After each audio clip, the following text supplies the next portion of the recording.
Okay, sorry. Okay. Oh.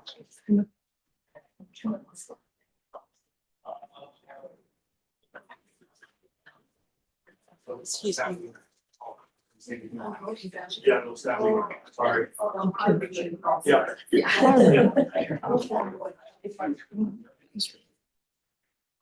Okay.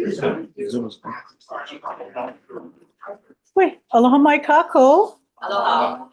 My name is Dawn Chang and I am Chair of the Board of Land and Natural Resources. This is the June 27, 2025 meeting of the board, and it is 9:01. Good job. I'm going to go over some public meeting protocols before we begin the meeting. We are holding this meeting as a hybrid. I think all of us are here in person in the Kalani Moku boardroom, and thank you very much, board members, for all being here. We're also holding this meeting remotely via Zoom. In addition, it can be watched live on YouTube. For those testifying via Zoom, we will move you into the waiting room when the board hears the item you signed up to testify on. Please remember to mute your YouTube when you enter the Zoom meeting, or we will get an echo. When you enter the Zoom room, please keep your camera off and microphone muted until the chair calls on you for testimony. The chat box is not to be used for any comments because that presents a sunshine law issue.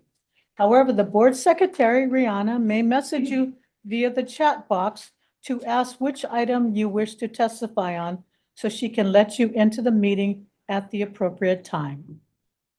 Presentations by staff and comments by applicants are limited to 5 minutes each. We ask members of the public testifying on agenda items to limit their testimony to no more than 2 minutes.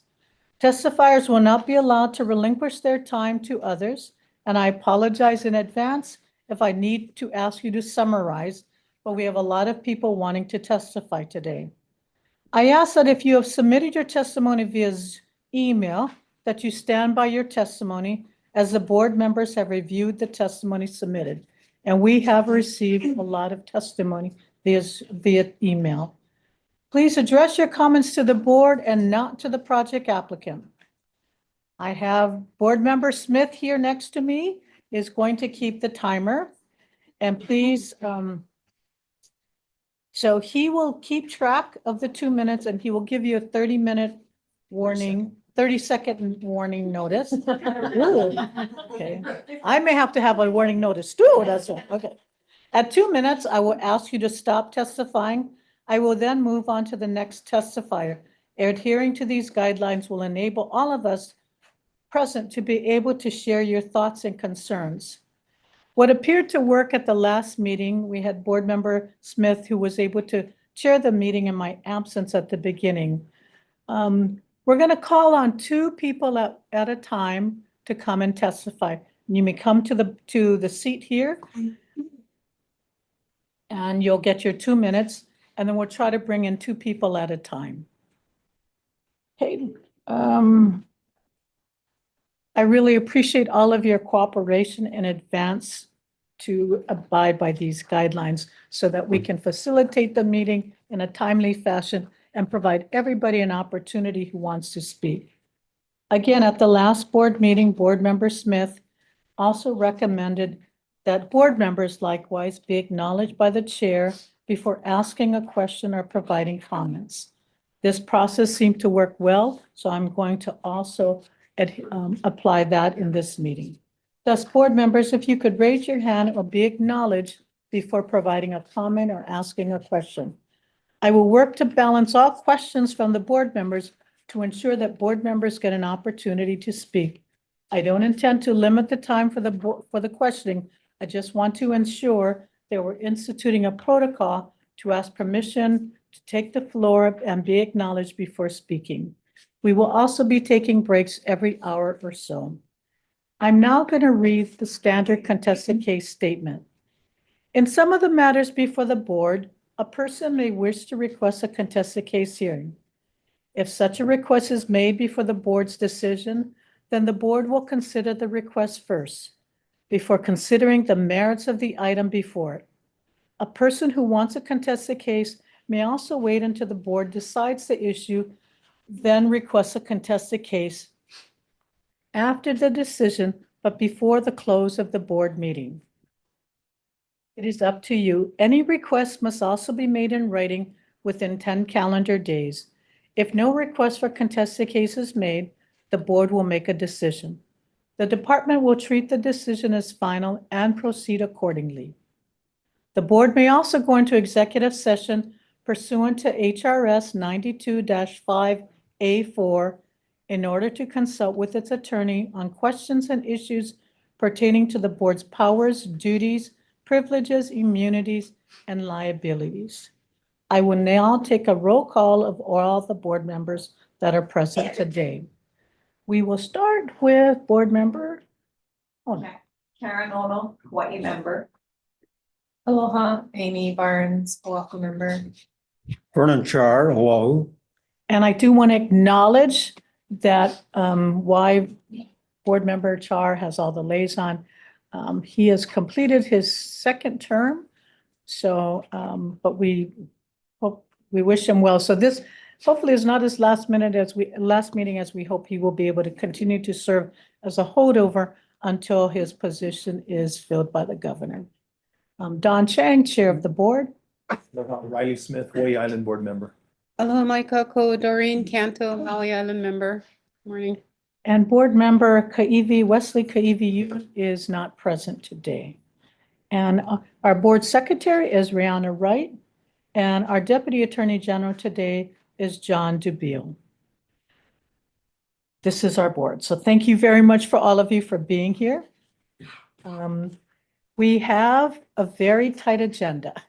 As you notice, we only have 2 items on the agenda. So the first item on the agenda is C1. It's an annual review of grants from the Land Conservation Fund for each project. Good morning, David. Good morning, David Smith, Administrator, Division of Forest and Wildlife. Real quick, I know you guys are busy today, but this is kind of a pro forma. We have a policy to come to the board annually to report on any grants that are pending, over 5 years old. And so this year we have one, which is the Kaneohe Poly acquisition. It's about 950 acres. We're working diligently on it. We're hoping to close in September. You have all the information in your submittal. We have partners, including the U.S. Forest Service and the U.S. Navy that have provided funding for this. Great project. We think we're right on the cusp of closing, and we're just looking for the board to defer any action on it so that we can proceed with the acquisition. Thank you very much, David. Any question, board members? Real quick, who's the owner that owns the property that they're negotiating purchase from? Coral Landmark. Do we know who individuals are in that organization? We're dealing with an attorney. Any other question, board members? Yeah. Yes, please, Karen. During this 5-year period, what community engagement have you had?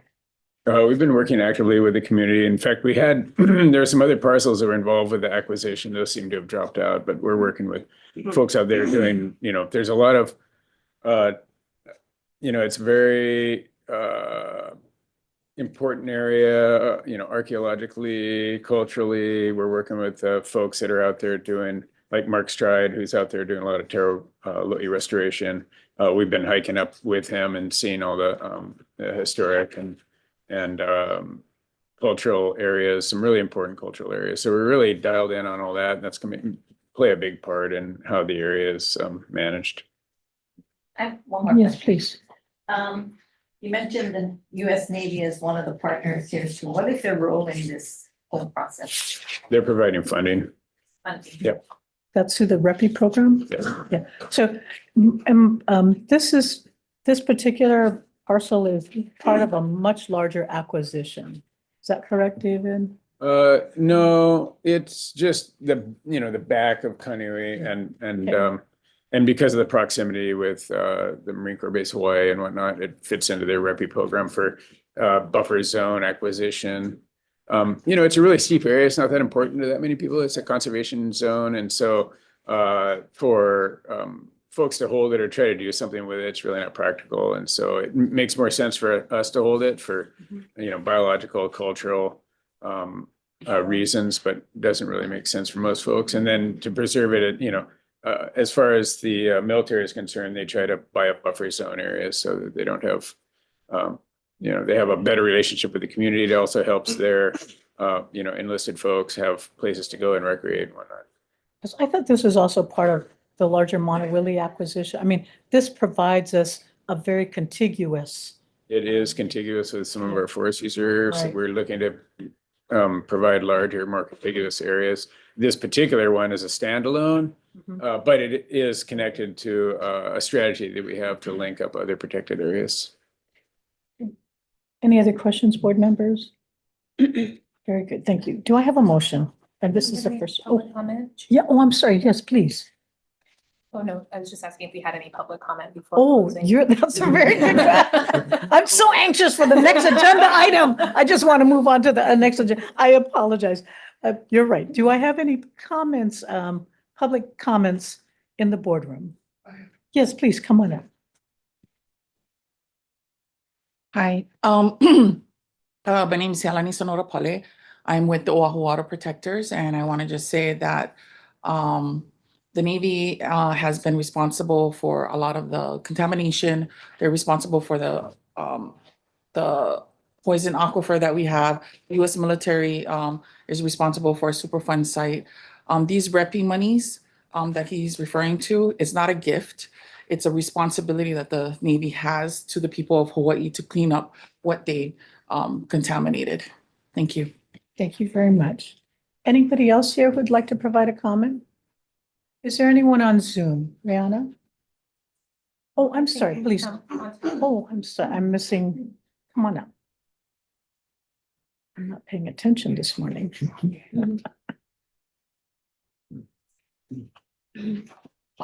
Oh, very nice, thank you. Hello, mai kako, Rocky Kaluhiwa, Moku'o, Kolaupoko.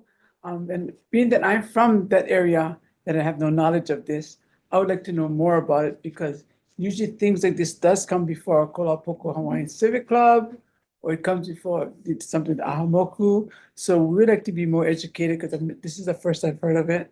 Okay. And like she said, how is the Navy involved? Because if it's away from the waters, I would like to know that too. Oh, yeah, I'm surprised you Mahalo. guys aren't directly involved, but we can reach out to you and bring you up there. Yeah, do you work with Mark? No? No, I don't. Oh, okay. Okay. Mahalo. Okay. Thank you very much. Thank you for the comment, Rafi. Is there anybody else in the boardroom that'd like to make a comment on item C1? Is there anyone on Zoom? Rihanna? I'm going to close public comments on item C1. Chair, I'll make a motion to approve and encourage David and the team to reach out to Monterey and the Kolaupoko Civic Club, which I will disclose I am a member of. To make sure that they get up there and see the site. Well, second. Okay. A motion has been moved and seconded. I'm going to, since this is the first vote of the board, Rihanna, could you do a roll call vote, please? Member Ono? Aye. Member Barnes? Aye. Member Char? Aye. Chair Chang? Aye. Member Smith? Aye. Member Chandler? Aye. Motion passes with 6 votes. Thank you very much. Yep. Thank you very much, David and David. Okay. I'm now going to move on to item D1. And before we proceed, I do want to, in full disclosure, we are anticipating many people have signed up. I appreciate the participation of the public in this matter. So this is the proposed timeline. Potentially will lose some board members at 5 o'clock. So I'd like to close public comments by 3 o'clock. So I'm going to ask everyone if you could cooperate in the limited time for your testimony. If we can close public comments by 2 o'clock, it gives the board an opportunity to deliberate for at least 2 hours, make a motion and deliberate. This is a very important item before the board. I think quite frankly, as like the PTA, it's quite historic. for this board to take action. So that's the proposed timeline that we are going to, I'm hoping to strive for. So if I ask you to move along, it is to ensure that we have adequate time for the board to deliberate. The order of public testifiers, I would first like to take Kupuna, both here and those that may be outside. We also have an elected official. I see Senator here. So I'd like to also take elected officials after that. And then I'm going to move on to the members who have signed up to testify. Because we have many people outside in the breezeway as well who would like to testify, I would like to ask you if after your testimony, if you don't mind, if you could go outside so that we can provide space for those outside in the breezeway to come in. So again, your cooperation is greatly appreciated. So I am first going to I'm going to have a presentation by staff. Then I will have a presentation by the applicant. And then I'm going to, at that point in time, board members, if you're okay with holding our comments until after all presentations are made. Okay, so what I will do is, excuse me? Church. Right up for anti-Semitism.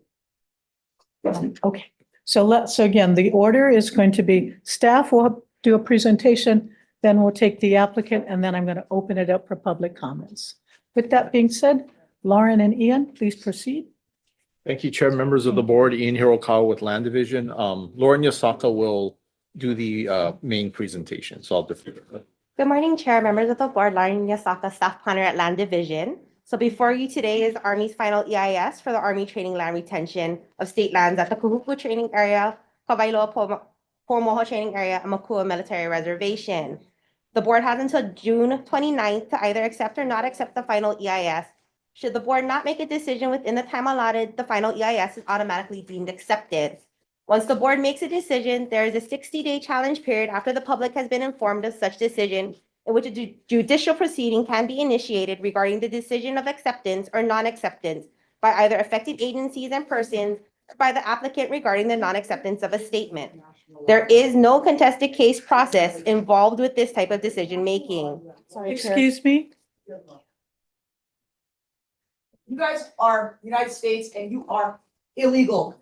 This is a war crime, all right? Okay. All right? So if I would ask She's gonna be you, served at her church. I'm not gonna do anything. So, She's not gonna we're going to testify and that's it. I don't have to talk to her. so excuse me. Right now, I'm having a no. Church for an whole congregation, then I'm gonna write them up for anti-Semitism. So excuse me.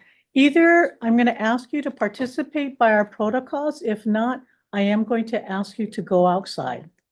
Because everyone here is participating and wanting to hear from the comments. Are you not gonna let the military? So excuse me again. Or If the you water want to or make a whatever the comment, issue is? so I'm going to ask you to leave, all right?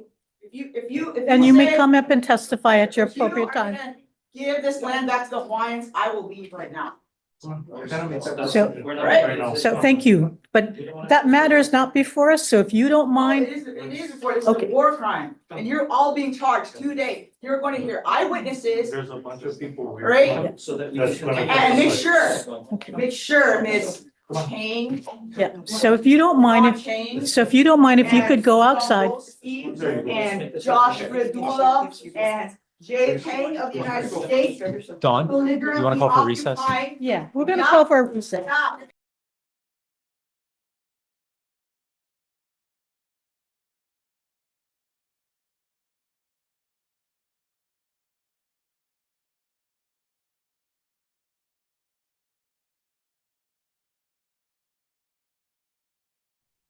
I recognize this is a very emotional issue. But everybody's here who wants to provide a comment. I'd like to provide an opportunity for everyone to be heard and to be listened to. So with that being said, if you can continue, Lauren.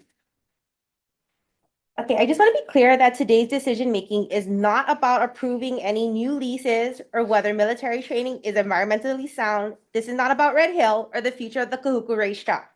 This is strictly about a 4-volume document and whether it has fully declared the environmental implications of the proposed action and all reasonable foreseeable consequences of the action. For a final EIS to be deemed acceptable, the board must find that the document meets the procedural requirements, the content requirements, and whether or not they feel that the applicant has responded to the comments satisfactorily. So again, remember, procedure, content requirements, and responses to comments.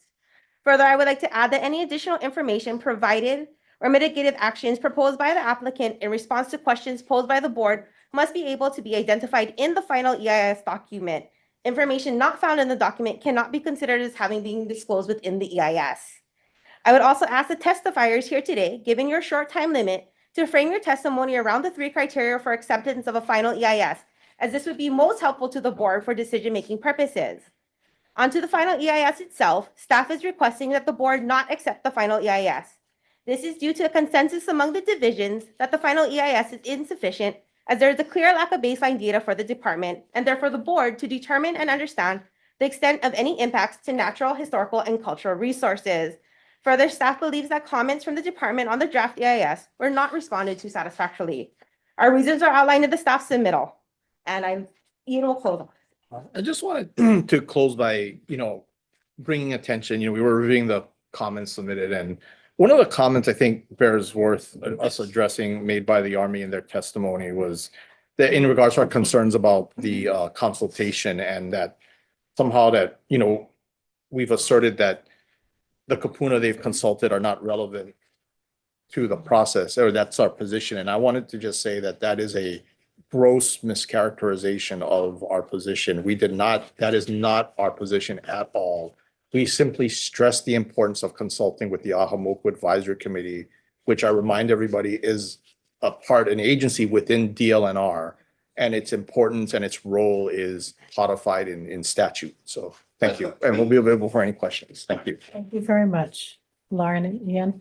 I'm now going to take the Army phone. And before the Army comes up, I do want to make a statement on the record. It was recently brought to my attention that at the last meeting when we had the PTA EIS, and everybody here was extremely cordial and respectful, but as the Army representatives went to their car in the garage, they were,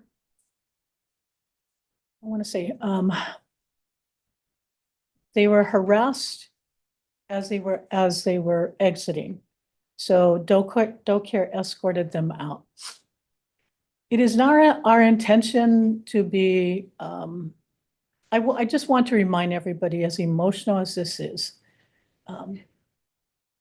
we have to treat each other with respect. And again, everybody here I've seen how you've conducted yourself. Some people are just very emotional, but I'm not going to tolerate that. So DoCare is still here. I would ask that all of you continue to be respectful to each other, both to those who have same feelings as you do, as well as others. But I wanted to make that statement on the record that during this process, we're going to conduct ourselves with respect for each other, and we provide each other an opportunity to be heard and to be felt safe for everyone, right? So with that being said, I'll let you come on up.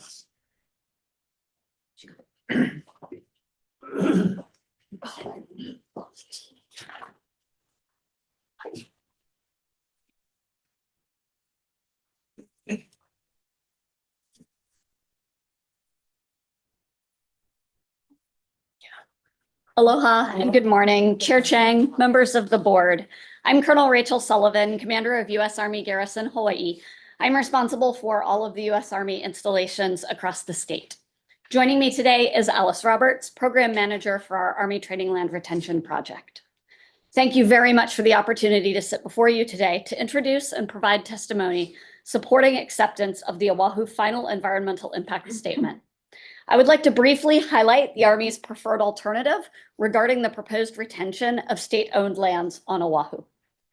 Throughout this process, we have listened to the community, studied the environmental impacts carefully, and adjusted our approach accordingly.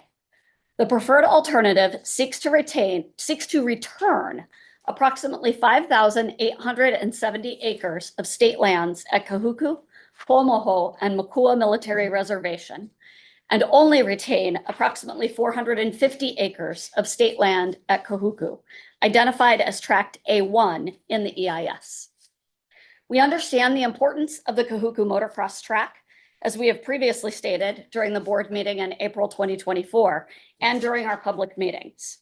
If we retain Tract Alpha 1, we will ensure that the motocross track remains available for use, and we look forward to continuing to work with the motocross community on this endeavor to streamline and improve access. We recognize that any military use of the land in Hawaii must be balanced with stewardship and respect for cultural values.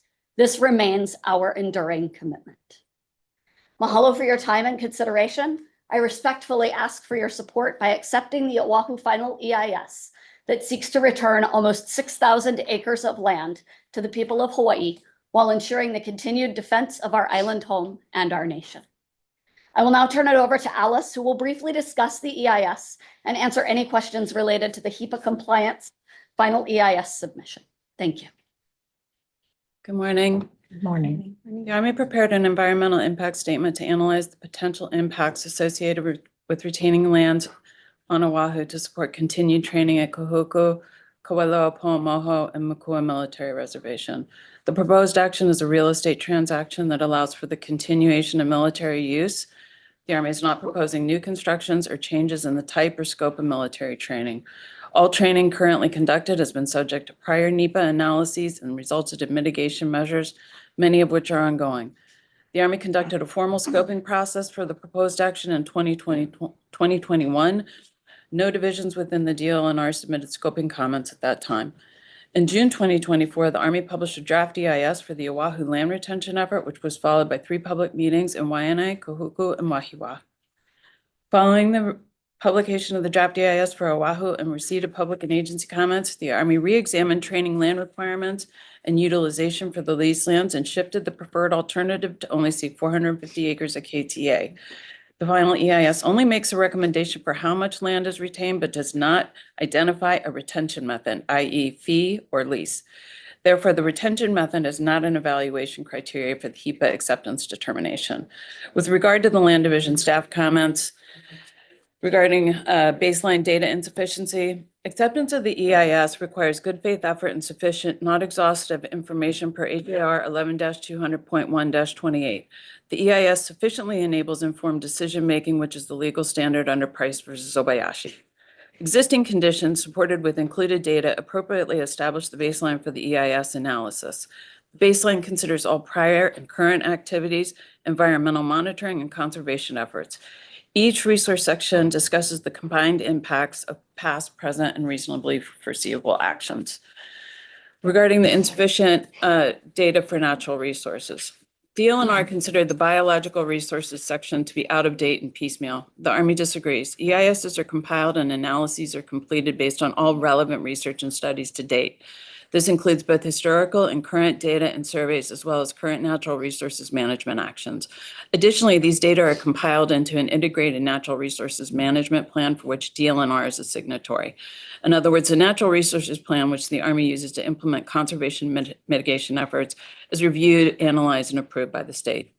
Biological opinions result from ESA Section 7 consultation regarding potential taking of threatened and endangered species, generally are initiated when there is a new military construction or new training activities. The BOs that are currently in place from 1999, 2003, 2004, and 2008 are in force and guide management of and mitigation for natural resources. All species benefit from ecosystem management and are included in the Army NRIP, and the EIS included all current species. Implementation of the BOs requires annual status reports that are provided to DLNR, DOFA, and are also available for public review. With regard to cultural resources, a description of all previous surveys and sites identified for all state-owned lands was provided along with an analysis of the site characteristics. With the exception of the Pomoho parcel and steeply sloping portions of KTA Tract A3, all of the state-owned land has been surveyed at industry standard. Regarding the lack of appropriate interviews for this. I'm so sorry. The 5 minutes is up. We have received your testimony, your comments. But we'd ask that you be available to address questions once the board has an opportunity. Thank you very much. Thank you. I appreciate you adhering by that. With that being said, I'm going to now move on to public comments. And again, I'd first like to start off with Kupuna. And I'm going to let you identify whether you Kupuna or not. I'm, oh, okay. You want to include in that first? Sure. Yeah. Yeah. Want the mic? Yeah. Okay, okay. Yes, no, not at all. And then Board Member Barnes also suggested, and I totally concur, that I'm going to take, where you have a child with you, it might be helpful. I'll take your testimony early too. So please go ahead if you can introduce yourself. My name is Robert Navahine Mansfield Jr. I reside in Mo'iliili. I appreciate this opportunity, not only for me, Please but fix the mic for him. If that- Is it on? I don't know. Okay. It's can- not going Actually, to it's a TV mic. amplify Oh. in the room, but it's for the Zoom, the people on Zoom. Oh, I unfortunately. see. Okay, thank you, Luke. Too many. I appreciate the opportunity, not only for myself, but all these people who are here, that you provide for us to speak. I say aloha. Aloha to you. I say aloha to our kupuna who are here with us today. I say aloha to our kupuna uahala. Yeah, those who've gone on before us. I say aloha to them as well. This speech that I went right down is no good because this is my first testimony and this is rubbish. I just want to say to you that as a member of the Methodist Church and as an Oiwi, this earth is sacred. Our relationship with this earth is sacred. That's all I have to say. I asked the Army, put in the EIS, tell us you have SOP for clean up after you plow. Put that over there. Let us see what you're doing about that. The motocross and giving back the land, that's only a carrot for us. Speak to us, OU. Okay? Mahalo. Mahalo, Uncle. You were very articulate for your first testimony. Mahalo for that. Mahalo for that. Is there another kupuna in the room who would like acknowledge that you're kupuna? Please come on up.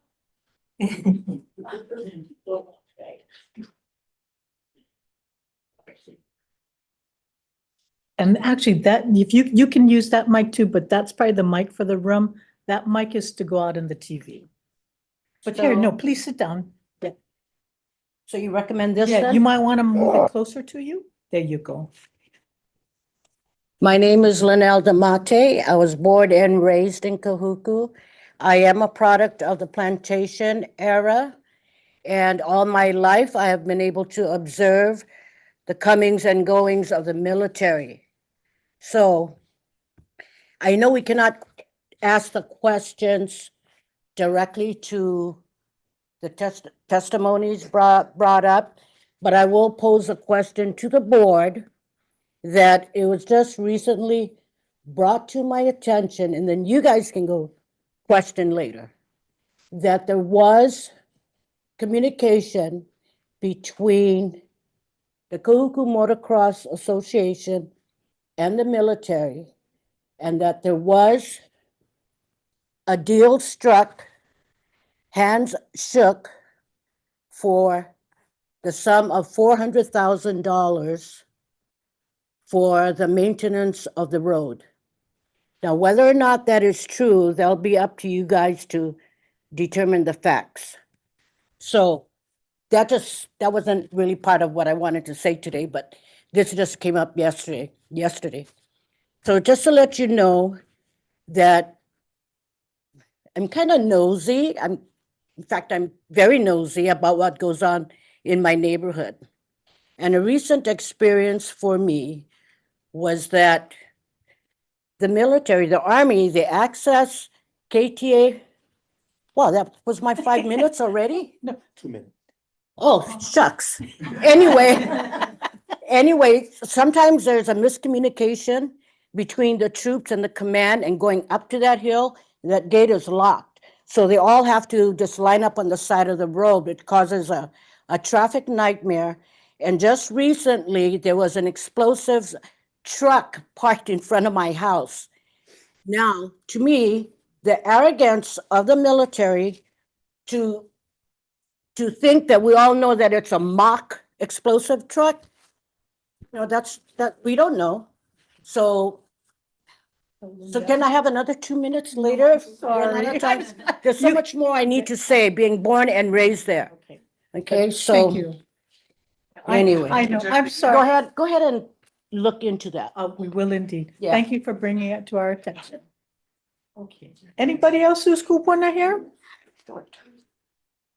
I'm gonna. Oh, and I'm a great grandma. Okay. Okay. There was did you want to come up? Yeah, come on up, come on up.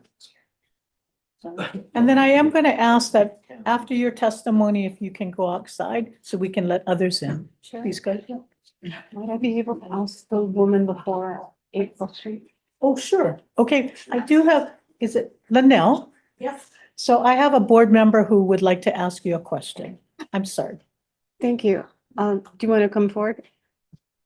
Thank you for your testimony. I just have one quick question. Do you support or not support what's in front of us today? I do not support. Do I would Okay, like the board to reject. thank you so much. Okay. So I'm supposed to speak into this? Well, you can just leave it on the table. There you go. It's fine. Aloha, my name is Ellen Kikipi Awai. My family was Konohiki for the islands. And my father, Isaac John Mokukapu Alono Kikipi, his family owned probably Pearl Harbor, Halawa, and everything, and over into Kaneohe. This is an injustice that we've been lied to for decades. Our parents knew a lot of things, but because we were educated, we went to college, we share with them and they laugh at us because they knew better, because Kamehameha had protected us long ago. And I'm sure you guys know all the stories about Prince Kuhio and everything, so I don't have to go through that. But I recently testified for almost 100 bills, and Senator Favela has been here, so he knows all the issues I have faced.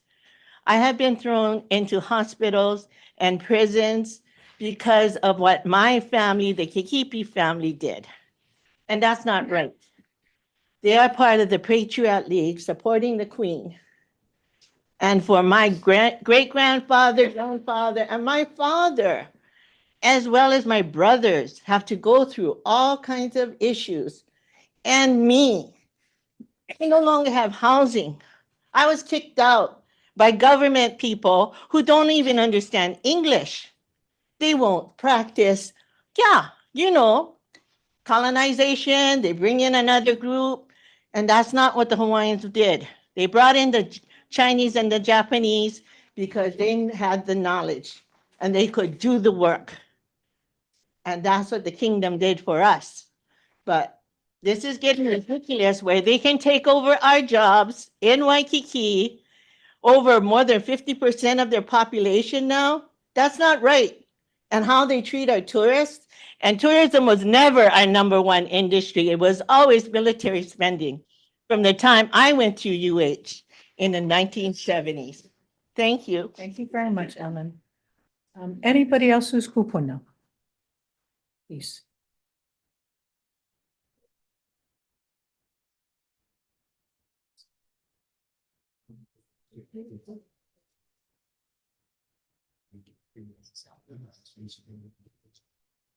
Before we start, I'm the Reverend Steve Costa. I'm the Archdeacon of the Episcopal Diocese of Hawaii. We made a resolution against this, so that but I'm not here to give you facts and figures. So, once upon a time, Wakea and Papahanao gave birth to a daughter, Okukalani.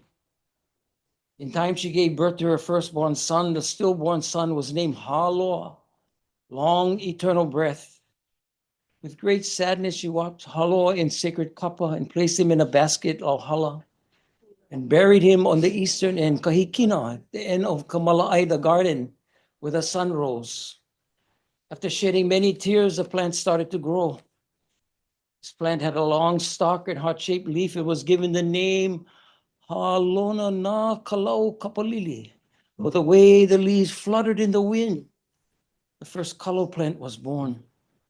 Soon Ho'okukalani became hapai again. And this time a strong, healthy baby boy was born. And given the name Haloa in honor of his older brother, Kekalo. Haloa was the first Hawaiian person. Kanaka o iwi, bone of my bone, flesh of my flesh. This story honors the relationship we Kanaka have with Kaino. It is our ancestor.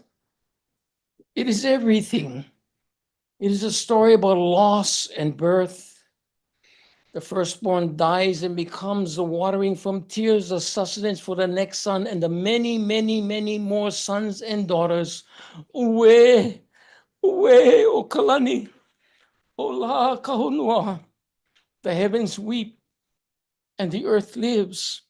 Aole, military, aole. Thank you very much, Reverend. Can I just have the? Oh, yes, please. Reverend, thank you for your testimony. Could you repeat your affiliation and the number of? Archdeacon at St. Andrew's Cathedral. I am the Archdeacon, the social justice officer for the Church, Episcopal Church of Hawaii. Thank you. And your congregation, could you just tell us how many congregants you represent here? I think we have about 3,000 or so. It is important. I have the privilege of being the first native of 270 million Anglicans in the world. I have the privilege of being the first native Hawaiian archdeacon in the Anglican Communion. I have the privilege of being the first native Hawaiian archdeacon in the state of Hawaii. It is our kuleana to say all of it. Thank you very much, Reverend. Any other kupuna?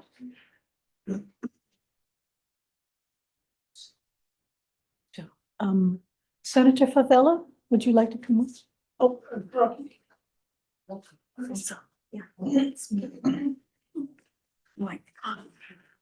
Rocky, you want to come up?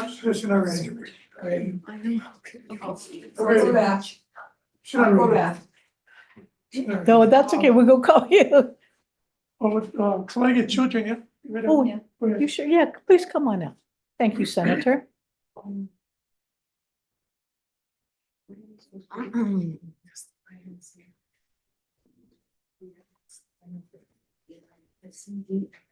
Could someone please get the door for Uncle?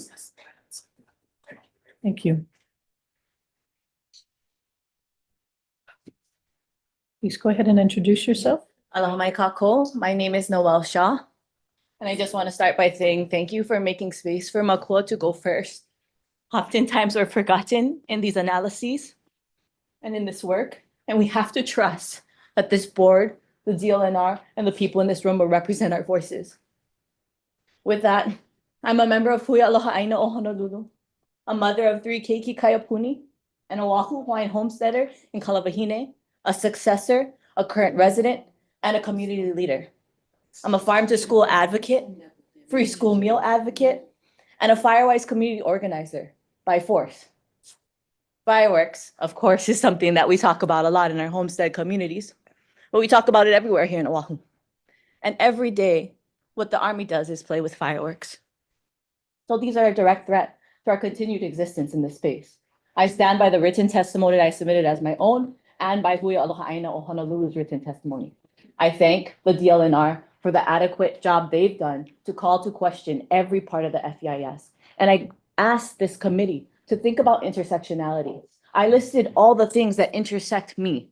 And in these EIS, we are asking for intersectionality to be considered. Maybe there is a 3-part test, that's the kapa'akai analysis, or anything that the DLNR looks to make a determination. But we are beyond understanding that only those three things can be used to make a determination. We are so much more. And we need to listen to that. And though I understand that the purpose of the EIS is to talk about the environmental impacts, I need you to all understand here that we are interconnected to this land, especially as we name our children, as we bury our things there. When we don't take those things into consideration, we cause irreparable damage. The psychological impact that it has on me as a mother to think about what's going to happen next by the neighbors that we hold is massive. So I ask you to please reject this. Please take care of Makua. Please take care of Kiki. Please take care of Hawaii. And please trust that Hawaii can be free. Pau pele, pau mano. Mahalo. Thank you very much, Noel. Any other Makua, please come on up.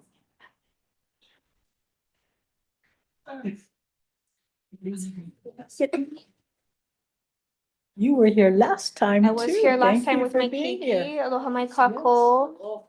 My name is Julie Au, and my Kiki and I were here last time to represent Aina Momona, to urge you folks to reject the FEIS for Pohaku Loa. We're here again to urge you to reject this FEIS for Oahu. I think the issue is really the same. The United States military has had decades to prepare for the renewal of this lease. Instead of taking that time to consider community concerns, explore meaningful alternatives, to address DLNR comments, to propose remediation and cleanup efforts, they have relied on outdated data and put together another faulty FEIS that I do not think you should feel pressured today to accept. The United States military is banking on the fact that they can get up here with cries of national security and we will all shut up and roll over. And as Makua and Kanaka, we are not going to do that. We have to think about the future. We have to think about the aina that these keiki will live on, the resources that they're going to need. The fact that the military is returning land to the state is not enough to address the environmental concerns of bombing and doing live action training on these sites. I'm very proud to work for Uncle Walter Riddy, who has faced the United States military and won. And he has inspired generations like myself, like these keiki, to continue to stand up for what's right. Kanaka are who speak for our aina. The United States military does not speak for the aina. I think it's wild they have the audacity to call themselves stewards and to talk about stewardship when what they do is probably the worst thing that you can do to the land, no matter how many acres it is. And I think we all have the responsibility to think about those long-term effects, including the military. Mahalo for your time. Thank you very much. Thank you. Thank you for bringing your children. Is there anyone else in the room who wanna? Thank you, Auntie Rocky. Please come on now.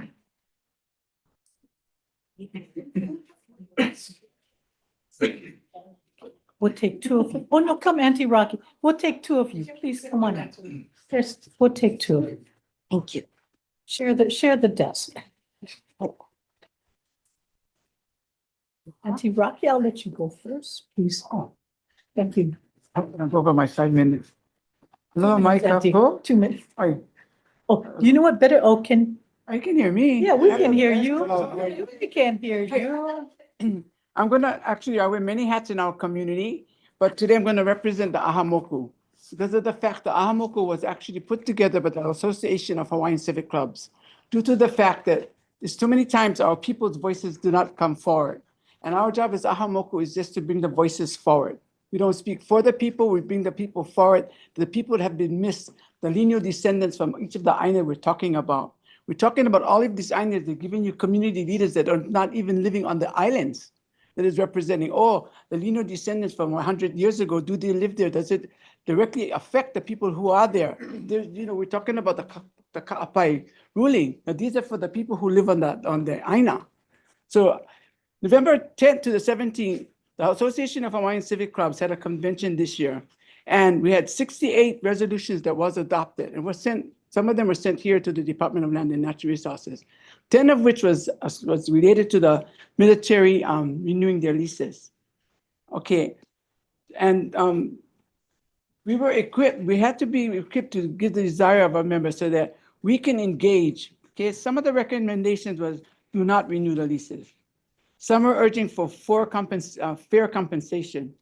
Some are urging of the military, if not going to leave, then they need to provide more reasonable cultural access to their practices. I've had the opportunity to visit some of these places. I've been to Mokapu, I've been to Pualoa, and some of the description they're giving the Department of Land and Natural Resources is fabricated.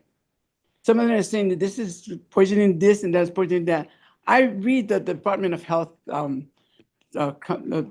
studies on these places. Some of them is not true.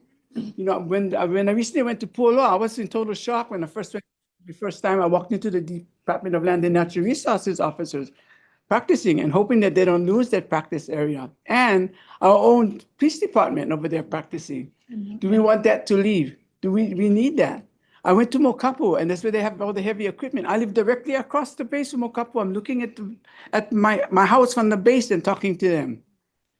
Do we really? Okay, I'm stopped. But anyway. Thank I'm you, talking Auntie for the- Rocky. No, I calamine. Thank you so much. Auntie Rocky, could you, Auntie Rocky? Oh, sorry, Auntie Rocky. one question. Sorry. Could you just remind us how many people are represented by the Association of Hawaiian Civic Clubs? This year, the Association of Hawaiian City Club, we have, this is on a national level. We have almost 60 some odd clubs.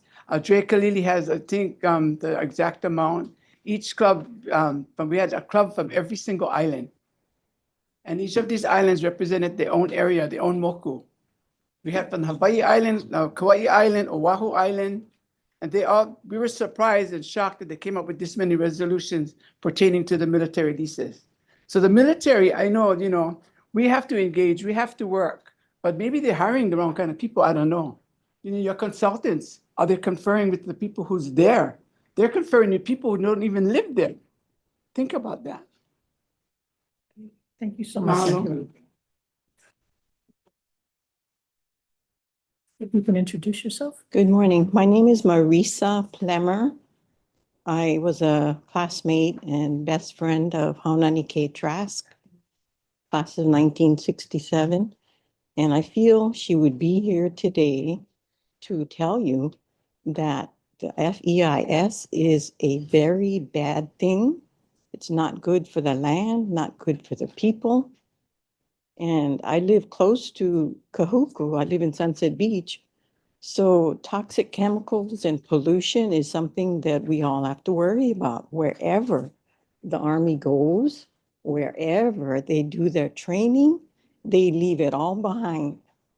And I know the Big Island has plutonium, which is horribly toxic and impossible for the Army to clean up. So this is what I'm worried about. This is why I drove all the way from Sunset Beach, very far, to be here today. So I speak for myself, and I feel like I speak for my friend, Haunani K. Trask. Thank you for Thank being you. here. Is there anybody else here who wanna? Shane's outside. Outside. Senator?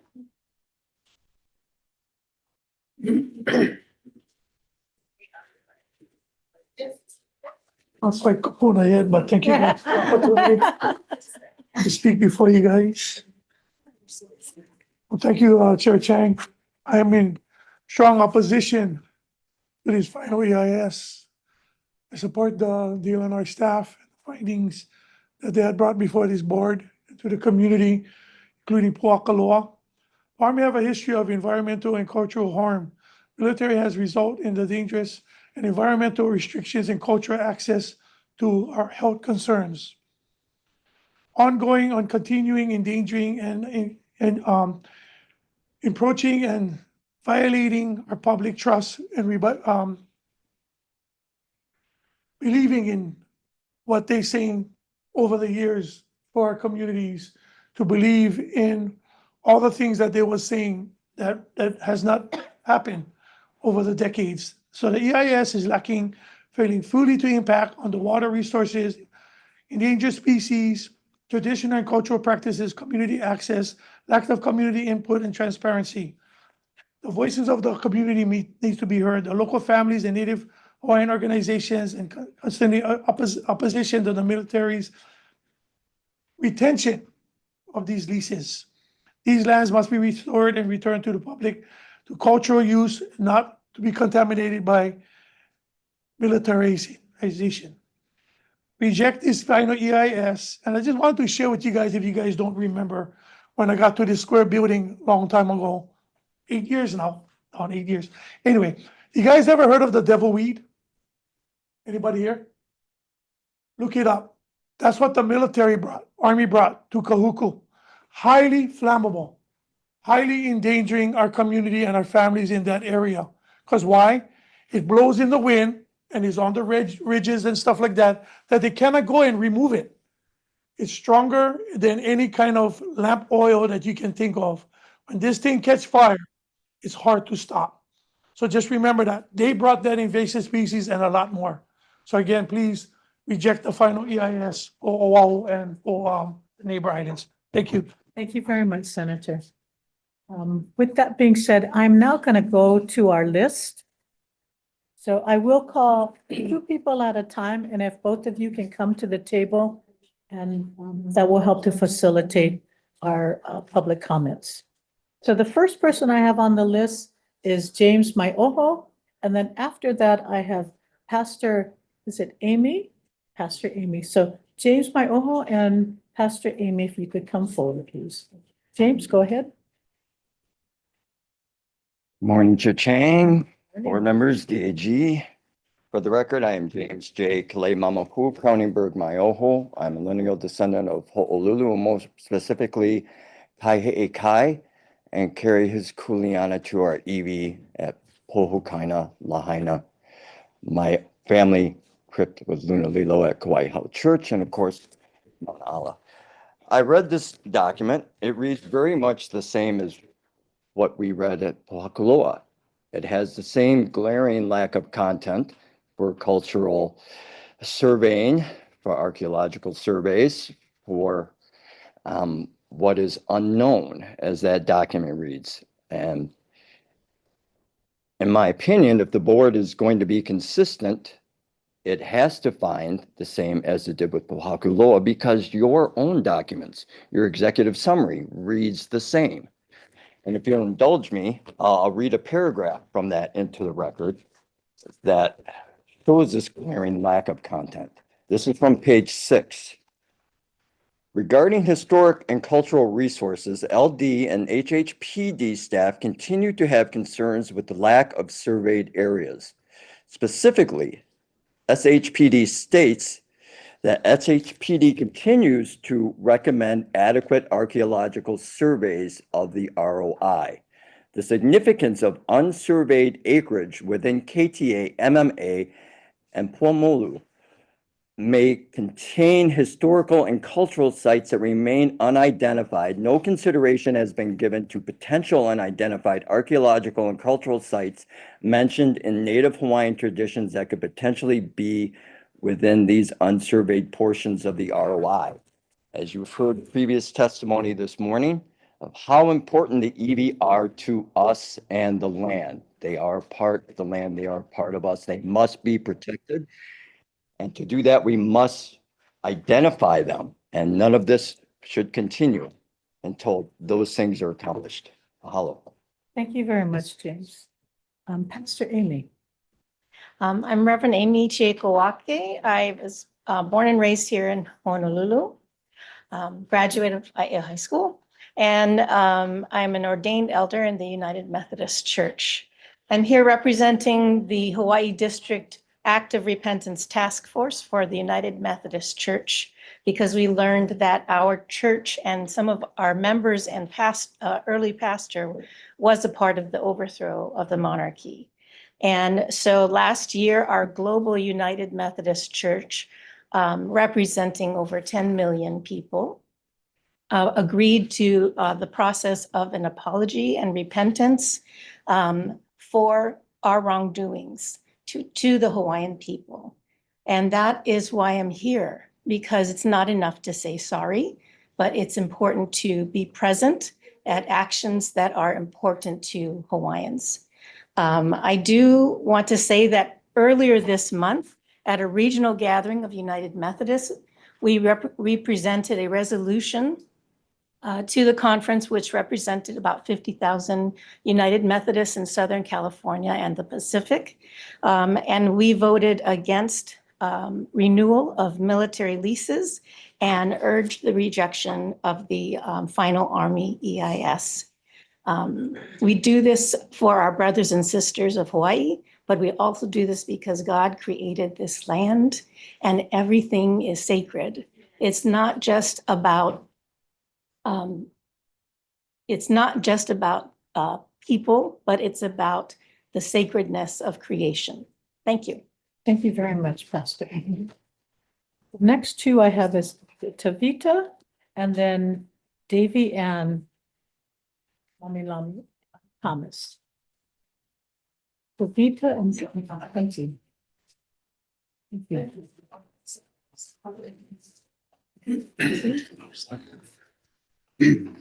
Tak mo wakea mo papahanaw mok mo tangata ifonua o Hawaii. I begin by acknowledging Papa and Wakea and the tangata ifonua the Kanaka Oiwi of Hawaii. Aloha mai kako and maloi lele, Chair Chang and members of the board. My name is Tevita O'Kaili. I'm a professor of anthropology and cultural sustainability at BYU Hawaii and a resident of Kahuku. I'm Tongan. There's about 300, 400 Tongans in Kahuku, and also an indigenous person to Moana Nui Akea, direct descendants of Kanaloa, Maui, and Hina, common ancestors to Hawaiians and Tongan. I rise today to strongly urge you to reject the final environmental impact statement for the Army's proposed land retention Kahuku, Kawailoa, Paumohu, and Makua. Hawaiian cosmogony or creation story tells us that these are sacred places. They contain mo'olelo, heiau, burial, caves, iwi, la'au, manu birds, and vai, all of which are fenced off, restricted, and degraded by the military activity. The Army's own cultural impact assessment admits that access is denied, and this is a cultural knowledge being lost. It represents a cultural crisis and erasure of culture, or what I refer to as ethnocide. But let me be clear about the local and the global stakes. I do not want Hawaiian Kingdom Crown lands used to train soldiers or fine-tuned weapons meant to kill people abroad, such as the ongoing genocide in Palestine by US and Israel, or the destruction of environment in Moana Nui Akea. I do not want the sacred Aina of Hawaii to be a staging ground for wars that destroys lives, lands, and waters in Hawaii and around the world. To approve this EIS is to side with militarism over Aloha Aina. It is to perpetuate imperialism and colonialism in Hawaii and to be complicit in violence. Reject the EIS, protect Hawaii, protect our culture, protect our humanity and spirituality. Mahalo nui for your time. Mahalo for that. Davian? Aloha mai kako. Aloha mai kako. My name is Davian Momilani Sawaris Thomas. I am born and raised from Oahu. I am Hawaiian ancestry by both parents, by both Tutu. I was also a 17-year Navy wife. Until today, I still live 20 years amongst our military community. I have learned to become a military advocate on my own, for Oahu, for Hawaii, but I have learned to take lead for volunteering for our military community as well within 20 years to present. I am here today to tell you to reject because I live both sides of this, all right? I started learning about Makua Valley while I was still a strong patriotic American growing up on this island, all for the military and their training. Schofield soldiers I met as a young adult, 1990s, was telling me something I never understood, how they were treating Makua Valley, stepping on snails that were endangered. They would side, many of them, these are like hundreds, would side with the Hawaiian people, something that I wasn't raised on this island to understand, their knowledge, their cries. 2003, we start learning about the global war of terrorism, okay? 99% of my customers on Waikiki were Schofield soldiers. They went to that. They were excited when Saddam Hussein got taken down, thinking they're not going to war. 2005, when I became a Navy wife 20 years ago, they came back with PTSD, silent mental stressors, attempted suicide. I started to understand this slowly, but as a Navy wife, when my mister had to go, who's now retired, 2009 to Iraq to fight that on ground, that crap scared me. Their training, all their training for all the military branches, when they had to prepare for that for Middle East, and when they are there, and when they come back, we have to understand their silent mental stressors. Many of us come down with such a thing. This is something my home Hawaii has to understand and respect. I understand it, I see it, I lived it. Thank you very much, Davia. You're welcome. Thank you. So let's take this. Nope, you can't take that one now. So the next I have is Alessandra, and then is it Shaughnessy? Chauncey, okay. Alessandra? Good Aloha, morning. Chair, Good members of the morning. board. Aloha, mai kako. Aloha. My name is Alessandra Rusev, and I work for the Commission on Water Resource Management as a hydrologist, Native Hawaiian water rights and watershed planner. However, I'm testifying in my own personal capacity today, and I've taken the time off to do so. I'm here today as a veteran and as a former surface warfare officer who was stationed on Oahu. I witnessed firsthand the destructive training practices the military conducts on both the land and the ocean. These exercises involve everything from small arms to machine guns, missiles, as well as the handling of hazardous materials, including but not excluding aqueous film forming foam and halon, both of which are dangerous fire retardants.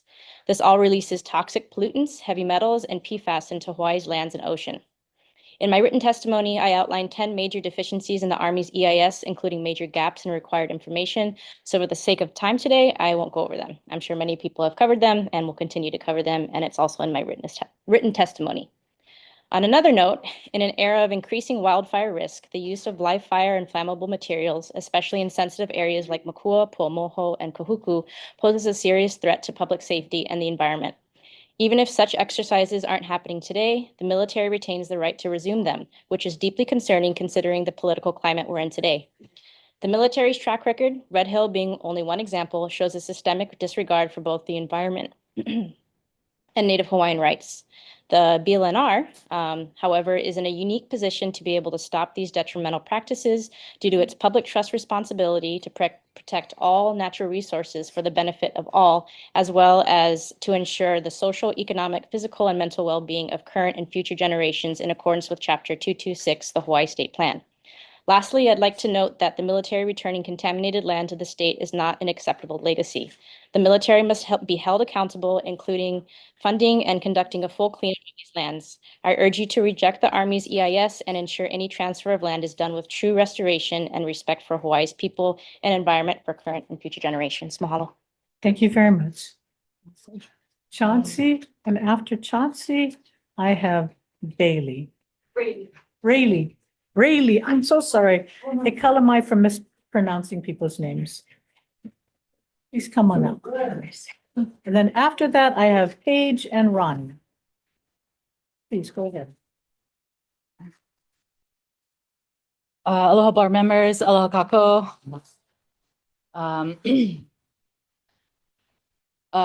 Please reject the final EISs of Kahuku, Pu'umoho, and the Makua training areas. The U.S. military is an institution of environmental degradation incapable of accounting for all that they destroy. But we know. Kapo'e Hawaii knows. The military ledger drips with our blood and future. Turn them away. They are an institution insufficient to meet the present, let alone repair what they have destroyed. Their standard deviation is death. Retention, mitigation, no action alternatives are words and diversions from life. Our life. Our water, our Na'aumakua, our people, our keiki. Do not abide these diversions any longer. I said it before, but trade their practiced death for the people's hands. It is reasonable and possible to reject these EISs. We are here on our kuaina, full of bounty. I am here on my beloved land, full of bounty, to reiterate to you the heart in your throat and the hum in your bones right now is the strength to deny them. I'll say again, because I respect this board, we have found our answers, right? It is with head, heart, and hand, with soil, seed, and stone that life is coming. No other. Long live Hawaii, long live the Pacific, and long live Gaza. Thank you for your time. Thank you very much. Rayleigh? Aloha mai kako. Aloha. Thank you for having me. Thank you for this time. My name is Braylee Isono Hirose Hobart. I am from Ewa Beach, and I would today like to bring the waters of Keoneula, the stream of Honouliuli, and the loch of Kaihuo today, as we talk about what it means to talk about significance, right? This is wrapped in a language of significance. And I would like to assert full-throatedly a rejection, to call for rejection of this EIS. That the statement regarding these lands is insufficient. The statement of impact is insufficient. The accounting of harm is insufficient. And it is,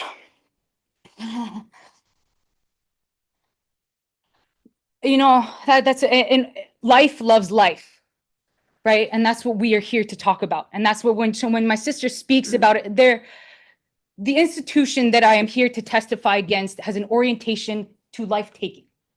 That is bare bones. And so it is through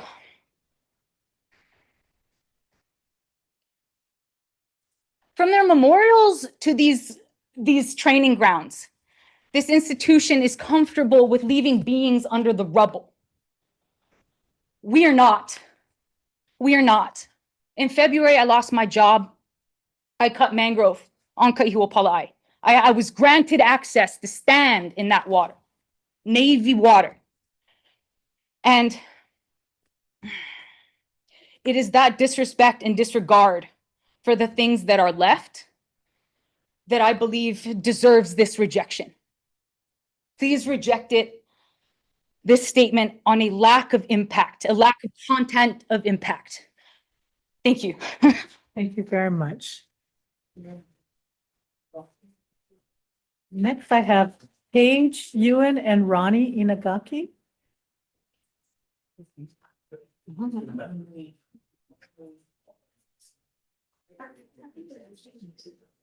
Go ahead. You can just introduce yourself. Go ahead. Aloha mai kako. My name is Paige Yun, and I was born and raised in Kaimuki, and I'm a current grad student at UCLA's Asian American and Pacific Islander Studies program. I'm submitting testimony today in strong opposition and criticism of the U.S. Army's final environmental impact statement for the retention of state-owned lands in Kahuku, Kawaloa, Paumoho, and Makua. I urge the board to reject this statement in the EIS statement in consideration of the protection of culture, the environment, and public health. From Pu'uloa to Kaho'olawe to Kapukaki, the U.S. settler military state has a long and violent legacy of desecration of Kanako iwi lands and water via a repertoire of strategies, including diversion, dredging, bombing, and contamination. As identified by other testimonies, the final EIS statement is just another pattern of this dark legacy, demonstrating its blatant disregard for sacred ancestral sites, inadequate consultation on the preservation of cultural spaces, and the utilization of exceedingly outdated land surveys. I turn to Professor Environmental Researcher Dr. Max Libarian and their scholarship Pollution is Colonialism, in which they contend that the settler states' environmental regulation and protections are based on what they can categorize as threshold theory of pollution, meaning bodies, whether they be human, animal, land, or water, can handle a certain level of contaminant before scientific detectable harm has occurred. Thus, we wait till there is quantifiable, identifiable, and abnormal level of pollution before the state intervenes, an intervention that occurs much too late. But by rejecting this EIS statement and repatriating Kanaka land and waterways, we can intervene before further quantifiable harm occurs, before harm is irreversible. I again urge the board to reject the EIS statement in consideration of the people of Hawaii and their future generations. Mahalo for your time and consideration. Thank you very much, Paige. I have Ronnie Inagaki and Healani. Oh, Ronnie? Yes. Thank you. Aloha Pumehana, Chair Chang and members of the board. O Rani Ko'uinoa. He kanaka Hawaii au no waima nalo o ahu. My name is Ronnie Inagaki. I am a Kanaka Maoli of Waimanalo Oahu. I offer this oral testimony in addition to my written testimony in strong opposition to Agenda Item D1 and the Army's FEIS for the retention of state lands of Kahuku, Kawailoa, Paumoho, and Makua. I speak as a Kanaka Maoli whose ancestors have stewarded these lands for generations. These areas are not just training grounds. They are wahipana, containing the endangered species, ancestral burials, and living cultural traditions. The Army's EIS fails to fully disclose the cumulative impacts on our environment and our culture and does not provide enforceable protections for sacred sites or vital water sources. From a Hawaiian perspective, the land is ohana, when the relationship between people and Aina is broken, as it has been for decades of military occupation. It is as if a family has been separated from its kupuna. Healing can only begin when the relationship is restored, when the land is returned to the care of those who honor and understand its mana. The practice of ho'oponopono teaches us that the true healing and reconciliation require acknowledgement of harm, a sincere apology, and the restoration of balance and pono. The EIS, as highlighted in public comments, fails to adequately recognize or assess the deep and ongoing trauma caused by military occupation of these lands. It does not meaningfully address the significant harm to the health and well-being of Kanaka Maoli and local communities, especially our youth, resulting from the continued denial of self-determination over these Aina. Keiki already faced some of the highest rates of anxiety, depression, harm. I leave with one question and one mana'o. What is your air? What is your life force? This is my air. He's my life force and the generations to come. Mahalo for your time. Would you like to say something? Only You if you're can if you comfortable. want. If you're comfortable. Okay. Aloha Ovao Jace, Noha Mawa Manalo. As a Kanaka Oiwi, I strongly oppose this bill. As for a fact, when we revisit our practices, our people's heartbeats lies within tradition and culture, and these lands hold that tradition and the potential to further our culture and expand the horizons of it. As of now, we've been quite limited to how much we could have expanded by now, but we are restoring it at a really great rate. But with these lands, we could utilize the area for our practices and better usage, as currently the military is rooted in destruction, as for say Kaho'olawe and Red Hill, which are big prime examples. As of now, if we can prevent this by leasing these bills back to the people and back to the lands of the natives. As our people, we are rooted in a reciprocal relationship with our Aina, environmental awareness. By being aware of our environment and our people, we can continue to sustain these lands for future generations. Mahalo. Very well spoken. Very Thank well. you. You wasn't gonna speak. Well, good thing you You can did. hold my hand. Good thing you did. Mahalo nui Thank for you your very much. Well, consideration. could you just introduce yourself, please? What was your first name? English, Jace. Jace. you're Inagaki. right. Thanks. Thank you very much. You did excellent. Thank you. Okay, so now I have Elani.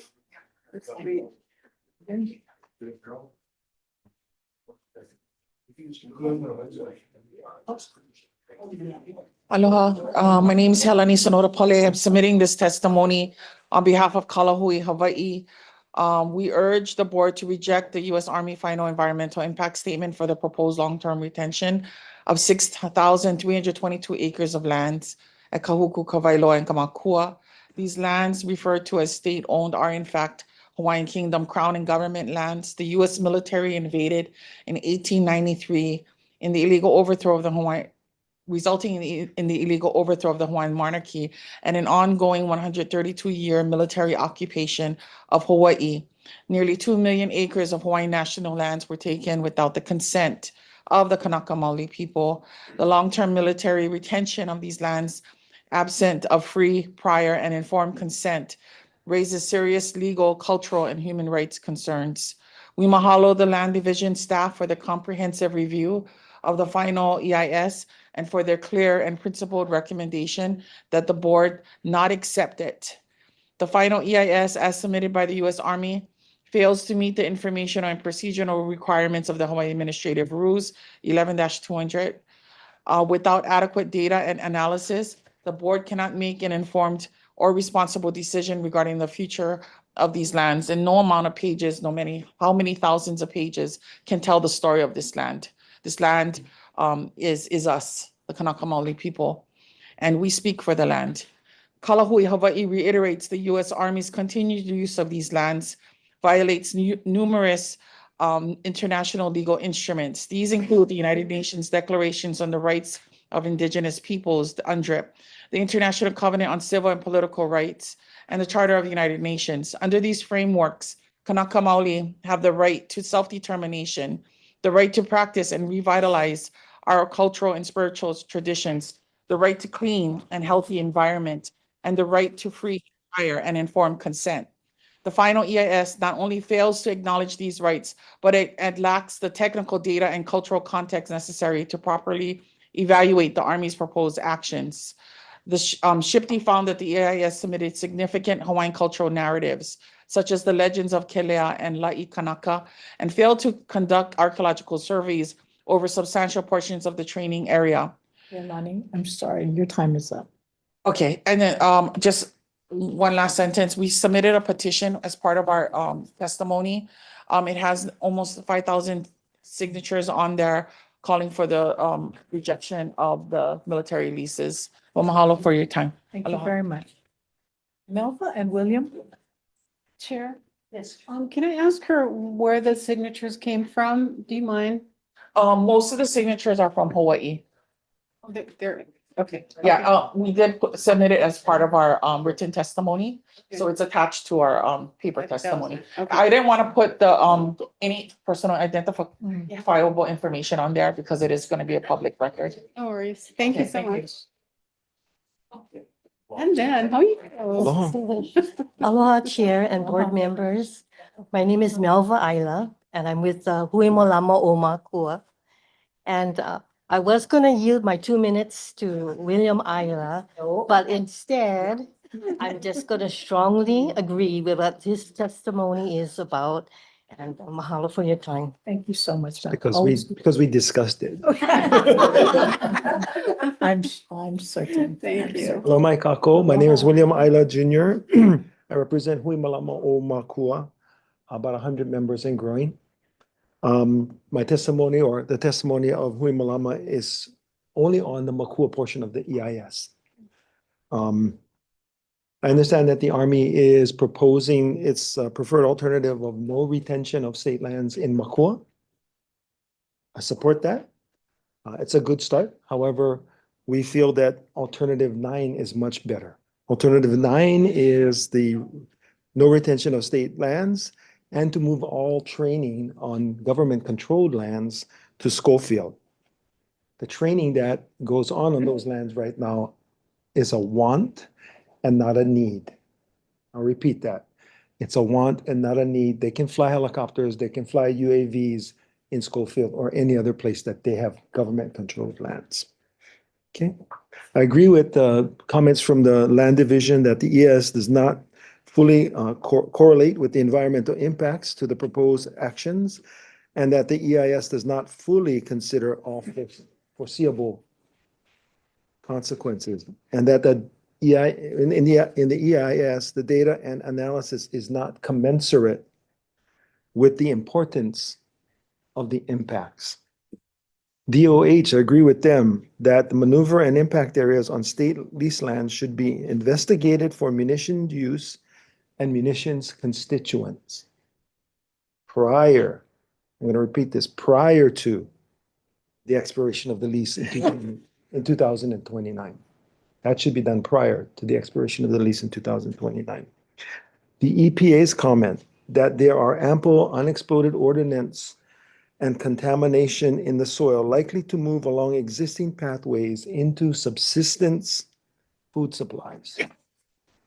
Think about that. It already is moving off the bait. This magical fence that, borders the MMR is not stopping that stuff from coming out. And then real quickly, I look for a reference to the bomb crater dump in a UH study in this 2,000 page or so many page EIS. There was no reference to that. And what's amazing is, and I'll tell you why. It's because in 1999, when we found out about it and asked to see it, it was made to disappear. It was made to disappear. There's no record of any contents, constituents, and that parcel is on state leased lands. Okay. The reason that I bring this up is my final statement is it helps to have institutional memory, which is why we are asking the land board to require community participation in future negotiations with the Army after the ROD is determined. Okay, it's important to have the institutional memory of the things in Makua and where things are in Makua and the history of Makua in order to have good, full community participation and a good outcome for the future of the state portion of Makua Valley. So thank you very much. I'll be happy to Got answer to any. use your wife's time. Thank you, sorry. I know. But thank you very much. At least you didn't have to tell her your time is up. You're right, you're right, you're right. That would have been, thank you very much, both of you. I'm gonna take two more and then we're gonna take a break. I'm gonna take Brandon and then Jason. Please come on.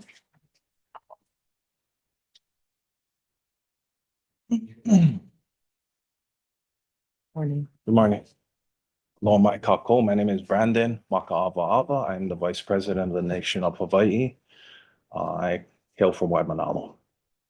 I'm speaking here to make sure that we leave our keiki a foundation and not a fight. These issues that we've been dealing with the military have been going on for years. Our land is suffering. I ask that we reject the FEIS because the military has not done a good job of stewarding our lands. There's so much to go over, but is this the legacy that we want to leave our children? Is this what they deserve, our scraps? And I think we are setting a bad example if we allow the military to just skip out on their duties and obligations. Because we as Kanaka, stewardship is not just a word you put in front of your name tag. Stewardship is a lifestyle. We exist in an ahupua'a, and in the ahupua'a, we understand that what I do affects my neighbors downstream in either a positive or a negative way. And if you are going to exist in Hawaii, you need to be practicing that mindset of ahupua'a. We do monthly cleanup days in Waimanalo where we're restoring ancient kalo terraces, and about 80% of our people that come there are non-Hawaiian.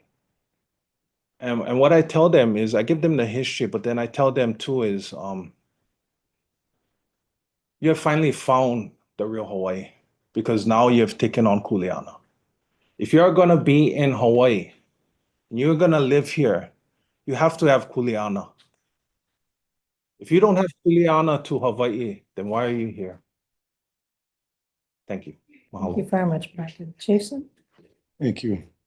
My name is Jason Missoula. I am a member of here as a member of Veterans for Peace Hawaii, which is, as of last year, an international chapter along with Okinawa and Ireland and in Vietnam and a handful of other chapters. As a longtime Hawaii resident and a combat veteran who I urge you to do the right thing and reject the Army's EIS. Please put the environment and the people first. It does not take an expert to see that the US and its military have never anticipated the true environmental and especially the human impact of their actions. From the devastation of Kaho'olawe and the UXO unexploded ordnance left behind on every island, including Makanalua bombing range on Molokai Kalapapa Peninsula, to the contamination of Oahu's aquifer, Navy raw sewage dumped into Pearl Harbor, and Space Force fuel leaking atop Haleakala, to the remnants of Agent Orange, white phosphorus, and depleted uranium leaching into the earth, to the wildfires started by bombing dry invasive grasses, to invasive species like coconut rhinoceros beetle arriving on unchecked military aircraft, to the violent crimes committed by military members against local women and children, to the military's generous housing allowance worsening an already bad housing crisis. The impact and especially the consequences of the military's presence have been severe for Hawaii and its people. The renewal of military's leases, the continued militarization of Hawaii and the Pacific, in general, would be making the people of Hawaii, the United States, and the world less safe, not more. I also, my wife and her family came to Hawaii, and her mother from Iran in the 1980s. They fled. Her father was a political prisoner. The reason he was is because the United States and the British overthrew a democracy in Iran in 1953. And I just want to apologize. My heart is forever broken for what I've done in the United States military and for what's happened to the people of Hawaii. I would not be alive today had it not been for a Kanaka Maoli Vietnam veteran on Molokai who taught me to grow kalo and taught me the relationship with the earth and with the Aina that as a Westerner, I was completely devoid of. You don't learn that in American schools. You don't learn. So my heart goes out to all of you. Please do the right thing. Because thank you. Jason. Thank you. So we're gonna take a 10-minute break, and then we're gonna come back. I'm gonna list the names who I'm going to call. Leinahala, Kawila, Noilani, Kaipo, Makanoi, Ellen, Ka'anolani, Kua'ana, Liko, and Kamuela. So we're gonna take a 10-minute break, and then we're gonna take those names, and then we're gonna call you up. Okay? So we're in recess.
I'm going to go back on the record. The next two people I will take is Lena Ala and Kawila. And then after that will be Noilani and Kaipo. Please come. Thank you. Yes, go ahead.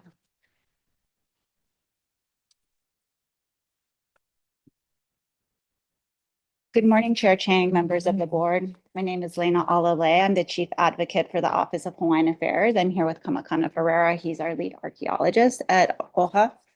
Mahalo to the board for taking on your kuleana and making the right decision with respect to the Pohakuloa EIS and rejecting it for procedural deficiencies that were well articulated both in the staff submittal and by this board.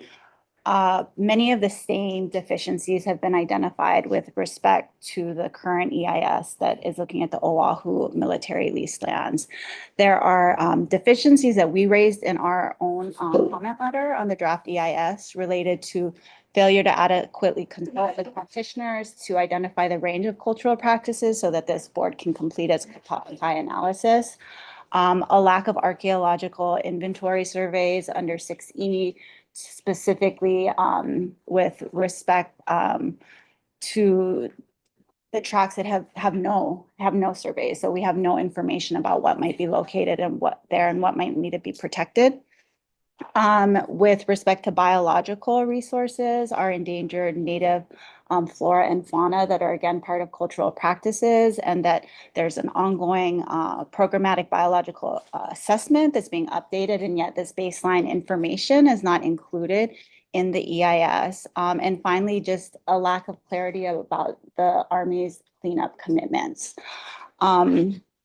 I think these are all deficiencies that have been well set out in the staff submittal. So we support that. And I do want to, as OHA, focus on the lack of clarity about the lease means or the goals of the Army, the methods, means and methods of retention of land and also cleanup.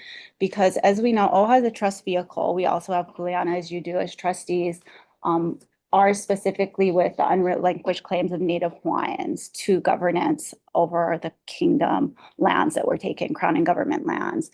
And with respect to the military, they're saying that there's going to be lands returned, but there's no disclosure in the HIPAA document about cleanup. And as we know from Ho'olave and other areas, cleanup is a necessary step before the community can actually access the land. And HIPAA is an opportunity. And while CERCLA is a separate process that the Army has referred to, that is not the same as making it clear to this board and the larger community what is the cleanup is going to happen on this land.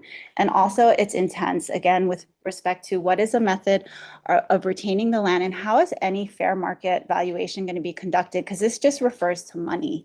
And as all the testimony shows here today, INA is much more than money. So when we're talking about what is the Army, if it is allowed to keep state lands going to provide as compensation, we're not just talking about money, we're talking about other community benefits that must be included when we're talking about retention of land. So for all these reasons, the document is deficient, and we urge the board, as it did with Pohakuloa, to reject this EIS. Mahalo. Thank you very much. Aloha. I don't have anything to add. All right. Thank you very much. Noilani, Kawila? Yes. Kawila, Noilani?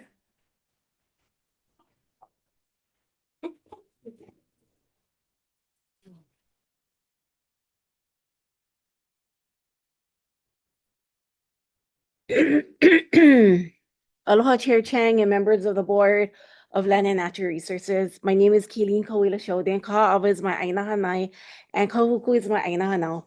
I strongly urge you to reject the Army's legally deficient final environmental impact statement, FEIS, for the retention of lands on Oahu.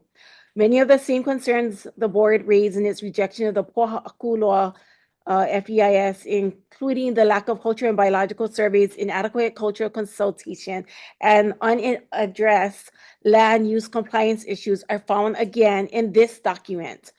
This FEIS also fails to address stream impacts, potential groundwater contamination, necessary land remediation plans. Accepting this FEIS would signal that our environmental laws, the public trust, and Native Hawaiian rights can be disregarded with no consequence.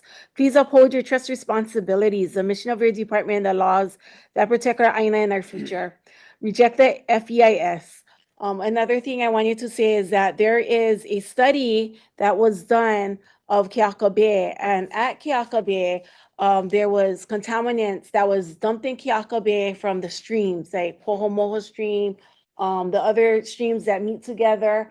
And in this study, in Keaka Bay Watershed Based Plan, it said that one of the contributors of this pollution was indeed the U.S. Army and the Navy. So they need to be accountable. They need to clean up there's many jobs they can do, which is cleaning up the ordinances, the chemicals, the Opala, because I want to see the Oopu, our poor native freshwater fish that cannot thrive in these streams. So mina, awe, so kaumaha. And I would like to see the Oopu, the different native Oopu and our native fish there. Mahalo. Thank you very much. Aloha Chair, members of the board. My name is Noelani Kalipi and I'm testifying in my personal capacity. None of my views do not represent the Department of Defense or the military components. For nearly 2 decades, I have worked on Native Hawaiian issues and collaborated with cultural practitioners on projects and policy efforts that integrate Indigenous knowledge with modern innovation. I believe in the value of ancestral science, in restoring ecosystems, and in rebuilding trust through inclusive processes. I understand the depth of emotion and concern surrounding the EIS. Opposition is rooted not only in recent experiences, but in generations of harm and exclusion. Acknowledging the history is essential, and it must also lead to a shared responsibility for what comes next. As a Native Hawaiian veteran who has over 3 years on active duty in the U.S. JAG Corps, Army JAG Corps, I know firsthand the importance of the military training to ensure our service members, whether active duty or Hawaii National Guard, are ready to respond at a moment's notice. The Army's preferred alternative to retain only 450 acres is a decision that marks the first time since statehood that a military branch has voluntarily reduced its footprint to this extent on Oahu. This is happening at a time of increased geopolitical tension in the Indo-Pacific region. It is not just symbolic, it is a meaningful shift. People often say that actions speak louder than words, and this is one such action. The FEIS meets the criteria of HEPA, and this is the fastest way for discussions to begin about cleanup, about return. For those who seek full restoration on the complete removal of the military presence, this step may feel insufficient, but it opens the door to continued dialogue and the possibility of a different future. Your decision today can shape a future rooted both in accountability and possibility. By approving the EIS, you allow the process to move forward, not in blind acceptance, but in continued engagement, scrutiny, and shared kuleana. Mahalo. Thank you very much, Nagana. I have Kaipo and Makanoi.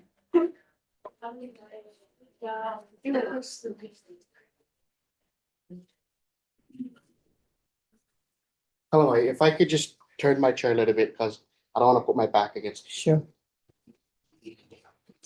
And I'll put it back after I'm done. Okay, thank you very much. I know this is a very oddly, not the best way for public participation. Okay, but go ahead. Aloha Chair and members of the board. My name is Kaipo Perez, and I am part of the Hawaii Coordination Cell and Service as advisor to the DoD on land use and strategic engagement. But more importantly, I'm also here as someone born and raised in Hawaii with over a decade of personal and professional experience dedicated to the care and protection of our natural and cultural resources. To be abundantly clear, I'm here providing testimony in my individual capacity, advice on behalf of the DoD or answer. I offer this testimony with aloha for the land, for the place we call home. This process is a reflection of something we hold dear in Hawaii, the ability to sit in difficult conversations, to share different perspectives, and to move forward with integrity. I mahalo all those who've spoken from their hearts, especially those who have shared painful truths and long-held frustrations. Your voices matter, and I hear you. The Army's presence in Hawaii has undeniably caused harm. There have been broken promises, environmental impacts, and deep cultural wounds that continue to affect families and communities till this day. These concerns should never be dismissed, and they must remain central in our collective path moving forward.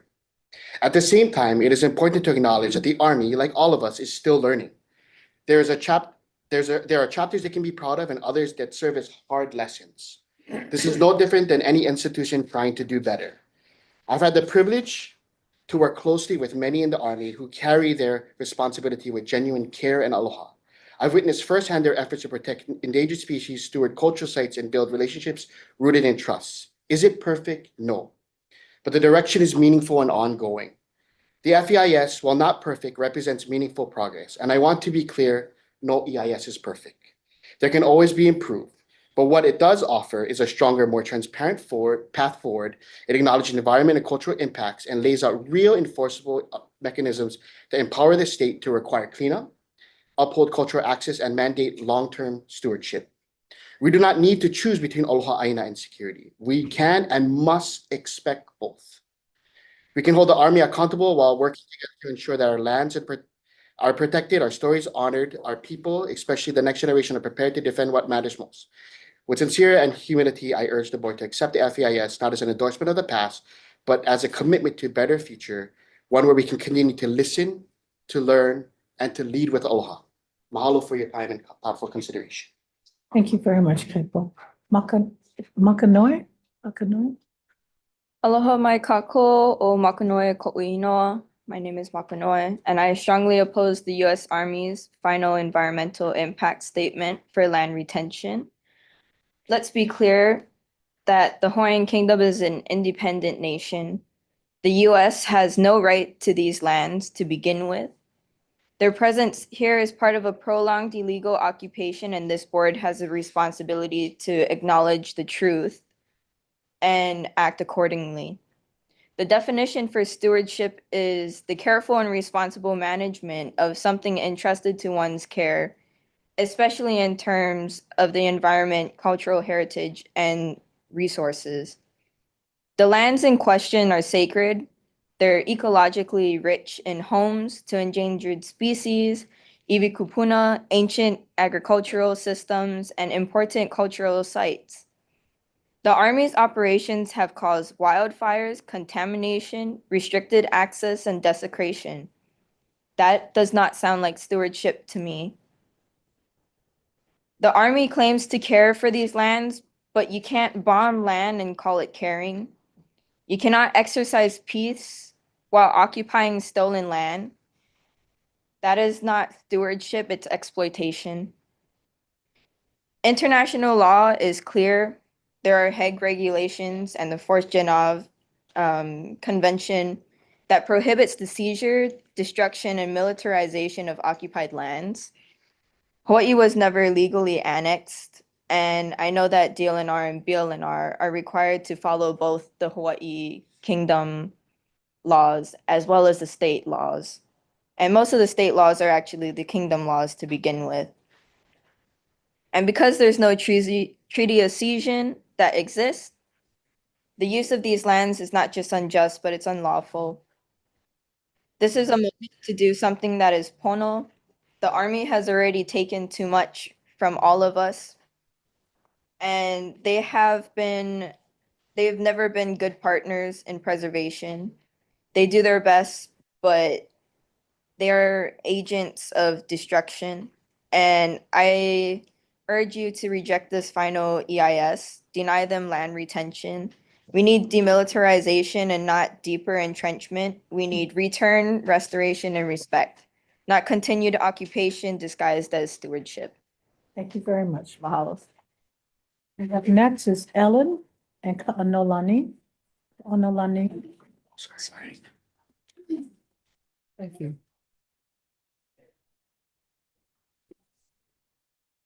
Good morning. Good morning, Chair and board members. My name is Ellen Sofio. I'm a family practice physician, and I have worked in the Wahiawa Ahupua'a, taking care of community members out there, all the way down to Haleiwa and Wailua for the last 15 years. Prior to that, I was at Kalihi Palama. I came here this morning not intending to testify, but I feel I would not be able to live with my conscience if I didn't, because shortly after I started working in Waiho, I became aware of the many chemical contaminants in the groundwater of the Ahupua'a, not just from the military, but from the plantations, some of which may actually interact with each other. And gradually, at a former legacy plantation clinic, of the epidemic cancer that had been happening in the area of all kinds for over 50 years. I also found out that physicians that were working in the area in the early 80s tried to prevail on the Department of Health to look into these epidemics and to acknowledge them and to warn the community and try to mitigate the problems with water. And they were, there was no cooperation from the Department of Health. More recently, when I asked Bruce Anderson 5 years ago or so about the depleted uranium that's being monitored for coming into the Kauku, I can't pronounce it, Kaukonahua stream that runs down to Kayaka Bay by Teledyne Corporation, because that stream is connected to a tributary that runs through the radiation restricted area of the base. And he said, he shrugged and he said, probably not, because Dr. Anderson knew that the military doesn't care. So you guys need to collaborate with the Department of Health and realize that you can turn the tide, but it requires transparency and it requires putting our environmental and our public health first. Thank very you. much. O wau ke ano lani, noho au mama kaha, o ka ala ku'u mauna. I'm a third generation member of Hui Kulike Kākou, as well as an intern mahiai at Ma'o Organic Farms. And I urge you to reject this environmental impact statement. At Ma'o Organic Farms, we too have impact statements, but ours are not riddled with depleted uranium and unexploded ordnance and herbicide contamination and lies and broken promises. But our impact statements speak to abundance. Millions of dollars in revenue that is reinvested back into local community. Hundreds and thousands of pounds of produce grown without poison that feeds our people. Testimonies from at-risk youth that have found healing and restoration and the ability to pursue a higher education. Chair, that is what an impact statement is supposed to look like. One of regeneration and not desecration and damage control. We're asking you to assert your legal responsibility to protect our Aina and our Vai. As long as the US military occupies these lands illegally, you cannot truthfully say to the public trust that you are upholding your kuleana.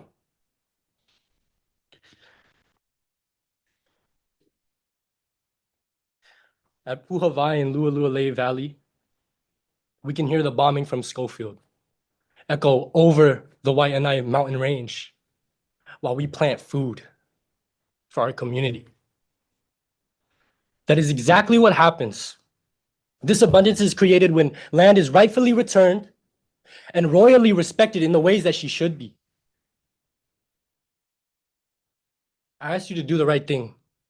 And when we hear those bombs, the youth is learning and we're remembering. But most importantly, we are organizing, Chair. So please don't make our job any harder than it already is. E ola ka'aina, e ola nā kupuna, e ola. Thank you very much. I have, Forget your next I phone. have, Sir. next I have Kua'aina, Kua'ana, and Liko.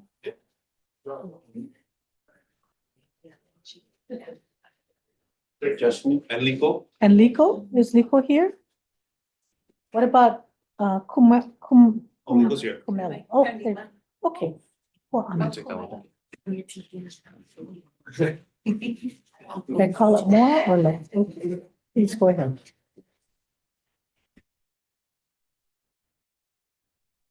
Me first? Me? Okay. I don't really got a script, so. Alo mai kako o wau o Liko, no wai and I mael. So I am Liko. I am here today. I am also from Waianae. I am here in opposition to the renewal of the military lease and the environmental impact statement. I have a great grandmother that lived on Lualua Ammunition Depot Road since she was born in 1907. Military presence has been there since she died when she was 98 years old. The Aina there is desolate.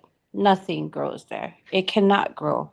It's just totally barren because of the ongoing use, and without having consideration that if it goes on any longer, the land is going to be poisoned already. There's no way of bringing it back to an equilibrium into a space where, okay, and now our Aina is healed. It's easier to heal now because of the irreversible impacts. Exactly. The contamination, the land, the water resources, which continue to threaten most of our lives. And we need to prioritize the health and well-being of our people and our Aina over continued military expansion. It's hard to be at desecrated burial grounds and having to share space all the time because there is such a large environment, such a large community of military spaces that we feel uncomfortable. We have to sit there and be uncomfortable all the time because now they're chasing our seals and removing our rocks and taking photos of our kupuna, and it's a desecrated grave, and it's fun and it's happy for them that they feel that this is the way America is. This is what military life is when we come and colonize and be over another person's land. But I urge to oppose, and I urge you to deny the EIS. Mahalo. Thank you, Lisa. Kua'ana. Aloha, BLNR. My name is Kuana Watson, and I urge you to reject this EIS. I don't really got much to say. I kind of just came here just to show my support and my presence here. And that's it. Yellow. And then Tasman. Aloha. Aloha. Oh, that's true. Mela Ayu. Maybe you remember me. I spent my birthday with you. You did indeed. Thank you for giving me the present I needed. You had by your rejecting son, that. your son too, right? Absolutely, we were here. So I appreciate you taking the time again. I've been reading over the EIS myself because I think it's important to be informed. And I look at the summary, and there's very, very few places where it says that there will be significant adverse impact. Not one, like there's maybe 2 or 3 places in this entire summary where they acknowledge that there'll be significant impact. They're going to tell you, people here will tell you that it's a matter of safety. You know, Pearl Harbor is a great example of how we had a target on our back. Didn't keep us safe. So there's heard today, no matter how flat you make a pancake, there are going to be 2 sides. And I think it's important to know that this lack of respect for our land and the health of our people is ongoing and long-term in many other places. I spent half my life in Colorado and half here. I grew up near Rocky Flats, which is a nuclear testing place, where they told us it was safe. Almost all of my friends who lived in that area have seizures or cancer. I grew up playing in the river downstream from a coal mine, and most of my friends there have environmental impacts. And they too told us that it wasn't significant. So I want to remind you that significant to somebody might not be significant to somebody else. And we live, breathe, drink, stand in these waters, in these lands, and it is absolutely critical that you not only pay attention to what they say is significant, but what we know is significant for us and for our future generations. Mahalo. Thank you very much. Can't wait to get my second birthday present. If it wasn't clear, I'm asking you to reject this EIS. Thank you. Thank you. Tasman, and then after Tasman is Ren. Go ahead, Tasman. Aloha mai kako.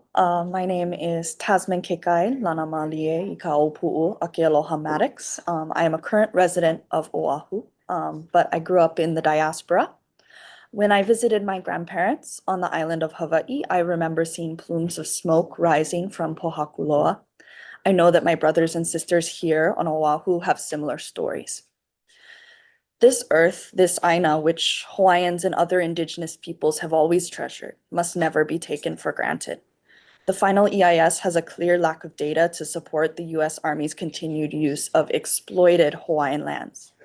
Additionally, Kupuna were not consulted until after the EIS was submitted, showing the military does not care to center indigenous history and knowledge.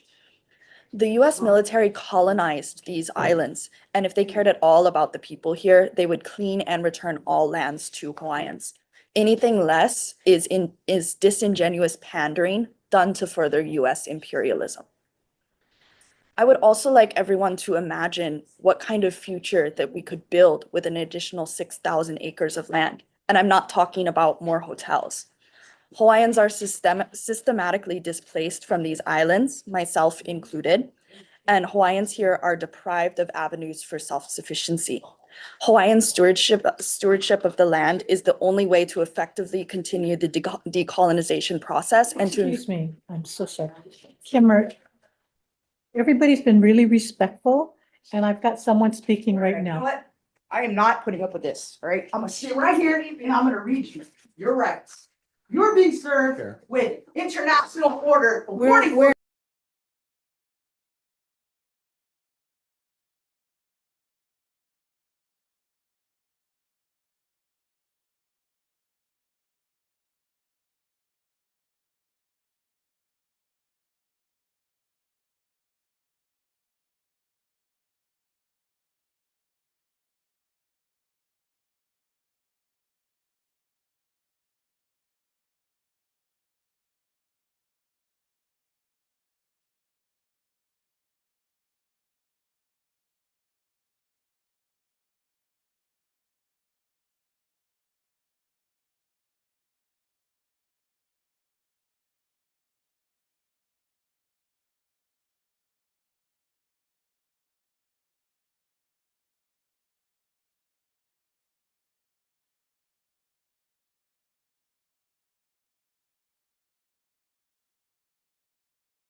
All right, well, I heard it was like, true.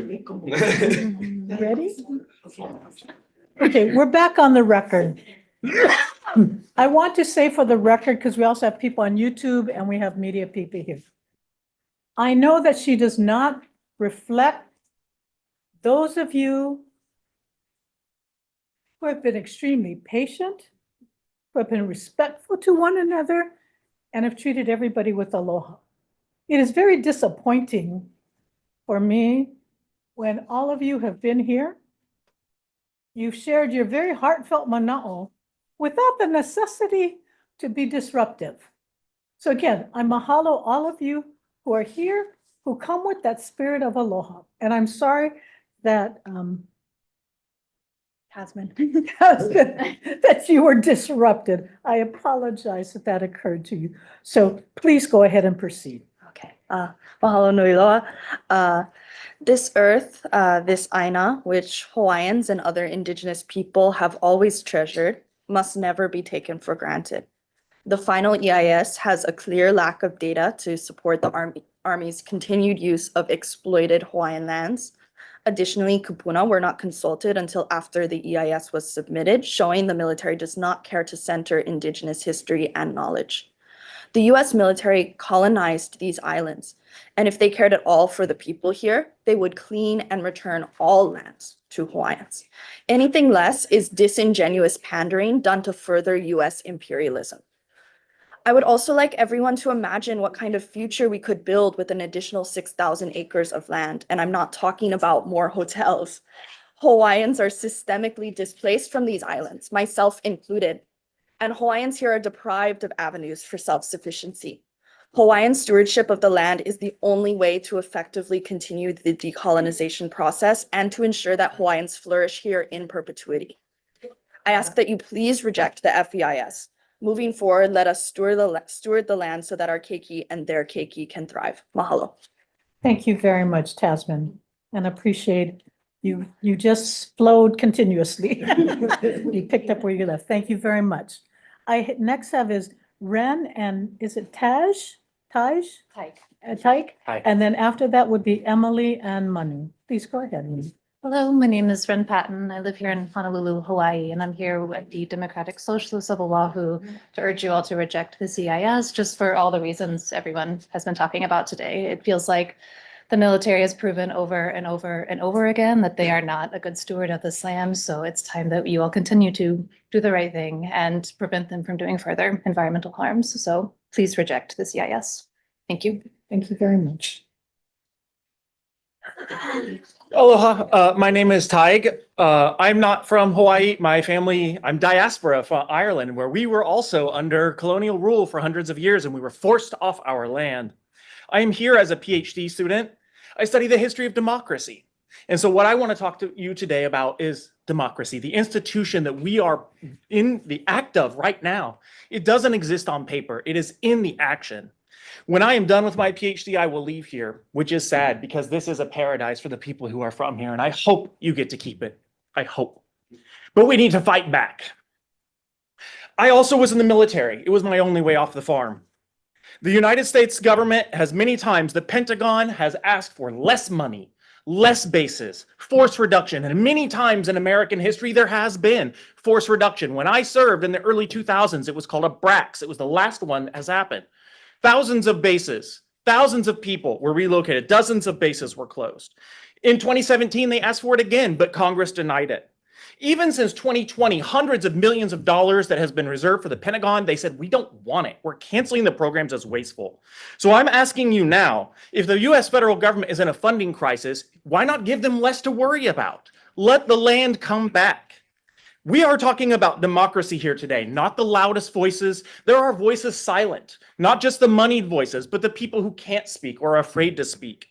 The masses, listen today. It's not about me as one person. I ask you to listen to the totality of the people of this island, of the people affected by this watershed, of the people, by the people, for the people. Thank you very much. Thank you very much. I have Emily and Manu.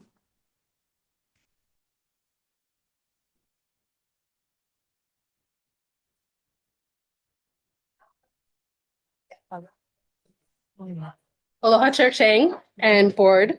My name is Emily Lehman. I'm testifying here today as a private citizen. I am not here on behalf of any organizations.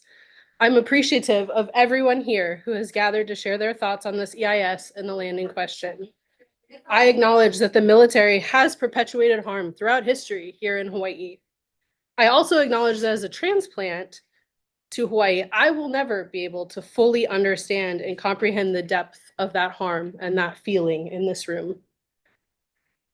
As an Army veteran with almost 2 decades of experience in my career in national security, what I would like to bring to this conversation is an affirmation and a reminder that there are serious threats to our safety here in Hawaii from ill-intentioned actors across the Indo-Pacific region.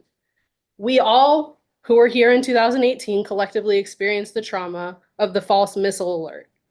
We hope that's never a real scenario here, right? But it was traumatic to us because we believed that it could be, because we all acknowledged that that could be a very real threat facing us. I dream of a peaceful future for my children and for everyone here on this land. The truth is that that's not the environment we currently live in. We want to work towards that, but that is not the reality that we exist in. The military needs access to training lands to be able to adequately train and prepare our service members, active duty, reserve, and Hawaii National Guard. They need to train so that they can protect us. They need to train so that they can remain safe when they go overseas and they do their duty of protecting us. I also care deeply about the health of the land. I care deeply about the people here, and I understand the connection there. I believe that we should seek to find a solution that honors all of those needs and all of those priorities in this complex environment. I believe that the military is genuinely seeking to find a solution that honors all those needs, as evidenced by their willingness to return most of the land covered by this EIS, and I encourage the board to recognize that and act in good faith so that a positive path forward can be charted together to honor and protect the people and the land and work towards a more peaceful and positive future. Thank you. Thank you very much, Emma. Aloha, Mama. Nice Aloha. to see you. Aloha board. Do not accept this, please. So vote against it. That's what I'm here saying. A majority of this land is held under executive order. These are Hawaiian trust lands, okay, which were never ceded to America. They are instead and continue to be illegally occupied trust lands. This is a picture of my great-grandfather. So I'm here to discuss Makua specifically, though I totally feel the same way about all the other lands. This is my great-great-grandfather's home in Makua. You can see that is a halipili. At the beginning of the war, they came to him and they said, can we please use your aina because we need military readiness? He said yes. After the war had ended, he thought he was going to get his land back, and he didn't. Because then the military told him, sorry, it belongs to us now, and you can't have it because we need to continue to use it for military readiness. That is my experience with the American military. Also here, I have a picture of the ohana of the church that was in Makua Valley also. These are very ancient pictures. And in this, the reason I show this is because part of their target practice was to put a bullseye on top of that church and to bomb it and practice bombing. So they just destroyed the entire church. All of these people that you see in these pictures had to find new places to live. This is a reality of my ohana, my great-great-grandfather, Helenihi. If we carefully read the EIS, we can see the impact to this land is horrendous.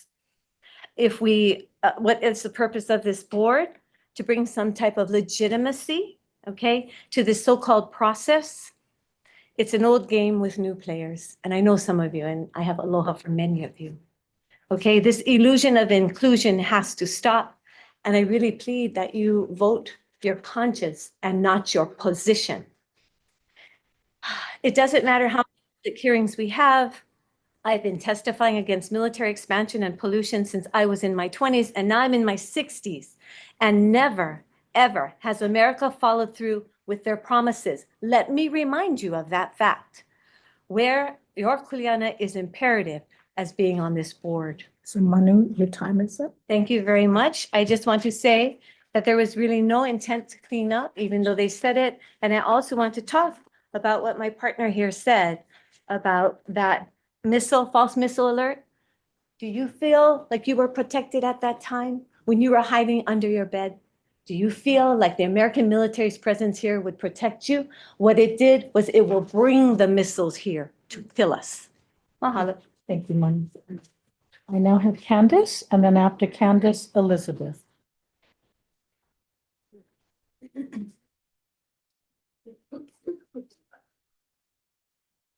Hello, Mike Kako, Chair Chang, and members of the board. My name is Candace Fujikane, and I'm an English professor at the University of Hawaii. I teach courses on land struggles in Hawaii. I urge the board to reject the EIS. I am very happy to see that the staff submittal recommends unacceptance.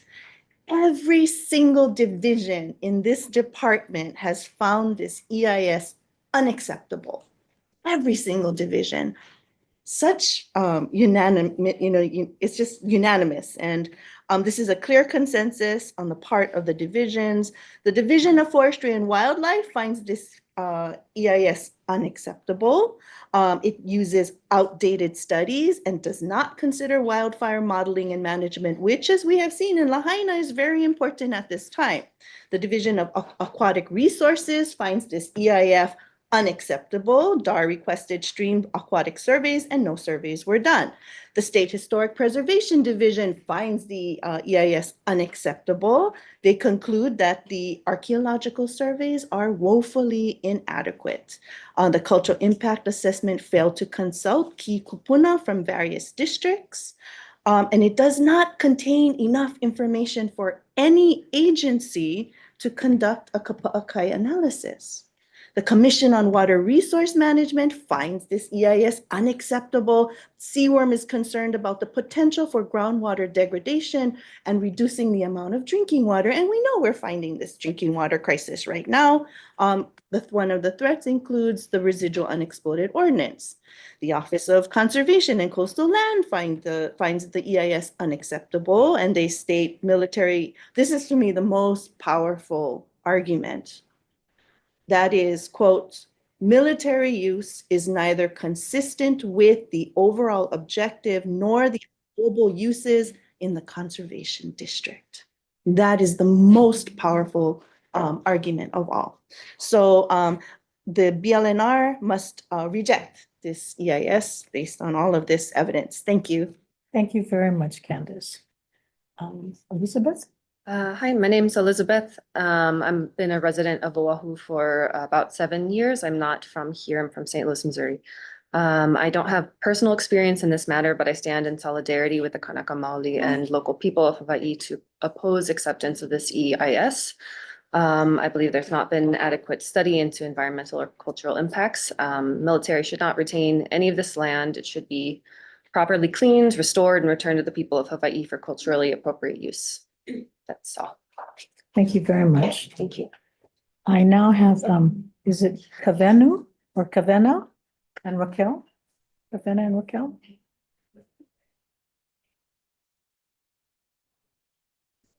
Sorry. Aloha, my name is Kavena Ulo Kala Kapahua. I'm testifying on behalf of Hui Aloha Aina Honolulu. We strongly urge you to reject and not accept this FEIS and reject any new lease or retention by the U.S. Army for Makua, Kahuku, and Poamoho. The Army admits that unexploded ordnance and possible chemical contamination are possible here, but refuses to test soil or water. At Makua, they promised to do phase 2 testing, and it hasn't been done, and no sampling has occurred at Poamoho. This is a casual failure that they continue to do to stick to their word and reminds us that they cannot be trusted.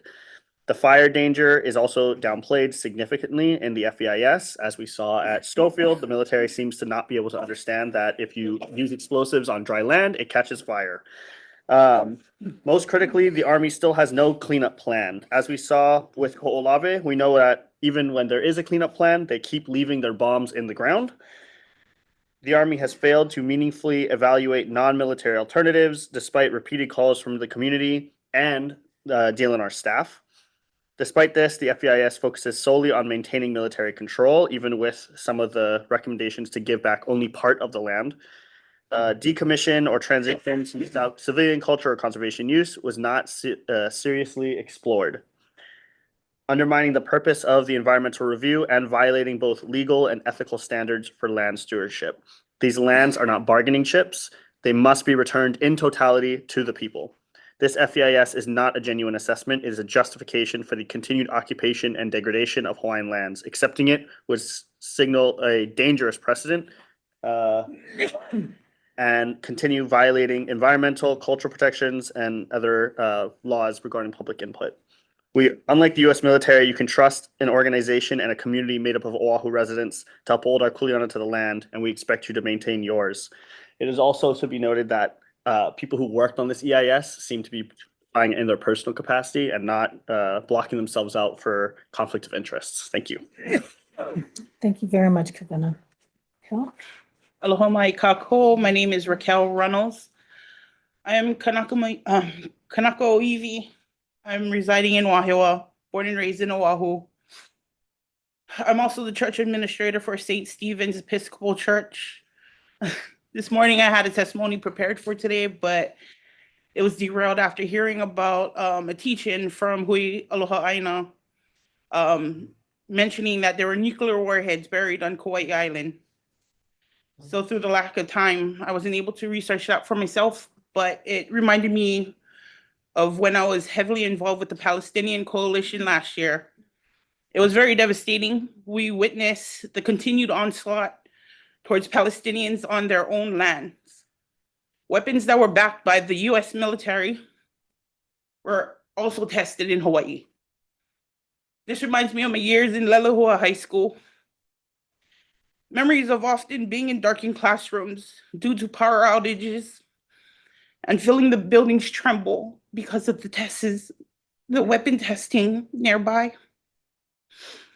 While lands are being occupied and these military exercises, contaminations are not only harmful to the residents of Hawaii, but it contributes to the extinction of native species that cannot be found elsewhere, and it prohibits indigenous populations from being able to access their own resources. I want to state, I urge the rejection of the U.S. Army's final EIS.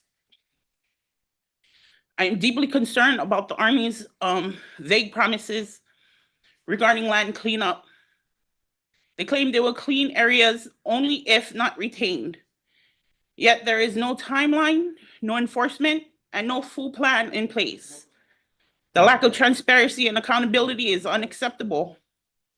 Furthermore, the Army has no commitment to return the stolen lands to our people who are wrongfully being driven out of our own lands,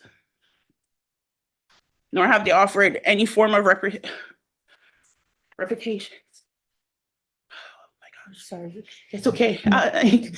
Thank you. Thank you very much. No, thank you for being here. Ruth and then Barbara.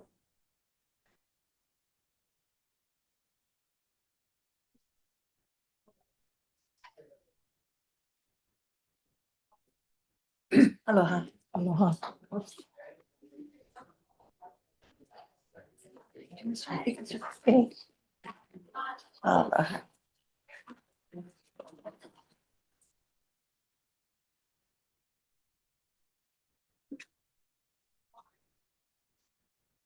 Aloha. Aloha. My name is Barbara Altimus. I'm 76 years old and have spent most or almost my entire life standing up against US militarization on indigenous lands, both on Turtle Island and here in Hawaii. I've witnessed firsthand how depleted uranium, white phosphorus, and other toxic chemicals have killed both the people, land, and all living beings, and the lack of cleanup of the US military with no regard for the sacredness of life. The original peoples know and have known how to care for the land and life. We are all experiencing the extermination of so many of our relatives, the two-legged, the ones that fly, swim, crawl, the four-legged, all of life, because man has forgotten how to care for, not destroy, the very source of life that allows us to live. Our Mother Earth is crying. She's crying for us to listen and to care for her, not to bomb her, and to care for one another. When I was in my 20s, Thomas Banyaka, a Hopi elder, shared with us of the prophecy that if we do not shift our consciousness to one of caring for, not destroying life, our children will not have a future. It was written in the Hopi petroglyphs, what we are experiencing today on our planet. It is up to us to stop this destruction and remember what it means to be human and who we are as human beings and why we are here. We are in a time where we are fighting for our humanity. The Hawaiian culture still remembers. The military culture does not. I was on Ko'olawe in 2016 and witnessed firsthand the annihilation of an island.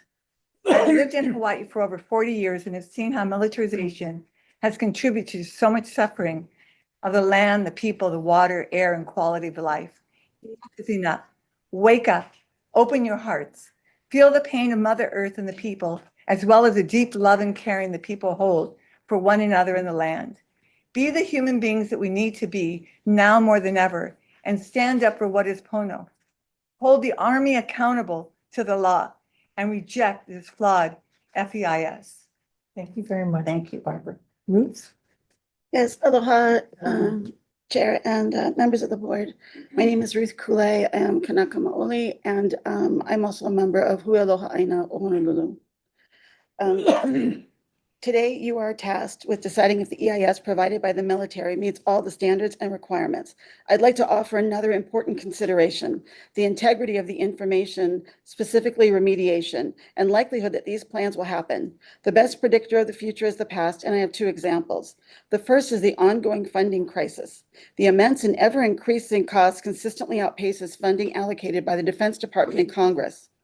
There's a massive growing gap between projected cleanup cost and actual funding the Defense Department requests and then receives. For fiscal year 2024, the Pentagon requested $1.5 billion for environmental restoration programs, $700 million less than the $2.2 billion Congress had appropriated for the previous year, demonstrating a consistent pattern of under-requesting funds for the task. Second is Kaho'olawe. Bombing ceased on Kaho'olawe 35 years ago in 1990, and the Navy spent $344 million to clear the unexploded ordnances.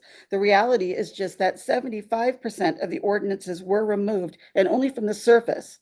And since then, the relentless erosion has revealed even more shells and bombs. Because Kaho'olawe's surrounding waters weren't cleared, additional ordnance continue to wash up on the beaches. One reason why so many unexploded ordnances were left behind may be that they represent one of the biggest logistical hurdles. The primary tool for detection is a magnetometer, which functions as they call it a sophisticated metal detector. You can decide if you think it's sophisticated. The problem is that it detects all buried metal, not just unexploded ordnances. This can include harmless scrap metal and shrapnel and other debris. This leads to extraordinarily high false alarm rates. It's not uncommon for cleanup crews to dig 100 holes to find a single unexploded ordnance. I just want to ask if what right does the military have to ask to destroy our island into perpetuity? I'm asking you to be the group that stops this. Thank you very much. Next I have is Raquel Araki and Marissa Clement. Harley?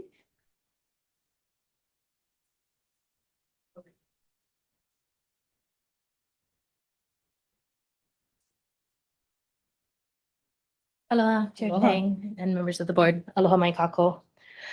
My name is Harley Broyles. I'm an associate attorney with Earth Justice, and I am testifying today in support of the return to the people of Hawaii of all state-owned lands at Makua, Paumahoa, and Kahuku. The Army's preferred no-action alternative to end military use of the Aina at Makua Military Reservation and the Kawailoa Paumahoa training area is long overdue. Although the military's acts of displacing Kanaka to discredit this Aina will never be forgotten, this is the first step towards healing for the people of Makua and Paumahoa. However, the Army's proposal to continue to use ceded lands, including leased lands at Kahuku training area, is unlawful under Hawaii law. The military's historic use and proposed continued use of these lands is inconsistent with Hawaii's conservation district protections and this board's fiduciary duties under the public trust doctrine. The Army's retention of state-owned lands would require amending Hawaii Conservation District rules to allow military uses in the Conservation District. Hawaii's Conservation District rules were established to conserve, protect, and preserve our natural and cultural resources. And amending these rules to allow the military to manipulate, alter, and destroy these lands is antithetical to the purpose of conservation districts. We cannot allow the U.S. military to continue to operate as it does in spaces where Malama Aina is supposed to be a guarantee. The military's continued retention of state-owned lands also violates this board's public trust duty to use reasonable care and skill to protect, preserve, and manage public trust lands. We all have the kuleana to this aina, but this board has an obligation. So we ask this board to choose protection and preservation over desecration disguised as practice. We urge this board to fulfill its public trust obligations and reject the methods proposed as viable land retention options in the FEIS and return these lands to the people of Hawaii. Mahalo. Thank you very much. The next two I have is Wayne Tanaka and Hama Watson.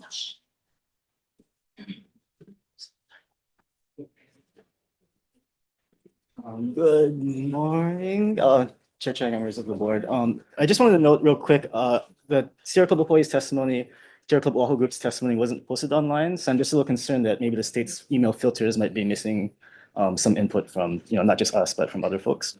But Wayne Tanaka, Sierra Club of Hawaii, we are in support of a staff recommendation to reject this FEIS. I just add, to the conversation, there's, I think, an implicit maybe expectation on the Army's side that because they prefer to relinquish some lands, maybe they would get a pass on a subpar EIS. But as your staff pointed out, if they're really committed to relinquishing any lands, then they wouldn't have included full retention as part of the proposed action.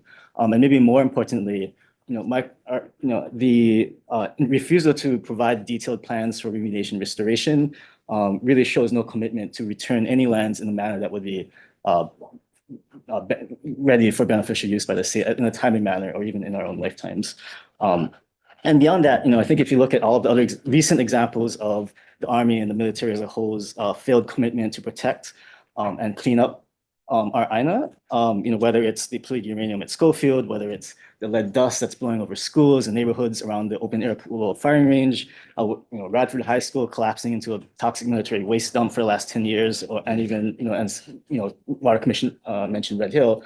All of these things I think really counsel as a matter of, because of these things, we really urge you as a matter of law and of our dignity to not accept an FEIS that, flouts, the hard work of your staff, your own guidance from the last hearing on the Pohakuloa FEIS, as well as the laws of Hawaii and our aina itself. So respectfully urge you to reject this FEIS. Thank you. Thank you very much, Hama. Ano me ke aloha, auau hama ke aloha nui Kaiama Watson. I'm from Kaimuki. I'm also here representing Pu'uloha Aina or Honolulu. I'd like to strongly urge this board to reject the FEIS as per the recommendation.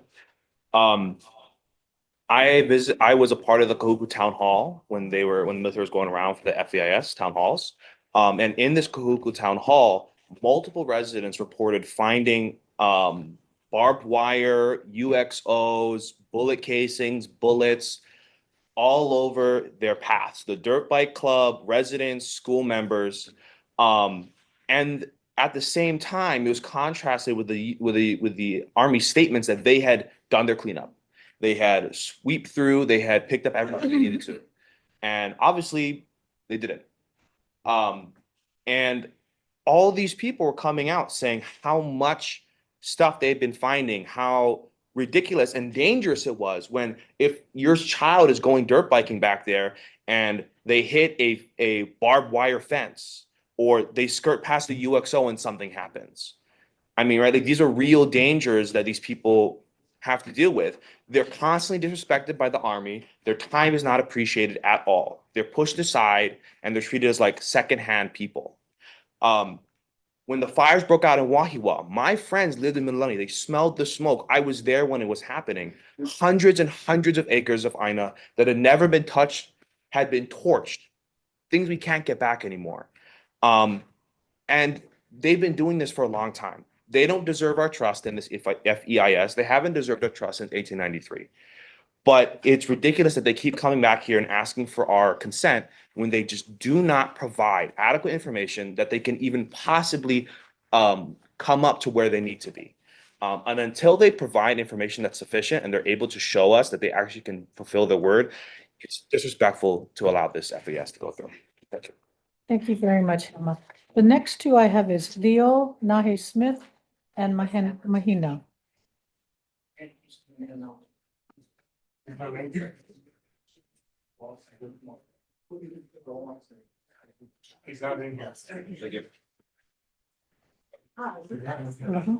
Aloha mai kākou. O leo nahe ko uinoa no e hu maui mai au no hoau ma manana. I'm here to express my strong opposition to the U.S. Army's proposed retention of leased lands across Oahu and Hawaii Loa, really, and to urge you to reject the FEIS. I moved from Maui to Oahu just last summer and always knew that there were military bases here. But it wasn't until I actually lived here did I realize just how pervasive it was. And I don't know about you all. I mean, I know everyone else feels this way, but I don't feel safer with them around. Just last week, Donald Trump decided to unjustly bomb Iran, and my entire ohana on Maui asked me to come home. And do you understand why this is? The US military and army being here puts a target on our backs for an unjust war that we never wanted to be a part of. Just last summer on Maui, we were protesting the US Space Force's proposed construction of 7 telescopes on Haleakala. Being one of the only islands without a military base, at least during my lifetime or presence, many people talked about how scared they were if the US military was there. And do you blame them? The bombing of Kaho'olawe just off of our shores was not long ago, and as someone who grew up going there to Malama Aina, it is heart-wrenching that our access is confined to a narrow path around the island. I worked on a farm on the west side in Waianae, and during my first week, as I was harvesting, I remember feeling this rumbling beneath my feet. And so casually, another mahiai told me that that's the military practicing on the other side of that mauna.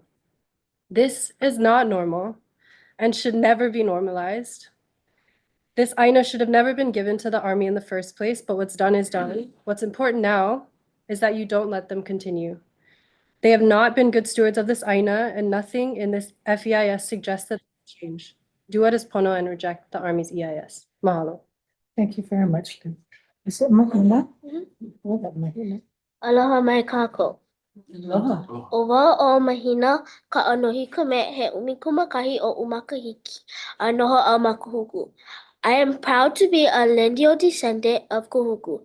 My kupuna are buried in this ahupua'a. This land is very special to me and my family. I see and hear the military doing things that hurt our aina.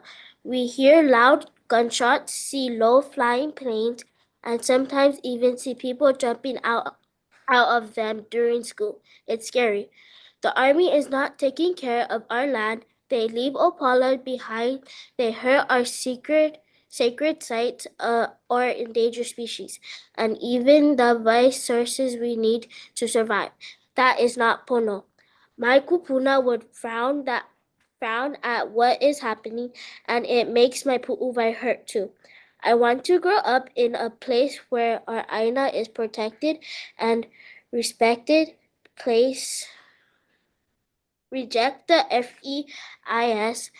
Please let the land rest. Please let our kupuna rest.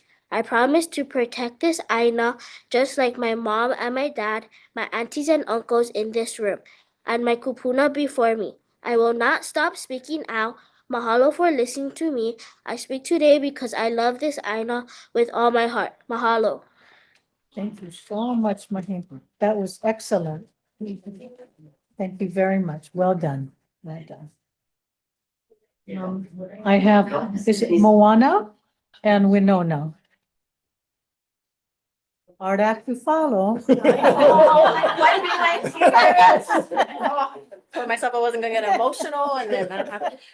Okay. Okay. Right. To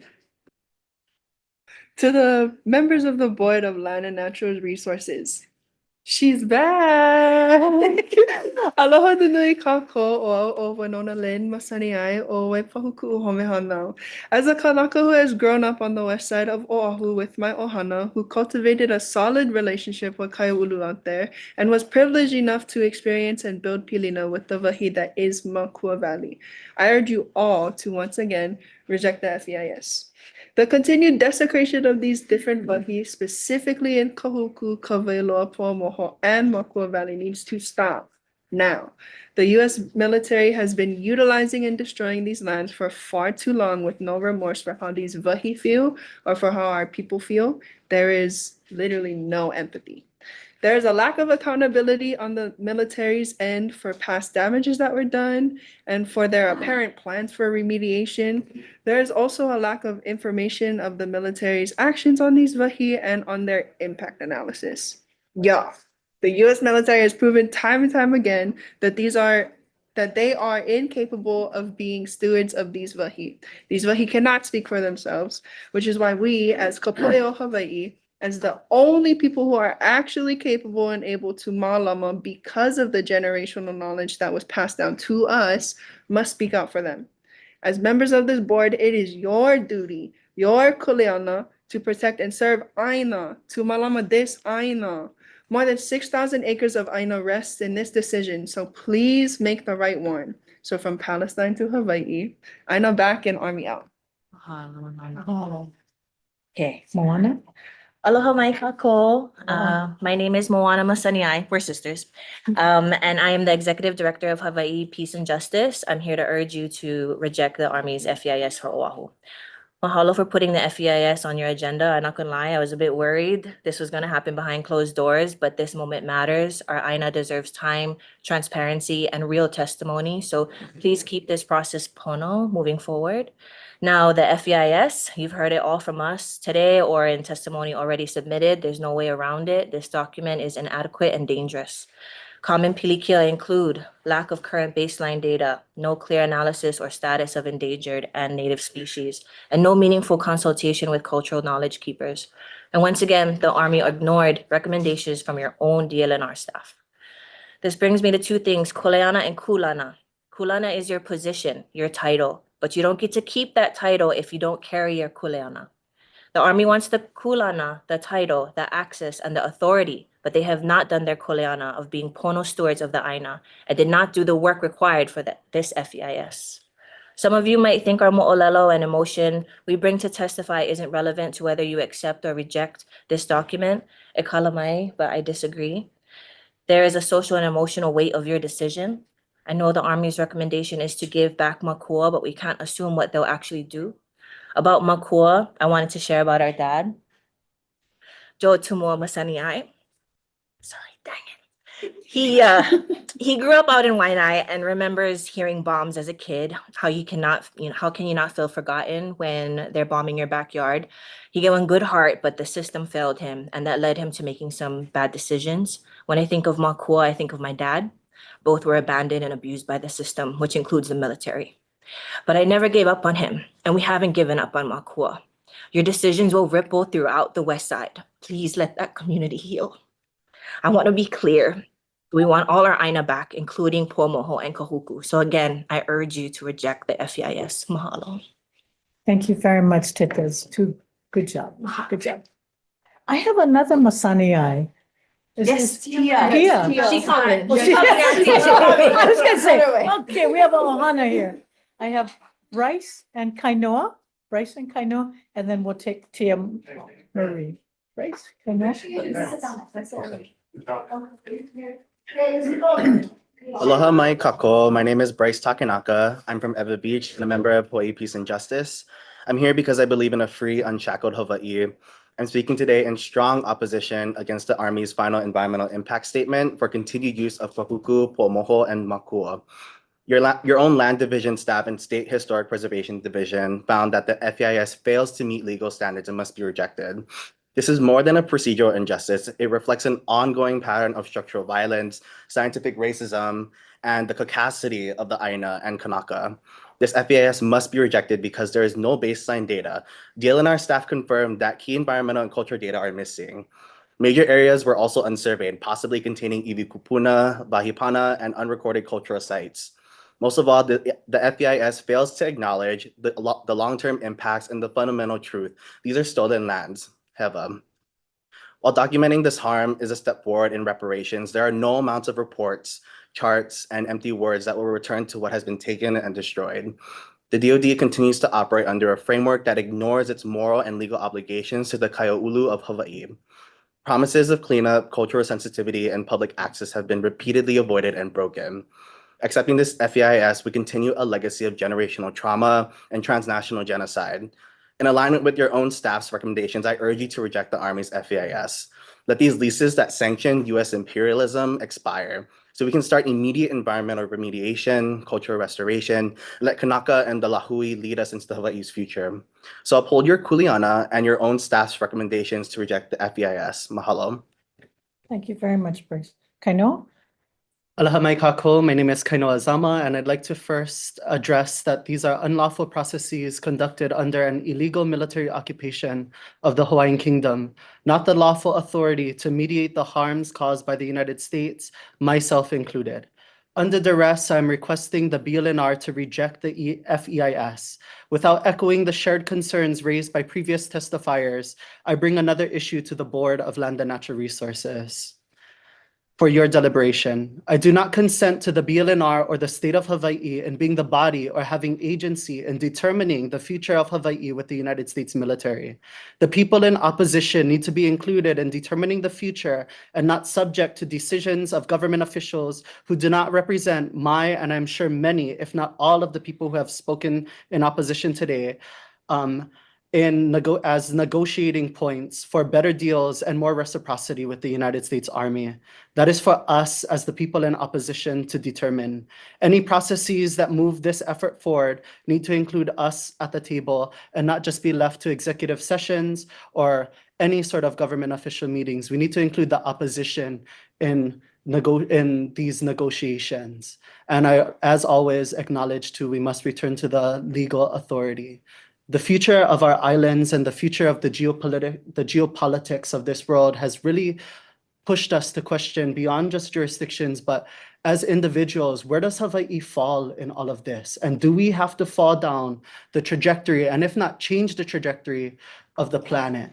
And I think it can go back to, as Pilahi Paki and some of her previous sayings in the prophecies, that return to aloha, and really to question what that means for us, what that means for the future governance of these islands, and how we can really shape this future. And I don't think it's in collaboration, particularly with the direction that this is going. I'm also opposed to any land retention plans in respect to trying to swap some lands for Pakula. Mahalo. Thank you very much. The last person I have on this list is Tina Marie. Tia Marie. Tia Marie. Tia Marie. She should be right outside. Did I not call any of your names here? What is your I name? think you called me, I was outside, Raquel Rocky. Oh, you're right. Okay. I'm later. So why don't you come on up? Yes, please come on up. Tia might be in a media press conference Oh, right now, okay. right outside, so Okay. sorry. Oh, you also signed up to testify? I'm later on the list. Okay. I'm on the next page. That's okay. I can take you now. Go That's ahead. okay. Tia Marie is coming through the door. Okay, that's okay. Why don't you go ahead and introduce yourself? Aloha mai kako. Aloha. My name is Raquel Araki, and I would like to echo all of the statements that were made today. They are true and sound. I'm a resident of Waianae, born and raised in Makaha, and I can speak as of yesterday and the day before and all the days before that. There is continuous bombing that is happening in Schofield, and no one is protecting us from it. They're not protecting the Aina from being bombed, because they're the ones who are constantly bombing it. It is happening all day long.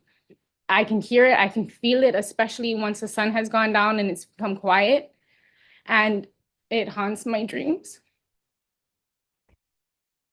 And it's not okay, and it's terroristic threatening. And we all know that it's happening. and we're paid to look the other way. And it's not pono. So I'm just here to stand with Aloha Aina. Thank you. Mahalo. Mahalo. Tia? Aloha, aloha, aloha. My name is Tia Marie Namahana Masaniai Estrera. I am a Kanako Iwi and Mo'opuna of Ko Hawaii Pai'aina, and I'm here to put this board on legal and public notice. If you approve this FEIS, you're violating your fiduciary duty, your constitutional obligation, and your responsibility under the Public Trust Doctrine. You are here to protect the Aina and people of Hawaii, not to advance the U.S. Army's mission of war readiness and national security.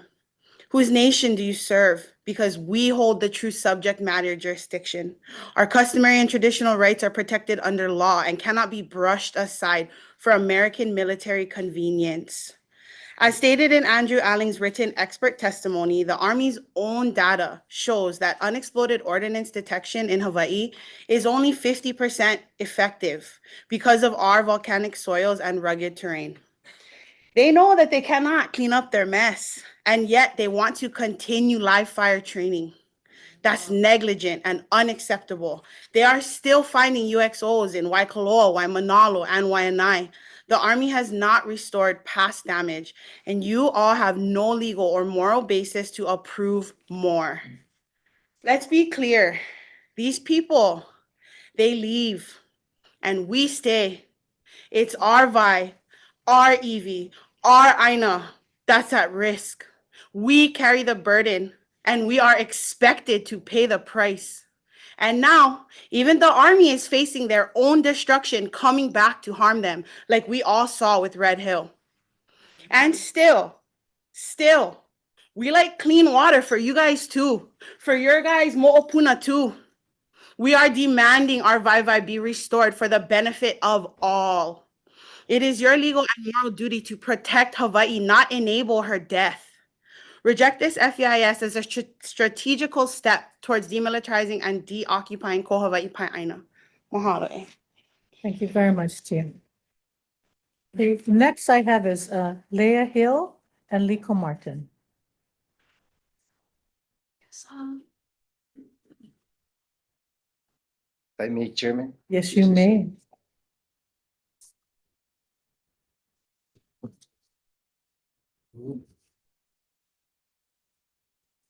Thank you.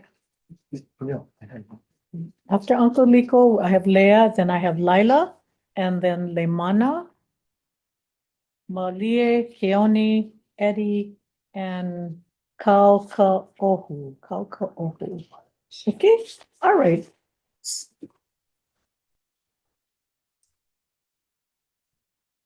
Ready, Uncle? You go ahead first. And I know it's gonna be hard, but you have 2 minutes, okay? That's fine. Okay. Okay. My name is Liko Martin, for the record. Aloha. Board members, I want to follow up with some written comments with respect to the issues that I brought up at the last conference concerning the leases with Wakaoloa.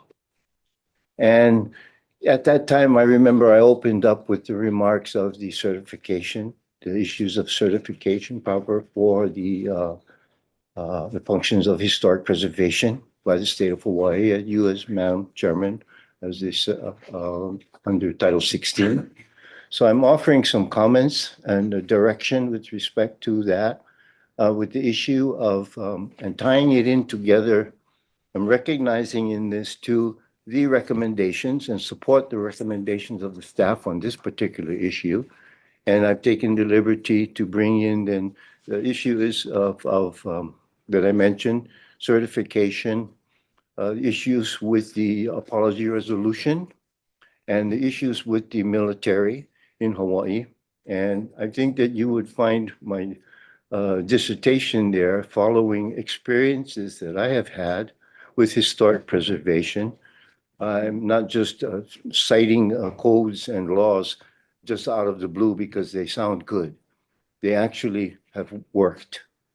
And I hope, and basically for the record, I'm requesting of you, Chairman, for to seek the discretion of the Secretary of Interior to determine under Title 16 whether or not major inconsistencies exist within the state system. Okay, and I believe that if we can get to that, putting things on the table, that how we proceed into the future with respect to the definitions by which we are defining ourselves and the laws that we are able to reference, that we would be in a better position to do a better job. Thank you. Okay, all right, thank you very much. Thank you very much for being here. So, Leah, and then after Leah and Lila. Hi there. My name is Leah Hill. I'm a new resident of Hawaii as of a few months ago. Just getting involved with the community. Have a background in environmental law, in Indigenous policy. So I'm just presenting an idea that another community member had presented to me, but didn't have time to say for herself. It was suggested that, in future, maybe each ahupua had like a single individual member who would be like their representative to speak on behalf of their community. And ideally with as much time as the military has to speak, given that, they have the history with the Aina, they have the experience and the knowledge that comes with living here their whole life and being connected. This would be like on top of everybody else's 2 minutes for testimony. It's just an idea that they had put forth. That's all. Thank you so much for the contribution. Is it Lila? Layla? Lila? Layla. Layla, please come up, Layla, and then Malie.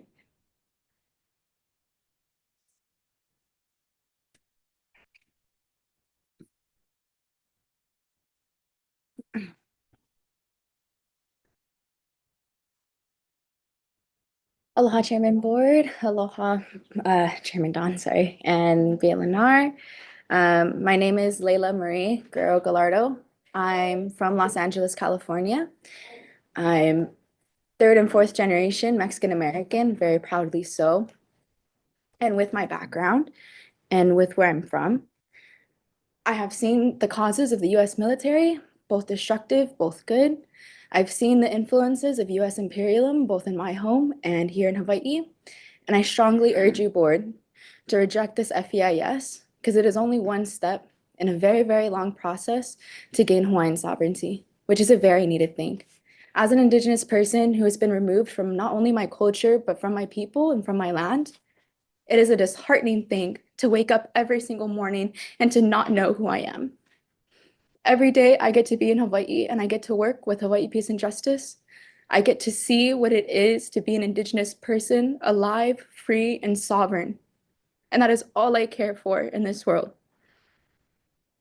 However, to give you facts, this FEIS must be rejected because there is no baseline data, which I know you've heard repeatedly all day today. Your own staff has confirmed that the key environmental and cultural data is missing. Without it, neither the board nor the public can understand its full impacts, and it puts the ecosystem, species, sacred sites, and watersheds at risk. There's an incomplete cultural review. The Army's cultural impact assessment ignored significant mo'olelo, and these stories are connected to the affected lands and deserve inclusion. The inclusion of cultural access and just land back in total is something you can never put a price tag on. You can never go through a lease proposal process or whatever. Kanaka need their lands back, and they need it back now, and they need it healthy now. Mahalo. Thank you very much. Malie? Malie. Aloha members of the board. My name is Malie and I'm a member of Huialoha Aina o Honolulu.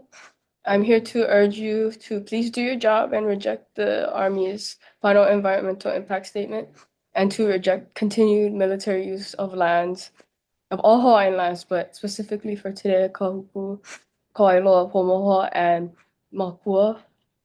This FEIS is incomplete and misleading. It ignores major concerns It minimizes real harms, and it fails to meet its own standards. The BLNR has both a legal obligation and a moral duty to reject this document. So you are obligated to stand against the further destruction of our homeland. So please do your job and reject this document. It is a deeply flawed attempt to greenlight ongoing destruction. It is evasive and it is incomplete despite being thousands of pages long. The Army has provided no assurance of environmental protection, no credible accountability, and no respect for the cultural and political status of this Aina. Hawaiians, we are illegally occupied. So we see time and time again that our land and our most sacred wahi, including the lands referenced in this very document, is violently appropriated by powerful foreign entities, whether that's money-hungry developers or money-hungry warmongering developers like the United States military.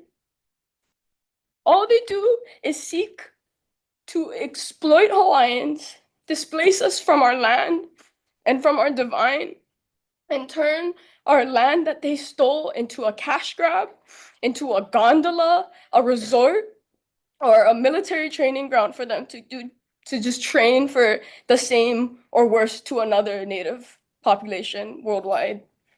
I can't allow this to happen to my home. Please do your job. Please reject that EIS. Thank you very much, Mabu. I have Lemana, Keone, and then after that is Eddie and Kalka'oho.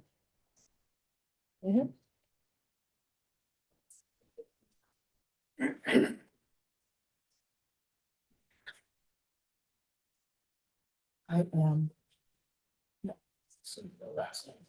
Let's go ahead, Lemana. Aloha, Aloha. board members. Thank you for the opportunity for Ahamoku to come up and give a brief testimony. My name is Leimana Damate. I'm the Luna Alaka'i for the Hawaii State Ahamoku. And I stand on our testimony that has been submitted to you in writing. We're asking that the land board not accept the existing final documents and FEIS. I have outlined in our testimony exactly why we support the land division submittal and have looked into every single one of these. I wanted to tell you something that has come up since the Wākaloa meeting, and that is, even though we have testified to not accept the final documentation, and for valid reasons, we also are not closing the door to working with the military in the future to bring the voices of our people forward. Just listening to the speaker before me was heartbreaking, because these are our young ones, these are our youngsters, these are the ones that are going to carry on. And for them to face that kind of heartbreak, the only way out I can see on this is that we have to make a concentrated effort to try and mitigate the issues that are now before all of us. I just wanted to say that we stand strongly on our written testimony of asking the board to not accept this final documentation because it is fundamentally flawed. Thank you. Thank you very much, Lemana. Keone? Aloha mai. Aloha. O Keone Ko'inoa, no Waima Nala Mayao. I'm here to ask the board to reject the Army's FEIS as incomplete and inadequate. I know I'm in the right place today because all of my ohana is outside. How wonderful would it be if instead of inside today, we are already on our Aina, remediating the soil, planning for housing and food security. Enough of this, we need to get to work. I would ask all of you to think about your ohana, your kupuna, your grandparents, your parents and your children. What is your love for them? Your aloha. What is your kuleana to make sure that they are healthy and that they are safe? Why should we treat our kupuna aina any differently? Our aina feeds us, it houses us, and it keeps us safe. As Kanaka, we understand our genealogical connection in relation to Aina, from the Kumo Lipo to all of us in this room on both sides of the table. Our kupuna Aina on these occupied lands have been sick for a very long time and they need us to come home. We all have a deep kuleana to caretake, including you all. We do not consent to 1 acre of land being utilized for military training or operations. Moving forward, we do not consent to constant desecration to feed America's never-ending thirst for violent imperial expansion. And we do not consent to IDF soldiers who are training to commit genocide on our sacred Aina kupuna. And we reject any EIS that prioritizes the military goals of an occupational government that is willing to sacrifice her people on behalf of a nation an ocean away. Think about the Hawaii that you want to leave for your keiki and ohana when you make your decision today. We must think generationally, dig into your na'au, and stand with us and do the right thing.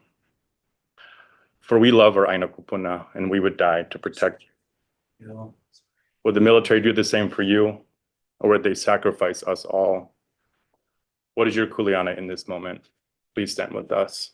Mahalo. Thank you very much, Eddie. I now have Kaukaohu, and after Kaukaohu, Natasha, Laulani, and Baron. Natasha, I'll let her speak first. Okay. All right.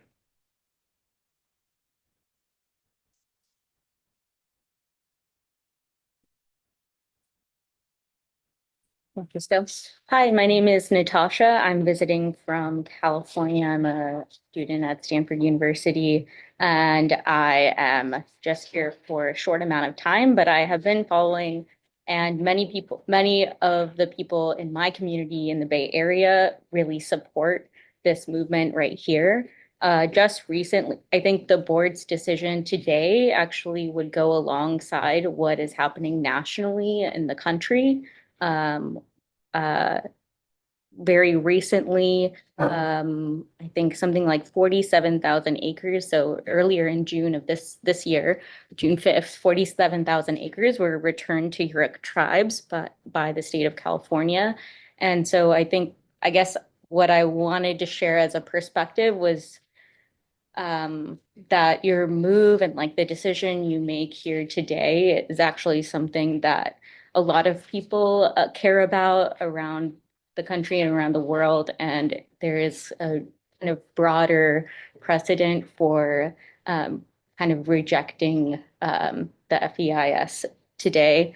I also wanted to share, like, just from my perspective, the importance of kind of affirming international law right now and continuing to abide by these laws about human rights and protection that many people here have already referenced. After like a couple of years of pretty violent betrayal of those norms, what you guys choose to do could actually really help a lot of people feel like maybe there is justice, maybe there is fairness, maybe we do have institutions that can work towards the people's benefit. So I just wanted to come today to share an alternative perspective and kind of show the broadness of people's concern about what you choose to do. Thank you very much. Mahalo for sharing your day with us. Eddie? Aloha mai kako, Aloha. o kako, o kalani wahilani no puea mai au. E ku'u kou makua kane vela ahilani wahilani no laila e ku'u kou makua hine pikake wahilani. My name is Kaupohu Wailani. I hail from Puea. That's the original name for Waianae Valley. My dad is Vela Ahilani. My mom is Pikake. I'm here, first of all, to stand in opposition and to compel this board to do what is pono, to reject this EIS. And I have to talk about it, and especially all my fellow Lohaina and comrades that came up to testify in opposition.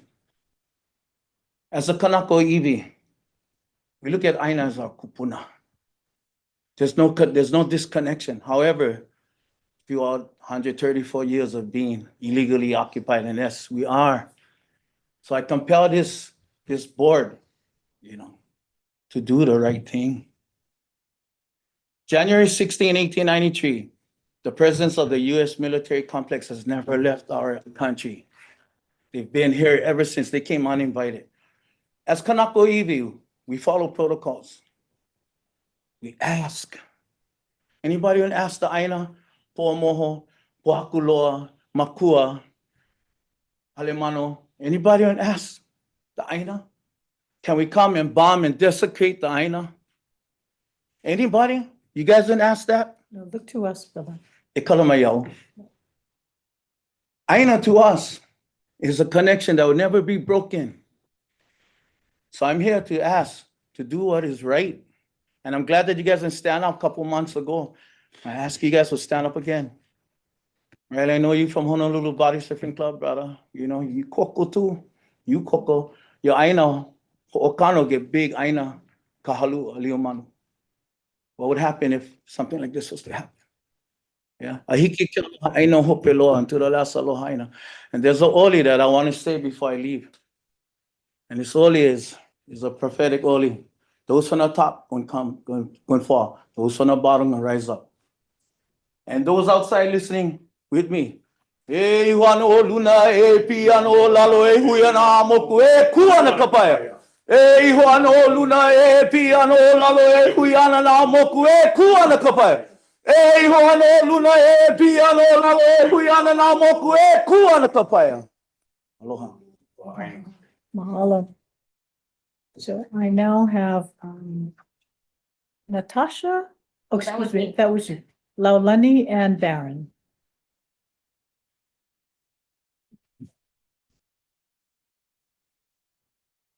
Did I miss your name? Excuse me.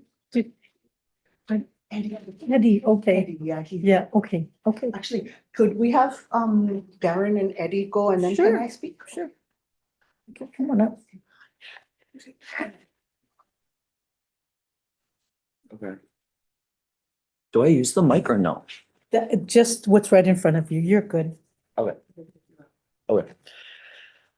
Hey, I'm here today to discuss my disapproval for the Army's FEIS statement. This impact statement is riddled with filler words, double negatives, intentionally misleading and deceptive diction, along with other language used to justify these highly invasive and wildly unpopular positionings.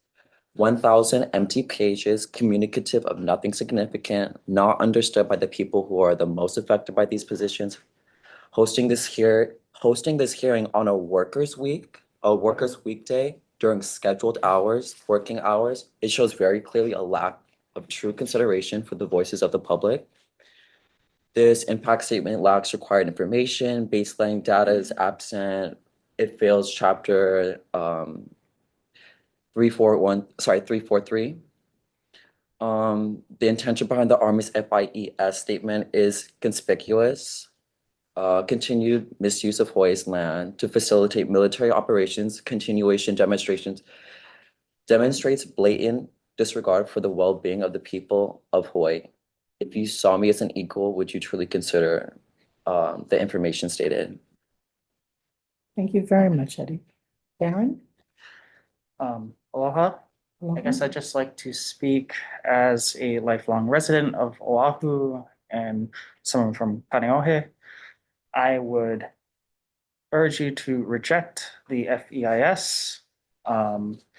It is something that we as people who live here will have to live with. So I would hope that you consider that. And also, I know there were comments before about how a bunch of these issues that we speak on are not, quote unquote, not relevant. I think I would counter that because if you know the history of Hawaii and the history of the world in relation to the US, a lot of this is connected. It brings us out to all of these things. And so, yes, I hope that you would understand and properly represent us and reject this FEIS. So, Thank you very much, Baron. Laulani?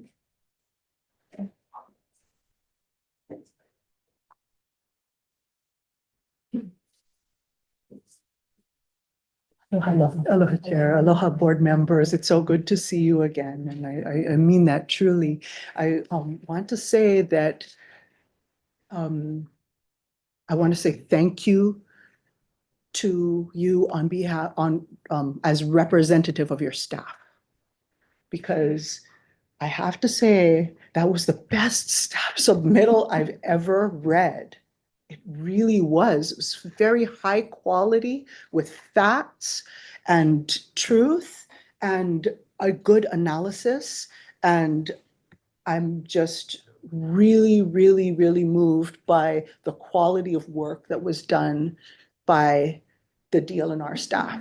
So I want to say mahalo. And, you know, I'm not even going to try to convince you to reject the EIS, because I know, first of all, I have faith that you will. I have faith that you will listen to your staff, not to me, but to the staff, because they know what they're talking about. And I don't think there's anything I can say that they haven't already said in a way that should compel this board to do the right thing and reject the EIS. And I also want to thank the Army, because I think that one thing in that is that they did not try to manufacture information, which I have seen in the past, you know. So there was a lack of information that is important, but that's real. And I really want to thank them for being real, because that's where we're at. And from this place, we can go forward. We can all go forward together. And the fact that we're at this place allows me and many others to focus on the things that are really important, like taking care of kupuna, taking care of our lahui, and being kanaka in a real way. So mahalo. Thank you very much, Laulani. This is the last one? Oh, Laulani.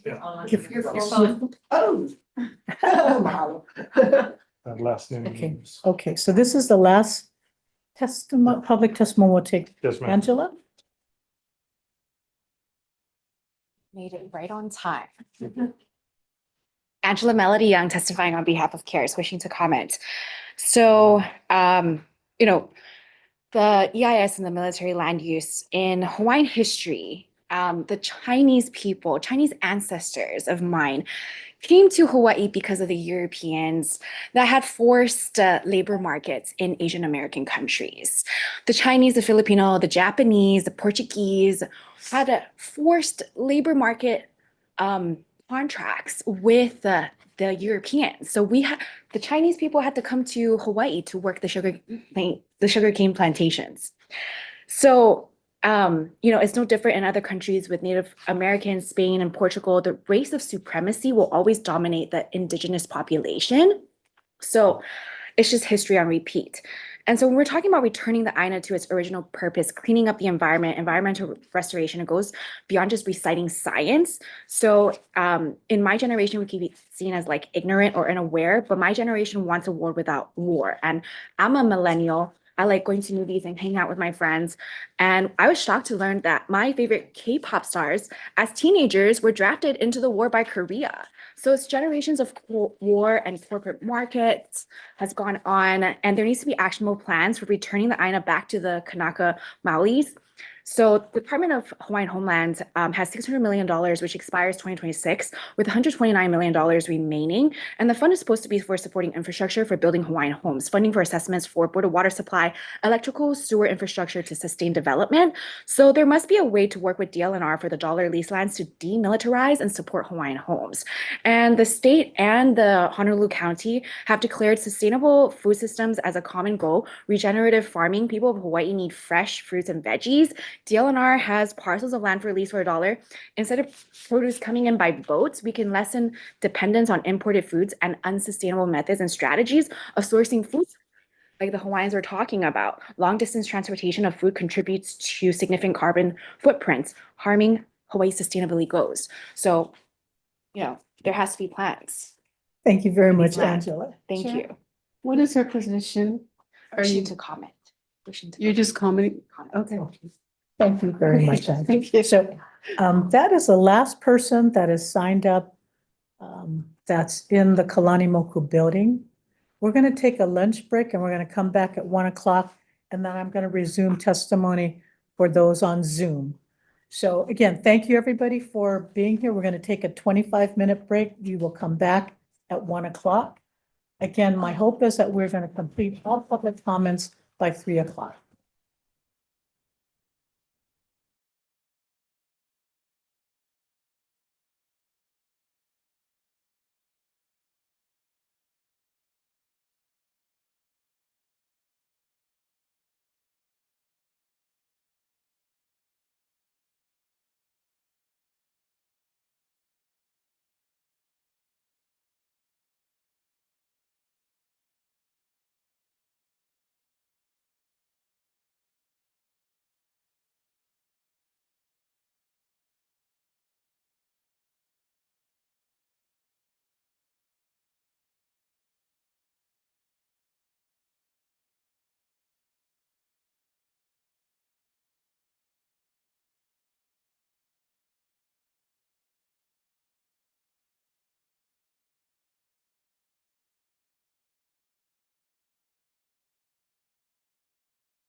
Is there a reason?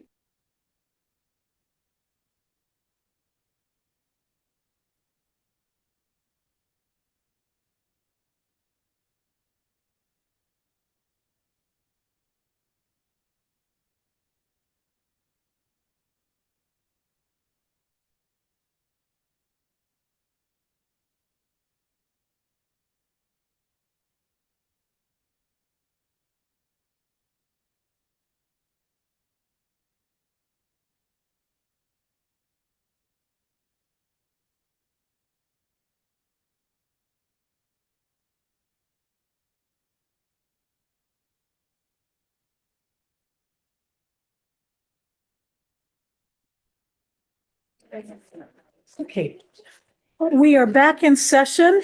It is 1:10. And thank you for everybody's patience. I am now going to take those who wanted to provide comments on Zoom. So I see those on the screen. So I'm going to first start with Representative Amy Peruso. Please go ahead. Aloha mai kako. My name is Amy Pruso. I currently represent House District 46, which includes Schofield Barracks in the Hawaii State House. I've submitted written testimony focusing on specific weaknesses in this written FEIS, but I wanted to take a moment to discuss our community's recent experiences on this issue and identify an important pattern, I think. In 2020, we organized virtual listening sessions with Colonel Misigoi to get community input on this issue of renewing the leases. So for 2 evenings, for more than 3 hours each evening, we heard an outpouring of pain and anger about the injustices connected to current military occupation of state lands. And in July of 2024, as you know, hundreds of community members, a few from neighboring communities, but most I recognized as constituents, came out to Leilehua High School to oppose renewal of the leases. One person spoke in support. So my community, those who have cared to weigh in, strongly oppose the renewal and are likely offended by this draft FEIS. The Army's refusal to provide current ecological baselines in its FEIS is part of a broader pattern of secrecy and careless disregard that reaches far beyond the INA. In House District 46, we have just witnessed how the same culture of impunity cost Misa Johnson her life. Her soldier husband dismembered her pregnant body and then incinerated her remains. Yet the Army quietly negotiated a plea deal that could free him in little more than 2 decades, all while shielding the investigation from public view and failing to adequately support and engage the family and the community throughout the process. That erasure and marginalization mirrors what Native Hawaiian advocates documented in the state's Missing and Murdered Indigenous Women and Girls report, which revealed an alarming incidence of military-linked trafficking and violence, data the Department of Defense has never meaningfully addressed. So when the institution that wants 30 more years of live fire rights on public lands can't protect or even account for the women living in its own housing in my district, why should we trust promises about protecting endangered birds, groundwater, or sacred sites? The Army's environmental negligence and its failure to confront gender-based violence spring from the same root: a closed system that resists transparency until tragedy forces its hand. If we accept this deficient FEIS, we reward that culture and tell the next Misha Johnson and the next native bird nesting in a blast zone that their safety is negotiable. So I'm urging the board to reject the FEIS and demand real accountability for the lands and for the people who call them home. Mahalo. Thank you very much, Representative Peruso. Could I just ask for clarification? The 2 meetings that you mentioned, where there were 3 hours of testimony or 3 hours of comments, were those your meetings or were those meetings sponsored by the Army? Those were meetings sponsored by our office in partnership with Colonel Misigoi. Okay, very good. Thank you so much. Thank you. Great. The next person I'll have is Bianca Isaki. Good afternoon, Chair and Commissioner and board members. Bianca Isaki here in my individual capacity, supporting the staff recommendations. And I just 2 things. So one of the purposes of having these environmental documents is to reduce, is to have information for you to make a decision and without, this is a quote, without undue cross-reference to other documents. And one problem we had with this procedurally this was that for their alternatives analysis and multiple other substantive portions of the EIS, they referred to, say, their analysis of alternatives or other documents that were not only like not appended to it, but were not public. And so, for instance, like if we're going to comment on what is a reasonable alternative or propose alternatives, which you're supposed to do as part of the process as a member of the public, how can you do that if if the EIS and the Army refers to a document where they've already analyzed the alternatives and then tells you you can't see the document unless you go through FOIA, the Freedom of Information Act. The other thing, just briefly, and people have talked about like the cleanup issue. And I just want to, and so one of the ways that they say that they'll clean up is comply with CERCLA and the lease. The lease says that they will remove weapons and shells in connection with training activities to the extent that a technical and economic capability exists, and that removal will not exceed fair market value. And I'll just point out that at your April 11th, 2025 meeting, the board expressed concern about the lack of reporting for remediation efforts for former military lands on Oahu and Hawaii under expanded CERCLA requirements. And specifically like the Waikoloa training area, which is, it's cost $217 million, something like that. And the projected cost is $720 million. Oh, okay, sorry, I see my time's up, but thank you very much. Thank you very much, Bianca. Capano Carvalho, excuse me. Kepano. Ekalamai. Kepano. Can you unmute yourself? I know, Hey, can you hear me? Angela, there's no eating in here. No Hey, can you hear me? Yes, I know. Yes, we can. Yes, we can hear you. Oh, okay. Aloha, my name is Kepano. I'm representing on behalf of myself as an individual, but I would like to speak from my experience as a conservation professional who's worked in this field for just over 10 years. I made 10 years at the beginning of this month. And I wanted to speak on my personal experiences from working in areas like Paumaho, like Kahuku training area, like Makua area. The military are not good stewards of the land. We were constantly required to report on findings of whatever we found, especially in the Kahuku training area. We would routinely find extremely large trash piles of MREs, all that kind of stuff. I also have found UXOs multiple times. I have found them in areas that are not training areas, like off the side of the Like. I found 9 active bazooka rounds from the Vietnam era that were just dumped on the side of the road. We can no longer work over there because of that. And the last thing I wanted to mention is that the EIS, as I understand it and the way I read it, is factually untrue because there are things that are not reported on there. I put in my written testimony that on page 3, section 3, page 135, paragraph 2, I believe it is, it says, in KTA, there are no known burials of iwi kupuna in the area. That is factually untrue because I have found 4 of them myself and I've reported them to KTA, to Laura Gilda, who is DPW Cultural. They're aware that they're there. SHPD is aware that they're there too. And they were, DPW Cultural was supposed to notify SHPD of their existence and they have not. But I have also found other things that were supposed to be brought to SHPD's attention, which I did. So what I'd like to leave you with is that if they're willing to lie about known burials, I held the bones myself. I put them back in the cave and I closed the burial cave. If they're willing to lie about that, what else are they lying about in the final EIS? Mahalo to you guys and mahalo for everything you do. Thank you very much, Kepano. I have Colonel Mark Brown.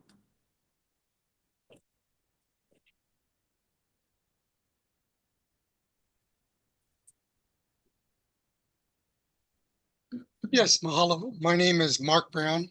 I retired as a colonel in the U.S. Army following 30 years of active duty service. So I understand how important having the appropriate training grounds is to the Army. Since the 25th Infantry Division on Oahu is the Army's only division that specializes in jungle training, the 450 acres of training space in Kahuku that the Army is requesting continued access to is critical to the division's mission. I've also been a Hawaii resident for 28 years, so I understand how important historic ancestral lands such as the Makua Valley are to the people of Hawaii. As explained in Section 2-5 of the FEIS, the Army is prepared to return about 93% of the currently leased land to the state and is only asking to retain the 450 acre tract A1 in Kahuku. This return of over 5,800 acres of land currently leased from the state by the Army clearly demonstrates the Army's good faith and willingness to make considerable concessions for the public good. I urge approval of the FEIS, not only in recognition of this good faith, but because it would be an important step towards a follow-on agreement for the Army to transfer about 450 acres of the Makai portion of the 3,408 acres of federal land they manage in the Makua Valley to the state in exchange for ownership of the 450 acres of jungle training space in Kahuku. The Army expresses their willingness to consider such an exchange on pages 4-1 and ES-14 of the FEIS. If an exchange took place, the opportunities for residents and appreciation of the cultural significance of the valley are endless. The state could, for example, designate Makua Valley Makai as a state park to be enjoyed by all Hawaii residents, especially those on the leeward side of Oahu. Mahalo nui loa for your time and attention. Thank you very much, Colonel Brown. Next I have is Luann Langford. Aloha. Aloha. Hi, Luann Mahiki Langford Favorito, member of the Makaha Hawaiian Civic Club. And we do oppose, I did submit testimony. I will stand on that. Wanted to give some clarification for Auntie Rocky Kaluhiva, who reported the Association of Hawaiian Civic Clubs. And one of your board members asked the membership. I also sit on the executive committee with Driana Kalili. There are 3,266 members of the Association of Hawaiian Civic Club. And I believe you have our testimony. Mahalo. It's been a long day, everybody. Aloha. Aloha. Thank you so much, Luann. Now I will take Tara Rojas.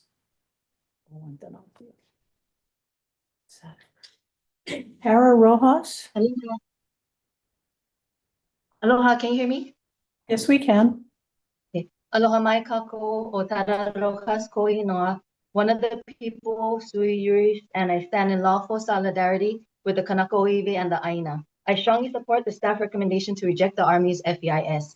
Let's be clear, Puamau Keoka Aina Kapono is not symbolic. It is a legal and spiritual mandate. The life of the land is perpetuated in righteousness, not desecration.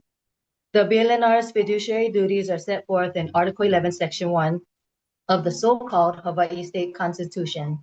Duties that require the conservation and protection of natural resources for the benefit of the people. But buried within that same article is a contradiction, a loophole, to promote development and utilization of resources in furtherance of the self-sufficiency of the state, end quote.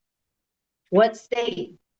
The Hawaiian Kingdom still exists under international law. The United States admits its role in the illegal overthrow through the 1993 Apology Resolution. You cannot build fiduciary duties atop stolen land. That is not law, that is fraud. Again, you cannot build fiduciary duties atop stolen land. That is not law, that is fraud. Maxims of law are clear. Nemo dat quod non habet. One cannot give what one does not have. The U.S. cannot lease what it unlawfully took. Fraus et celare fraudem. It is a fraud to conceal a fraud.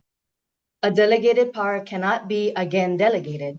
You are trustees, not landlords for military occupation. The Army has failed its obligations, unexploded ordnance, desecration of sacred sites, contamination of Aina Bai. This FEIS does not mitigate harm, it justifies it. To approve it would be a direct violation of your duty as fiduciaries. Let it be remembered, the life of the land is perpetuated in righteousness. If you honor that, you must reject the Army's FEIS and deny any lease renewal for the U.S. Army's occupation of lands on Oahu. These lands must be restored to the people and returned to the right relationship with Aina. Yeah, I just did my last line. I want this on record that the Army, this is not your land, and the BLNR and Chair Chang, we do not feel safe. So have DoCare assist them out of the parking lot and forever out of Hawaii. Uumau keo kaine kapono, mahalo. Dave Mulinex. I'm sorry if I mispronounced your name. Dave, go ahead. Can you hear me? Yes. Okay, hi. Dave Molnex, representing Greenpeace Hawaii and our 3,000 members statewide, members and supporters.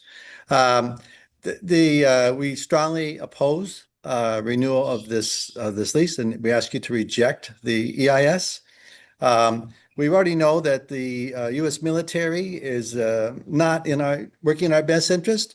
They say that it's all about national security, but their idea of national security is to protect their assets first. We know that this was dramatically shown by Red Hill. The military knew full well that the tanks were leaking and the people were being poisoned, yet they covered it up. Then once it was discovered, they downplayed it, pretended it wasn't that big a deal. Finally, they blatantly lied, knowing full well we were being poisoned. This is not a small incident. It's not a one-time deal. This is the MO of the military. They are more concerned about protecting their assets than they are protecting the health and safety of the people of Hawaii. And that really is the national security they should be focused on. They have their generals and their admirals. They're all there just for a couple of years to protect the thing that they're supposed to be protecting. They have no concern for our health and safety. So that leaves it to us. We know the military is not going to protect us, that they are not going to stand up for us. That is not their job. That is your job. And just like with Red Hill, our congressional delegation knew full well that those tanks were going to leak. The mayor knew, the governor knew, they did nothing. They sat back and allowed that to happen because they were intimidated by the military and by national security. So now this is your Red Hill. This is your opportunity to stand up and do the right thing. And just what all of us are doing here is asking you just to do your job. And we really appreciate that you'll do that. And we know that you, like us, live here and that this is your land, your Aina, and all of us together are pretending it as one. Thank you so much. Thank you very much, Dave. I have Ohana Unity Party.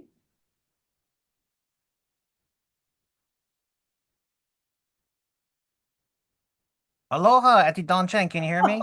It's me. Yes, I'm the chairman for the Ohana Unity Party. So essentially gives guys two testimonials. I know last time, we're doing better on this time because we stayed till later.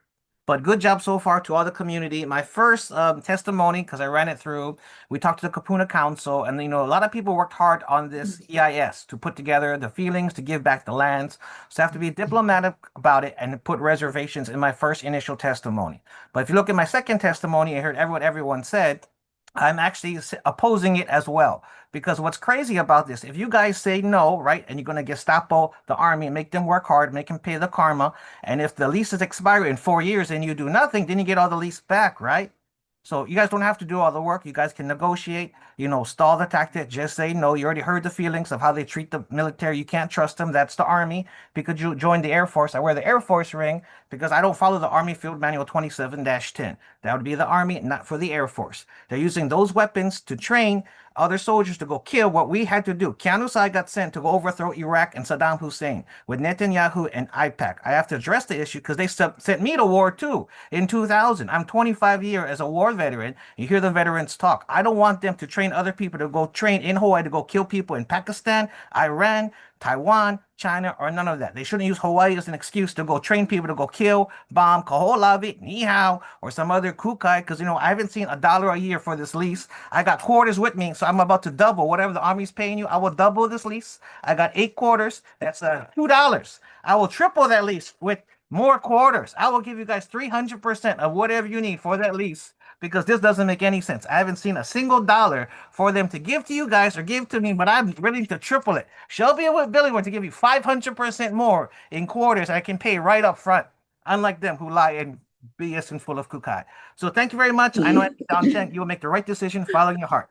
Chihu, see you guys. Love you all. See you in cyberspace. Aloha. Thank you very much, Pikachu. Philip Kapu? Aloha. Can you folks hear me? Yes, we can.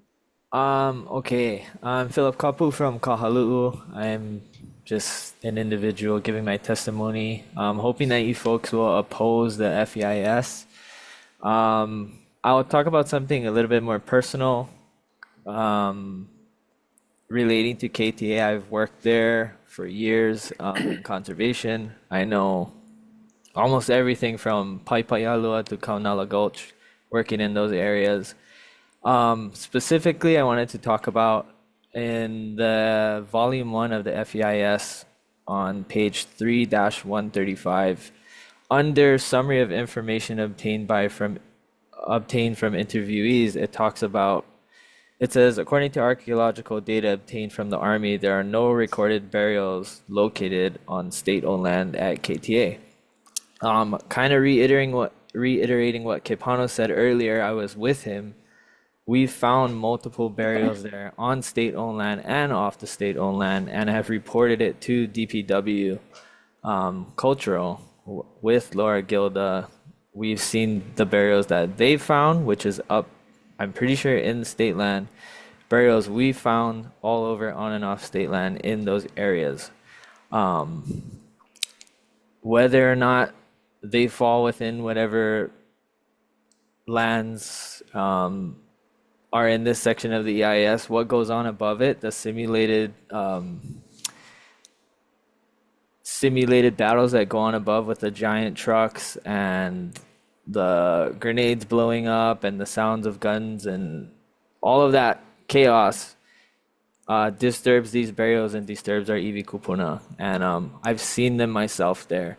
So that little fact alone should be enough to reject this EIS, being that our iwi kupuna are being disturbed at this level. Mahalo. Thank you very much, Philip. Omar? Hello? Can you hear me?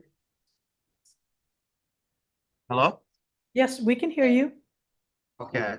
Aloha to all members of the board. My name is Omar Paran, and I'm speaking to you today to urge that you reject the Army's Omar, final. excuse me, Omar, you have to turn off your YouTube because there's an echo. Awesome.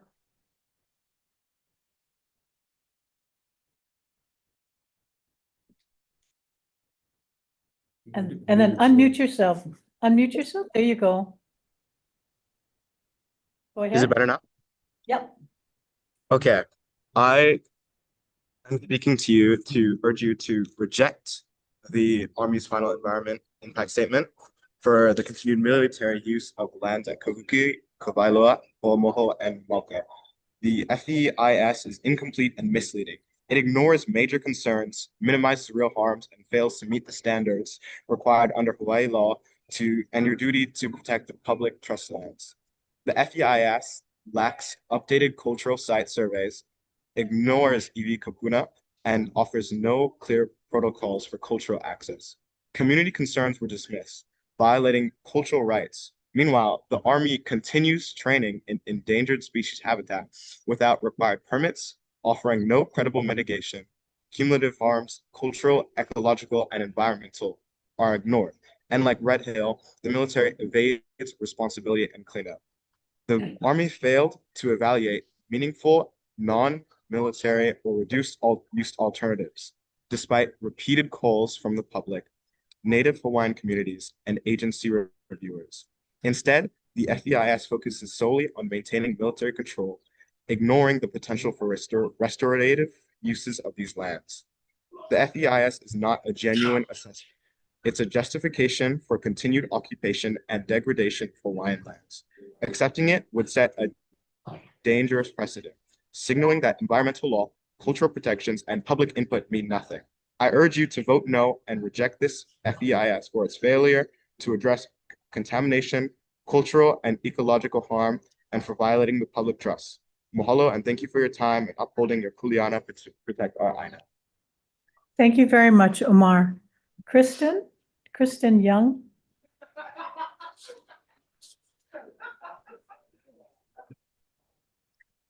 Hi, thank you for accepting Zoom testimony. My name is Kristen Young. I was born, raised, and reside on Oahu. I'm not Hawaiian, but I support Kanaka Maui's right to their land that has been illegally occupied for over a century. I'm a member of Faith Action for Community Equity and of the United Church of Christ, and I also speak from my identity as a person of faith when I urge you to reject the Army's final environmental impact statement. Ditto to many who went before me, and I stand on my written testimony. I do not believe that any written environmental impact statement from the military could ever be sufficient to ethically permit the use of sacred spaces for war training. If the US truly cared about national security, money would not bloat the military budget for war and weapons, but rather go toward caring for the many people who are hungry and unsheltered within its borders. National security is often the nice way of saying imperialism, so please don't feel that you're not supporting national security by not immediately giving the military what they want, especially when they don't do their part. The fact that Hawaii is strategically positioned for the military cannot be of greater importance than the fact that we live on small islands with intricate ecosystems in the middle of the ocean. What's good for national security is not necessarily good for Hawaii security. We've already seen the harm of military occupation on the environment, people, and social fabric over the last 60 plus. Prior to giving testimony today, we were reminded that we're just looking at this EIS before us, not what's happened at Red Hill and elsewhere. But I ask you to see the bigger picture, to consider what the military has already stated through their actions.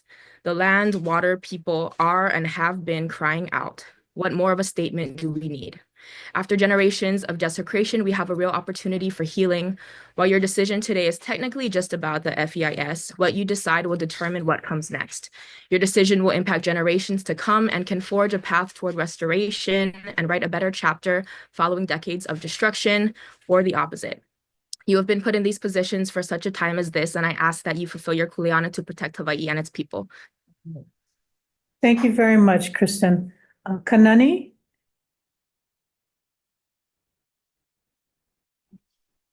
Kanani Atan? I'm so sorry. I didn't realize that you were taking just anybody, and I emailed my testimony yesterday, so I'm just gonna get my testimony up if that's okay. If you can summarize it, because we have, if you submitted it, we would have read it. Okay.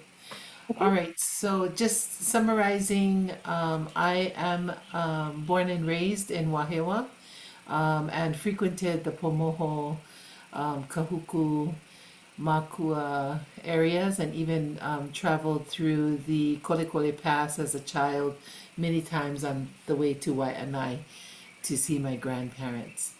And so I feel like I really know and understand the rhythm of military occupation because I lived right next to Schofield Barracks. I grew up and graduated from Leilehua High School. And so many of my friends, we were always on base to learn from the military culture. And I even considered, the military lifestyle and things like that, but I'm so glad that I didn't choose that pathway. And so what I'm realizing now at age 56, it is that the military culture is uncaring to Hawaii's lands, and could do a better job with all the expertise and brilliance and technical knowledge and information that is available to the military to become better stewards, to do better, to be better partners to our community, and in particular these places that I have developed deep relationships with. I consider Pomoho part of my family. I consider Kahuku the same, and Makua. And so I feel like the FEIS is inadequate, and the basic military culture relationship with Hawaii is inadequate, and they need to step up better. So mahalo. Thank you very much, Kanani. That is the last person on Zoom. Are you here to provide a comment? How many more do we have? Only him so far. Okay, why don't you come up? Okay. Because after We gave people an opportunity. No, please come on up, please come on up. And then I'm gonna close public comments. I'll go make a final. Yeah, make a final call. Aloha kako. Aloha. Ohale moai ke ia.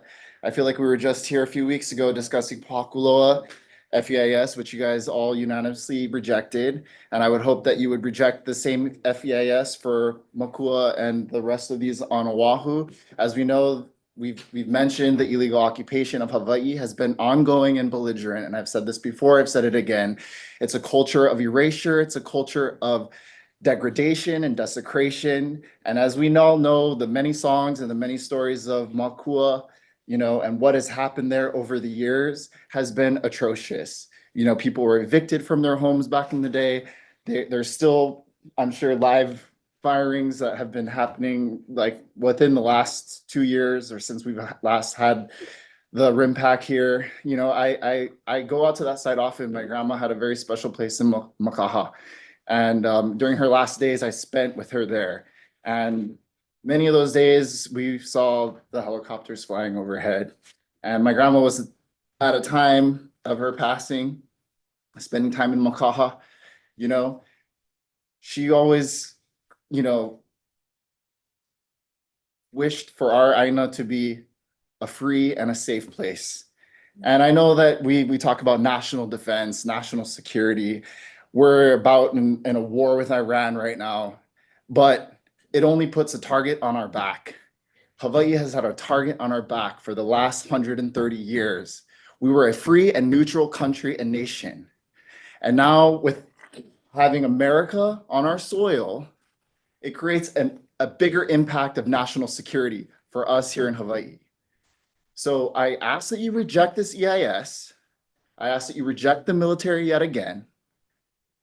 And I implore you yet again, do not give them a pass on this lease. Do not give them the pass on this EIS. Mahalo. Thank you very much. Any others? No, ma'am. Okay. I am going to close public comments at this time.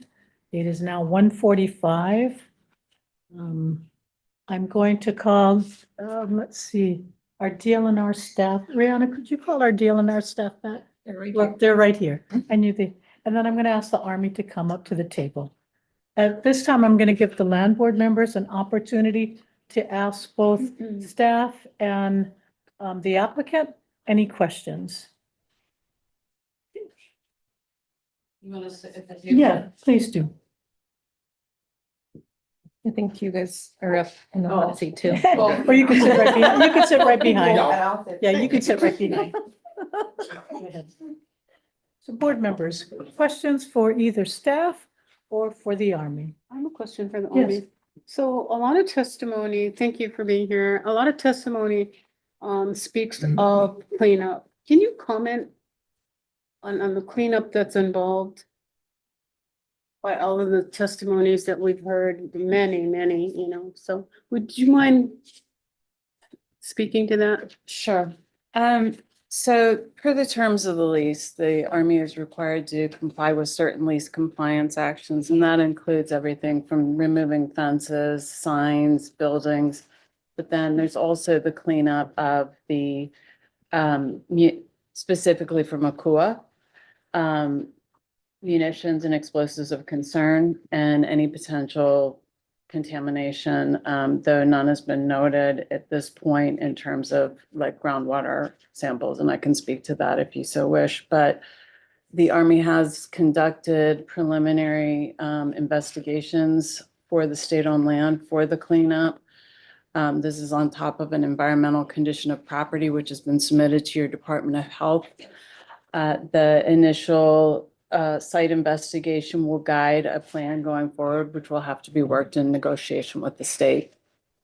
Thank you. And Chair, the only reason I ask is I think our community is looking for some kind of defined way in which you folks will be doing cleanup. And so I had a concern as to what's going to get done and how and when and all of that. So it's just a lot of testimony regarding cleanup. No, I understand, and I would like to reassure you and the community that the Army is committed to doing what is proper in terms of the cleanup of the state-owned land in particular.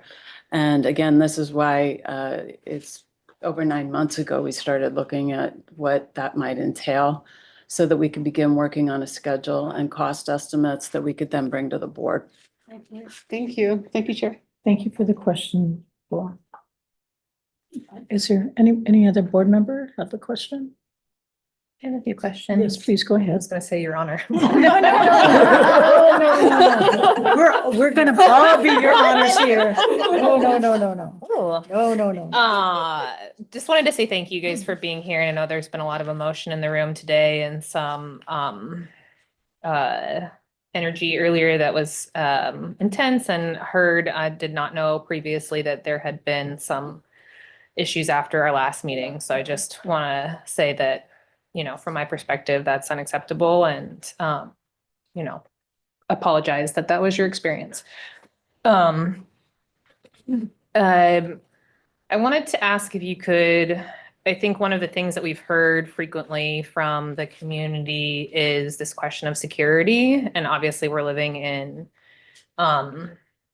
times that I think feel very scary and, you know, unprecedented for a lot of people. You know, I have many family members going back many generations who have served in the military. I hold those who have made the decision to serve in the highest regard. That is something that I don't think I have the strength to have done. So appreciate and thank you for your service.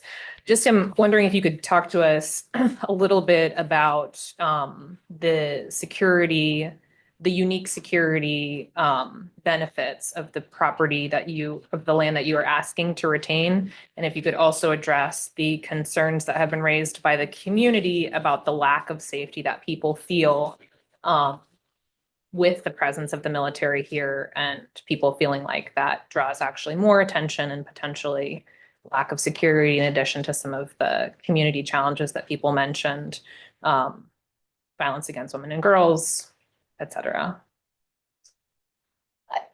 I will. So no, thank you. And again, and thank you, Chair Chang, and really to the entire board for the support for Ellis and myself and today as well as during the last hearing. So thank you. It's kind of tough, right? To talk about what does security mean and how do we, you know, what is really, how do we make everyone feel secure? Because it is perhaps a very subjective thing that each person has a different definition of. In terms of the value of the KTA parcel in particular, but also really, I would say our training on even the federally owned lands here on Hawaii. I think what I'd like to say about it in terms of the uniqueness is there's nowhere else within the United States, nowhere else where we have training areas that allow us to train in a jungle environment such that is provided here on Oahu. And we know that this is of critical importance. The Army has recently reestablished our jungle training school. The Army is reestablishing relationships with other allies and partners across the world that also train and live and work in jungle environments as a way of furthering our understanding of how difficult it is to train and survive in this type of an environment. And so really that's the unique nature that Oahu in particular gives us in terms of training for national security and particularly for the possibility of something that might happen in the Indo-Pacific. In terms of the security that others feel, I can't really speak to the statements of where people feel that our presence makes them feel as if Hawaii has a target on it. We have bases all over the world, and I know that it is a concern. It is a concern everywhere. It is a concern that when I look at the force protection of our installations, not only for our community on the installations, but our community outside the installations, it's one of the things that we at the Garrison are charged with and we take very seriously with evaluating to ensure that we are providing the appropriate force protection levels, the appropriate patrols, the appropriate awareness of our surroundings, and sharing with our interagency and local partners, whether it be HPD, whether it be the Joint Terrorism Task Force here in Hawaii.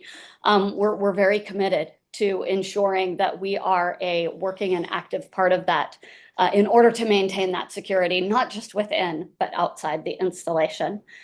And the last thing that I will say in terms of public safety, I will just say that we do hold our personnel accountable. And that is something that we are committed to, not only locally, but that the United States Army as a whole is committed to. And that is holding personnel who do not uphold the law, who do not uphold the customs and traditions of the United States military. We will hold them accountable. Thank you. Just have two Yes, other no, questions. please go ahead.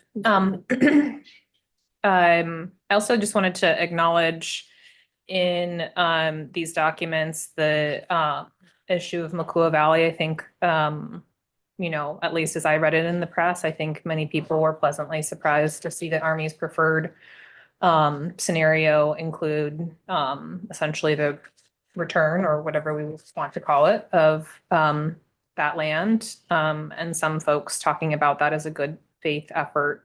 You know, I think you've heard from a lot of people today who I think probably are in favor of that, but also feel like that is not enough. We heard some folks, you know, testifying in support of some of the other options that you presented that would see a more complete return, or again, or we want to use that language, of the land. One question I had is whether the contemplated return of that land is contingent on the acceptance of this FEIS. I can take that. Yeah. No. Yeah. There's a very deliberate process between the draft and the final EIS. After public comments, after our public meetings, after meeting with key community stakeholders, particularly in Waianae. And at that point, we looked at land utilization and made a very informed and deliberate decision about selecting this as a new preferred alternative for Makua. And rejection of the EIS, while it would be very disappointing, nonetheless, I don't think that, from my perspective, will change any of that. Okay. Great. Yeah. Thank you. And then my last question is just about process. And I think we all know this is the first step in a long process, and these are very emotional meetings. I'm sure we'll have many more very emotional meetings before us between now and 2029. Some of us will still be here in this room. Some of us won't. Maybe some of us will be in different capacities. And so, you know, what I hear from both staff submittal and public testimony is this question of whether the information being presented here is sufficient as sort of the kickoff to this long process. I think that's very clearly the question that we're charged with today. There are a lot of issues that were raised by members of the community: broken trust, sovereignty, land back, lack of safety, stewardship, UXO, Red Hill, you know, missing and murdered Indigenous women and girls, disillusionment with the military, a whole range of issues. And I think there's obviously a lot of emotion and a lot of history that brings all of those questions into this room. And at the same time, again, I think our question here before us today is the question that staff laid out in their staff submittal. Like, are we essentially meeting the test of the questions as they have laid them out? Do we have the information that we need to continue to begin this process that we know is going to continue for a long time? That is really the question I struggle with as I think about this, and this question of, you know, good enough And so I appreciated the work that you all did to respond to some of the concerns in the staff submittal. Alice, I think you were sort of in the process of addressing some of those when you were doing your initial presentation and Yes. didn't have the opportunity to finish. So I would like to give you the opportunity to finish addressing some of those briefly, if we can, just acknowledging Yes. time and just I think so I would be interested in hearing that. And then my last other maybe slightly challenging question is that I know for me in the back of my mind, as I'm thinking about this long process, there's this question of the possibility of condemnation. I would really like us to be able to move forward in this process, however long and challenging and fraught it may be, so that we can get to a conclusion that works for everybody. And I would really hate to see a situation happen where that process gets cut short. And so I'm sure that you can't give me any assurances one way or the other, but to the extent that you could speak to the possibility or likelihood of that happening, I would appreciate it. So actually, can I just address that first? We want what you want. We don't want to see this process go to there. We everything that we stand for is working with the board, working with the community, working with the state as we continue to go forward. I would like to add, though, that what's critical is that we have to have two parties that are interested in working together on this. And that is my biggest concern right now. And so I think that having a dialogue about what is acceptable, yes, this is a first step in this process, but it's not going to stop the process. So I think that it's very important that we understand as well that we are going to be able to work with the board going forward and having meaningful dialogue about what this is going to look like. And that does remain a concern. So if I could just. I go have ahead, some sorry. follow-up. And this Well, may let me be, just make sure, Amy, have you Well, concluded? I had hoped Alice could maybe Okay. elaborate on some of those, but if Vernon, if you want, if you have No, something let that, me- yeah. I'm more concerned at this point, based upon your suggestion that the parties, that the Army might well want to take action that would be consistent with what the board would want, and the board having duties, across the board, both to the Hawaiian community, the regular community, and the state overall. I'm more concerned about procedures, and it may be that we may need to get to the AG office. I think that hearings of this nature that we've had the last two times is good because it brings out the flavor of where people are coming from. But you've gotten a lot of that, and you've got 4 volumes now of testimony and so forth, so you know what it's coming down. We didn't prior to this time. On the other hand, I'm also aware that hearings like today are an opportunity for misinformation and for efforts just to enrage or do things that would be contrary for the board, the state, and for the Army. So if you have any suggestions on how we might be able to get around this, for instance, and I'm not sure whether it's staff or the Army, if the for real is giving up Makua and Moho and one portion of The Pupukea parcel, yeah. then is it necessary for us to go back and do archaeological stuff on property that you're currently using, but you have no intentions to continue after 2029, so that rather than looking for bones, you could look for it just in the Kahuku area, if that's what ends up to be, rather than spending all of this time and efforts to inflame the situation more. So if I may speak to the cultural, because that focus was a focus of the land board submittal, the land division submittal and many of the public comments today. And as I was trying to say earlier, all of the Mackay parcel at Kahuku training area has been surveyed at industry standard. All of the Makua state-owned land has been surveyed at industry standard, all of it. And while your SHPD does not have guidelines to guide archaeological inventory survey, we do have an agreement within our PA that SHPD has agreed to, and that is to that standard. This is also a standard that's used in many other states and in private industry is recognized. So those are complete. Po'amoho is not. But honestly, if you've seen that parcel, it is a steeply sloping, impenetrable jungle. It is not passable. Some of your land division staff were out there for inspections and they can verify that.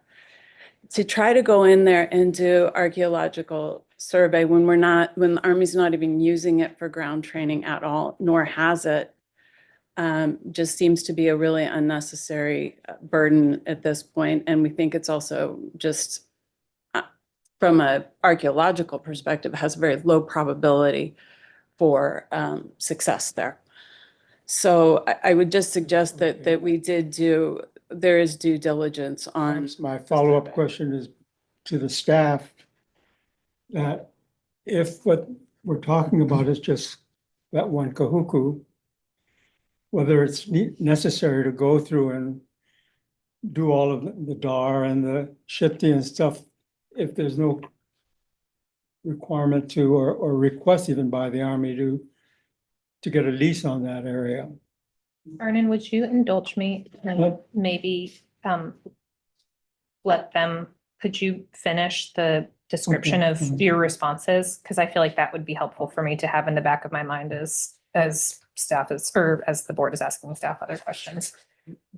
I've gone through much detail and I won't read through all that, but as I noted that the majority of those lands have been surveyed. Now, within the Pupukea, the Malka parcel, tract A3, the steeply sloping areas have not been surveyed, and that is also normal under archaeological inventory standards.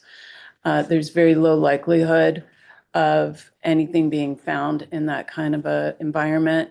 I would note that the burials that the commenters cited are not on the state-owned land. They are immediately southeast of the state-owned land. They are in essentially a former coral shelf. It's a rock shelter. They are not, they are protected. They have been consulted with SHPD. They've been consulted with the Burial Council. And so I just want to put the burial thing to rest with relation to those comments. But otherwise, the archaeological sites that have been found in KTA, the Mackay parcel, are primarily limited to historic features. There is one traditional Hawaiian site that is there. I would like to speak to the biological resources. It's a little bit, I feel like there's something that's been lost in translation in what we submitted and what the understanding is. So under both HEPA and NEPA, the analysis is a combination of current historic data and also the updating of species lists. And so all of that was brought into this current EIS. I would like to stress that your DOFA gets annual reports that summarize all of the work that is going into all of these lands. So every year, and we have those available, they were linked in the website that support the document. Per one of the other commenters, we cannot put all of these documents in the EIS or it would just be unreadable, and it's already a slog to get through. So those are supporting documents for people who are interested, but I would just stress that The natural resources folks are working day in, day out. They have 50 researchers from the University of Hawaii who support them. And all of this is documented in annual reports that are submitted to DLNR staff. And so that is what informed this EIS. There's not a piecemeal approach. It is how an EIS is set up. I've worked on over 10 EISs in my career, and to me, this is totally meets the standard.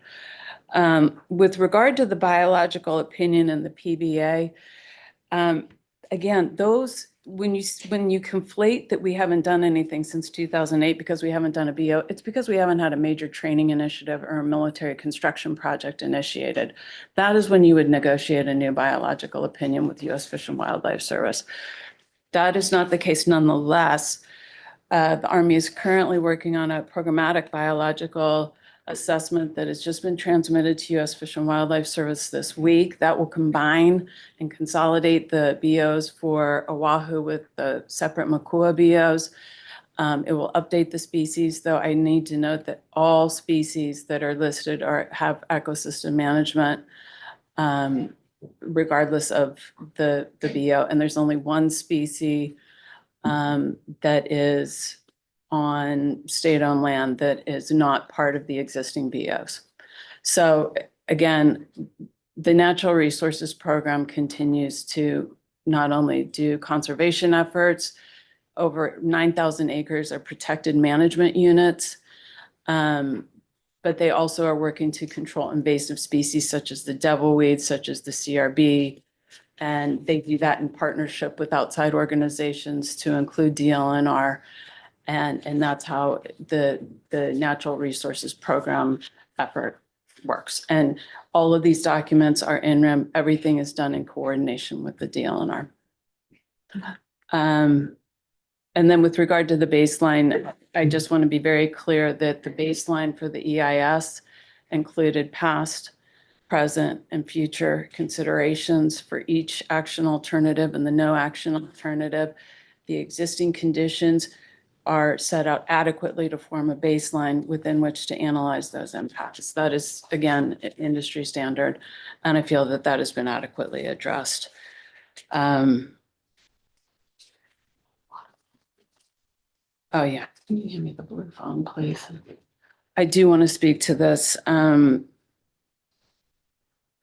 So there was the note about the seaworm letter. We read that as more of this is an ongoing concern at military installations, not that we have fallen afoul of something with seaworm. But I do want to note that for testing at Makua, in the EIS, the monitoring program went from 2009 to 2021 to investigate potential offsite migration from MMR training areas to the Muliwai.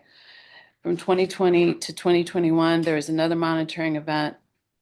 And apart from manganese in one well, no other analytes detected in the groundwater exceed US EPA's standard for tap water. Nickel, copper, and Makua stream were detected at concentrations exceeding freshwater standards. These metals, though, are naturally found and present in background concentrations in Hawaii. So that is also included in the EIS, but I just wanted to let you know that is ongoing. And as we move forward, there will have to be additional testing that is done as part of the cleanup process to ensure that munitions constituents are not contributing to any groundwater contamination. Does that make sense? It's really helpful. Thank you, Alice. I think I covered the cleanup and the lease compliance actions. Oh, and regarding the conservation districts and our lack of the OCCL comment, the KTA parcel, the Mackay parcel is not conservation, it's an agricultural zone. Thank you. Appreciate it. And, just to your point earlier, Alice, I hope, we've interacted now for about a year. Appreciate all of your work on this. I hope you take these questions as an indication that the board is interested in working with you all. So, Of course. I just wanted to make that clear, and then thank you. Brian, for letting me Oh. interrupt so we can get back to That's very helpful. your question. Well, because this is my last, maybe my last meeting that I'm really anxious to see whether there can't be less red tape, more reports, 4 more volumes, but coming to an agreement that's understandable and transparent, and would be welcomed by the Hawaiian community. You know, Oh, wait, anyhow, so to the staff, I guess, to the extent that if the issue is only that one Kahuku parcel, is there an adequacy of the report to this point? And in particular, I think what Mike Kane told me was that one Kahuku parcel is ag, so we don't have the conservation, so the automatic conflict between our conservation rules and and military training. But is there an adequacy of the report if it were just scoped onto that one area? This particular document. I just want to make sure that the people can hear. Okay, I just want to verify, Vernon, are you talking about the document that's in front of us today? Or- Yes, Okay, yes. so my answer to that is unfortunately, no, we could not just use this and say it's good. Unfortunately, the proposed action that is within here is for the retention of all the lands. That is what's in there. We No, I cannot, understand yeah, we that. cannot, we Okay. cannot separate. They would have to do a new document with only focus on that particular alternative as their preferred. Would that be an alternative? Rather than having to check for bones and 6,000 acres, if the request was really only for real, or that 400 acres in Kahuku 1, you know, is there enough data that you can glean from already what's submitted, or would you need more data? Okay. As somebody who, this is pretty much my career, is reviewing these environmental assessment documents and these environmental impact statements. I base my education, my bachelor's on this, I base my master's on this. I've been working in planning for over, I think, 15 years at this point. This EIS does not, regardless of what Alice has said is industry standard, this EIS is not what we are used to seeing, at least from a HEPA standpoint. I'm going to be very honest. Normally, when we are talking about a particular project with a particular area, we see updated biological surveys done by a biologist, purposefully done for the project, as well as at least an archaeological literature review and field survey, which may or may not lead to an AIS. That is up to SHPE. We don't make that call. We see actual data, actual bio surveys, and they are included in the EIS. The full survey is appendicized so that all our different divisions have the data they need to say, okay, this sounds reasonable, this sounds great, this is missing, we need to fit, we need more information about this. Unfortunately, what we're seeing in this particular document is not those things. And so for that reason, I would ask that it meets what we consider to be HEPA standards. That would be my request. If we're gonna move forward with that idea, we could, but it needs to meet HEPA standards, at least for us. And if I could just add on specifically in response to Vernon's question. It's my understanding as far as what we are required to review under Chapter 343, it is all of the alternatives that have been presented in the document.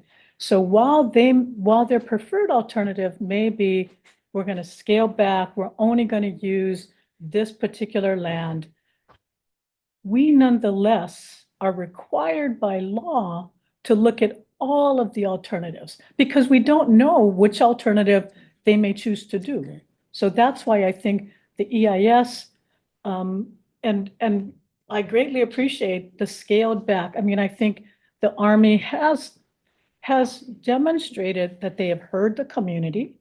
The fact that they are scaling back and choosing to decrease their footprint, that I think demonstrates this goodwill in trying to work.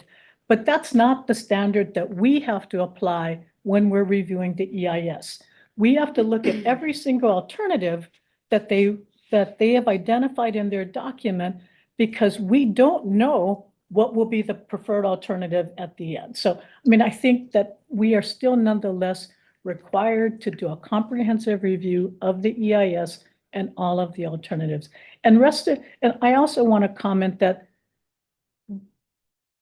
even if they use less land, it is still state land that's going to come back to us. So we still have to do an analysis to review what are the conditions of those lands that are coming back to us, whether they use them or whether they return them. Yeah. So that's my review. Yeah, that was gonna be sort of my follow-up question, Chair. I mean, you would think about this on a much smaller scale, but if this was a, warehouse that somebody Yeah. had a lease on, we would expect them to do a comprehensive analysis to at least understand what's there, to the community's points about remediation and, Right. so. May I add one thing though, in this is that I get what the staff is saying about what they're used to for HEPA, but under the new HEPA rules, a NEPA document can be submitted. In fact, a NEPA document can just focus on the preferred alternative when it goes to the final. We have included all the analysis for all of the alternatives.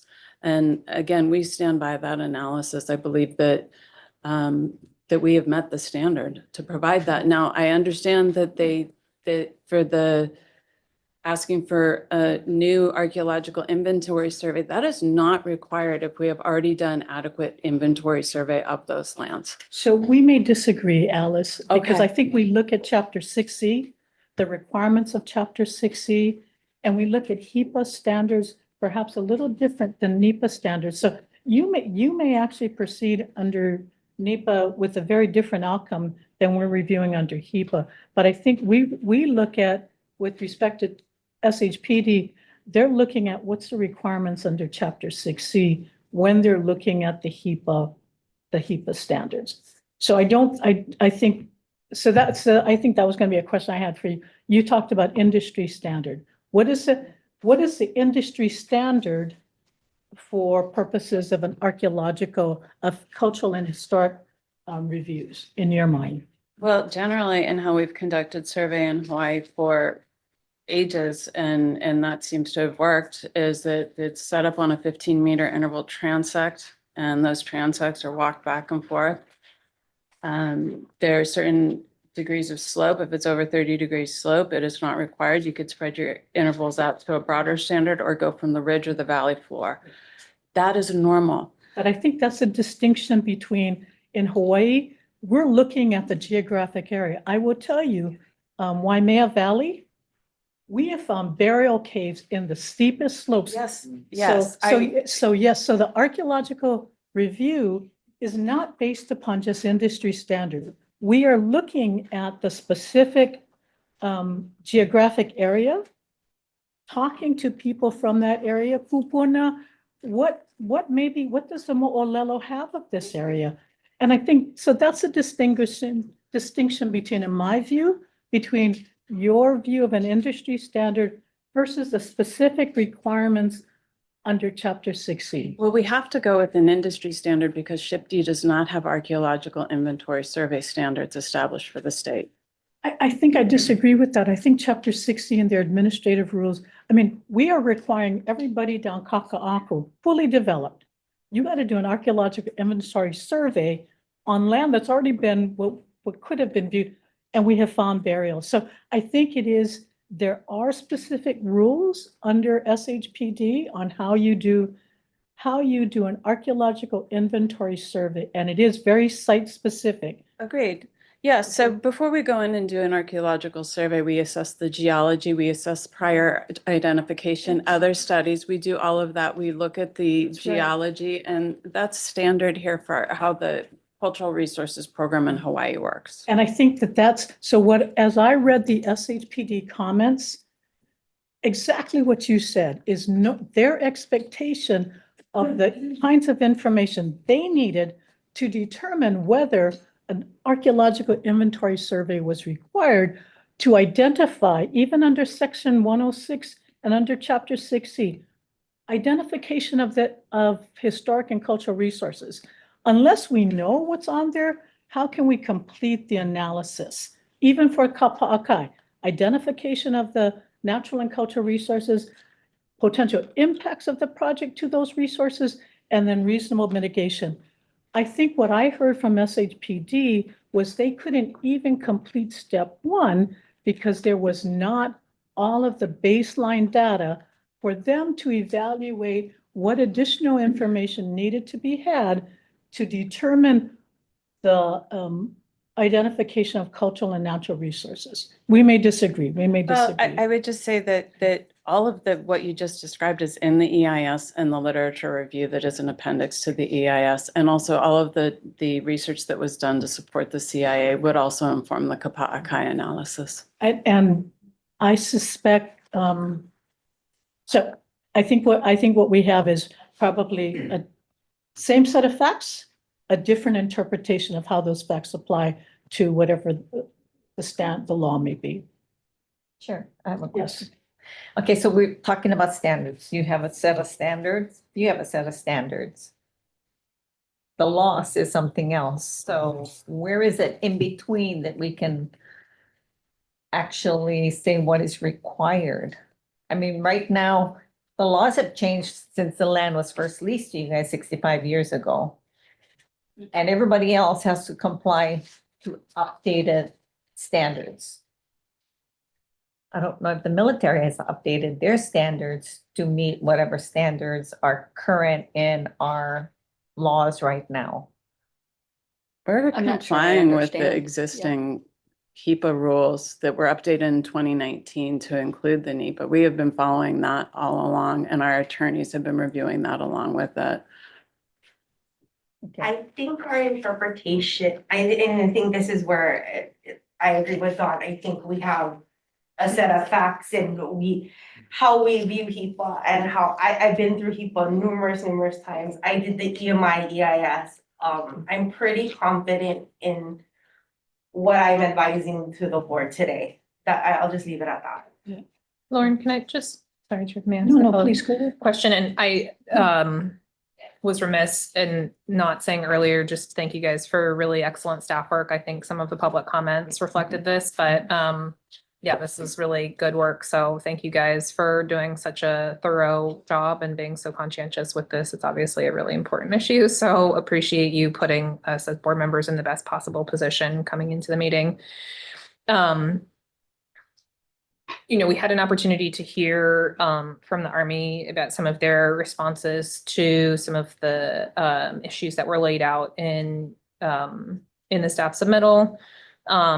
I would be curious if you had any responses to that, and I would also be curious. So, as you know, when we considered the Pahakuloa FEIS, there were a number of areas that we requested in that decision that the Army consider in the non-acceptance. And I'm wondering if you were to put together a list in your mind, what are the list of issues that in a very concise way you could present that you feel are deficient and need to be addressed?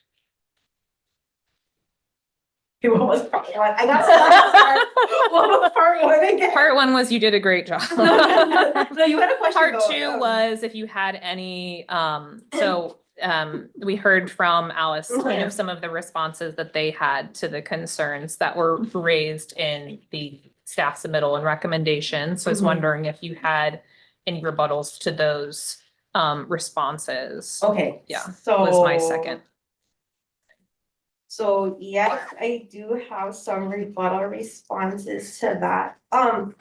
You know, when we talk about the biological resources and while, you know, they may send over these yearly annual reports to DOPA, The fact of the matter is that information and that data for DOFA to review as a whole, right, for the larger picture. And not just DOFA, it's for the public, it's for other biologists that may be out there that are interested. That is supposed to be in the document. If I am a biologist from UH and I am interested in this and I pick that up, can I get the same information that DOFA gets on an annual basis? I should be able to pick up what are the endangered species, what is their take, if there's take, what are those take limits? What are the mitigation measures ongoing? Those should all be spelled out very clearly in there. I think DOFA made it really clear, like they want to know what the threshold is, right? To see if mitigation is even working. I don't, they didn't find it in there. I didn't find it in there. So I have a bit of an issue saying that, oh, because DOFA gets them, therefore it's okay. It's kind of like the SHPE. So SHPE signed off on the programmatic agreement. My understanding from SHPE by reading their comments was that even though the PA exists, they've been asking in their comments to the Army on these documents for updates on where they are in that programmatic agreement. That's telling me, they're telling me they haven't seen anything since, I don't know what date, but they provided a date. Like we haven't seen any updated surveys since X date. So where is that information? That's also part of the baseline information, which I feel like we need to provide to you folks so that we can do a proper analysis and have you guys make a decision based on sound data. So I'm not really understanding, I guess, their point of view on that. Regarding the cultural surveys. So CIAs do not have necessarily what we call rules or standards setting forth what's supposed to be included in the CIA. It's very subjective to the reviewer on whether or not they feel that the CIA is satisfactory or acceptable or, divulges enough information. So because we are lucky enough to have Ahamuku as our, kind of our partner in this, what I like to do is I like to take the CIA and go and consult with Ahamuku Lemana, and she'll put me in touch with whoever I need to, or she'll talk to whoever she needs to. And we'll verify, did they contact the right people? Did they not? So when I make comments like, oh, Ahamuku was not consulted, or, there's missing people from the relevant moku, I have confirmed it with Lemana. Because I want to make sure she's going to know who the lineal descendants are. I don't.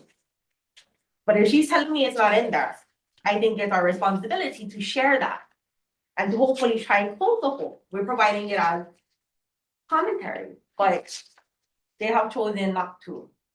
After our urgent to please consult, not just me, we ask them to consult. There's a very big difference between consulting and just holding a meeting. So I think this was something that is important that came up in the last meeting, and maybe not everybody understands the difference between a meeting and a consultation. Could you just say 30 seconds about what the difference is? So meeting is basically you sit around, they present to you something, you ask questions, pow. Okay, consultation is having meaningful discussion. This is the area, okay, what do you know about this area? What do you have mo'olelo? Do you have any anything to share about it? Do you know lineal descendants from that we can get in touch with, that we can, talk story with, share more stories, right? All those cultural and archaeological and all those significant factors come out in what we call these talk story sessions or consultation with our kupuna and lineal descendants. They are very important for the EIS because without those stories, we don't know what's there. We're still left with the unknown. And so we cannot make those calls that say, oh, no impact, because we don't know, we didn't do our consultation properly. So. Sure. Quick question. So, thank you. What's your comeback towards Lauren's explanation right now? Well, I just want to make it very clear that the Army has groups of consulting parties for each installation. So I think we currently consult with over 45. 80. For 80. Well, but for these areas. For these specifically. specific areas, yes. Yeah, consulting parties. And I brought the list of people who were interviewed or requested for interview for the CIA that includes some very well-respected community members.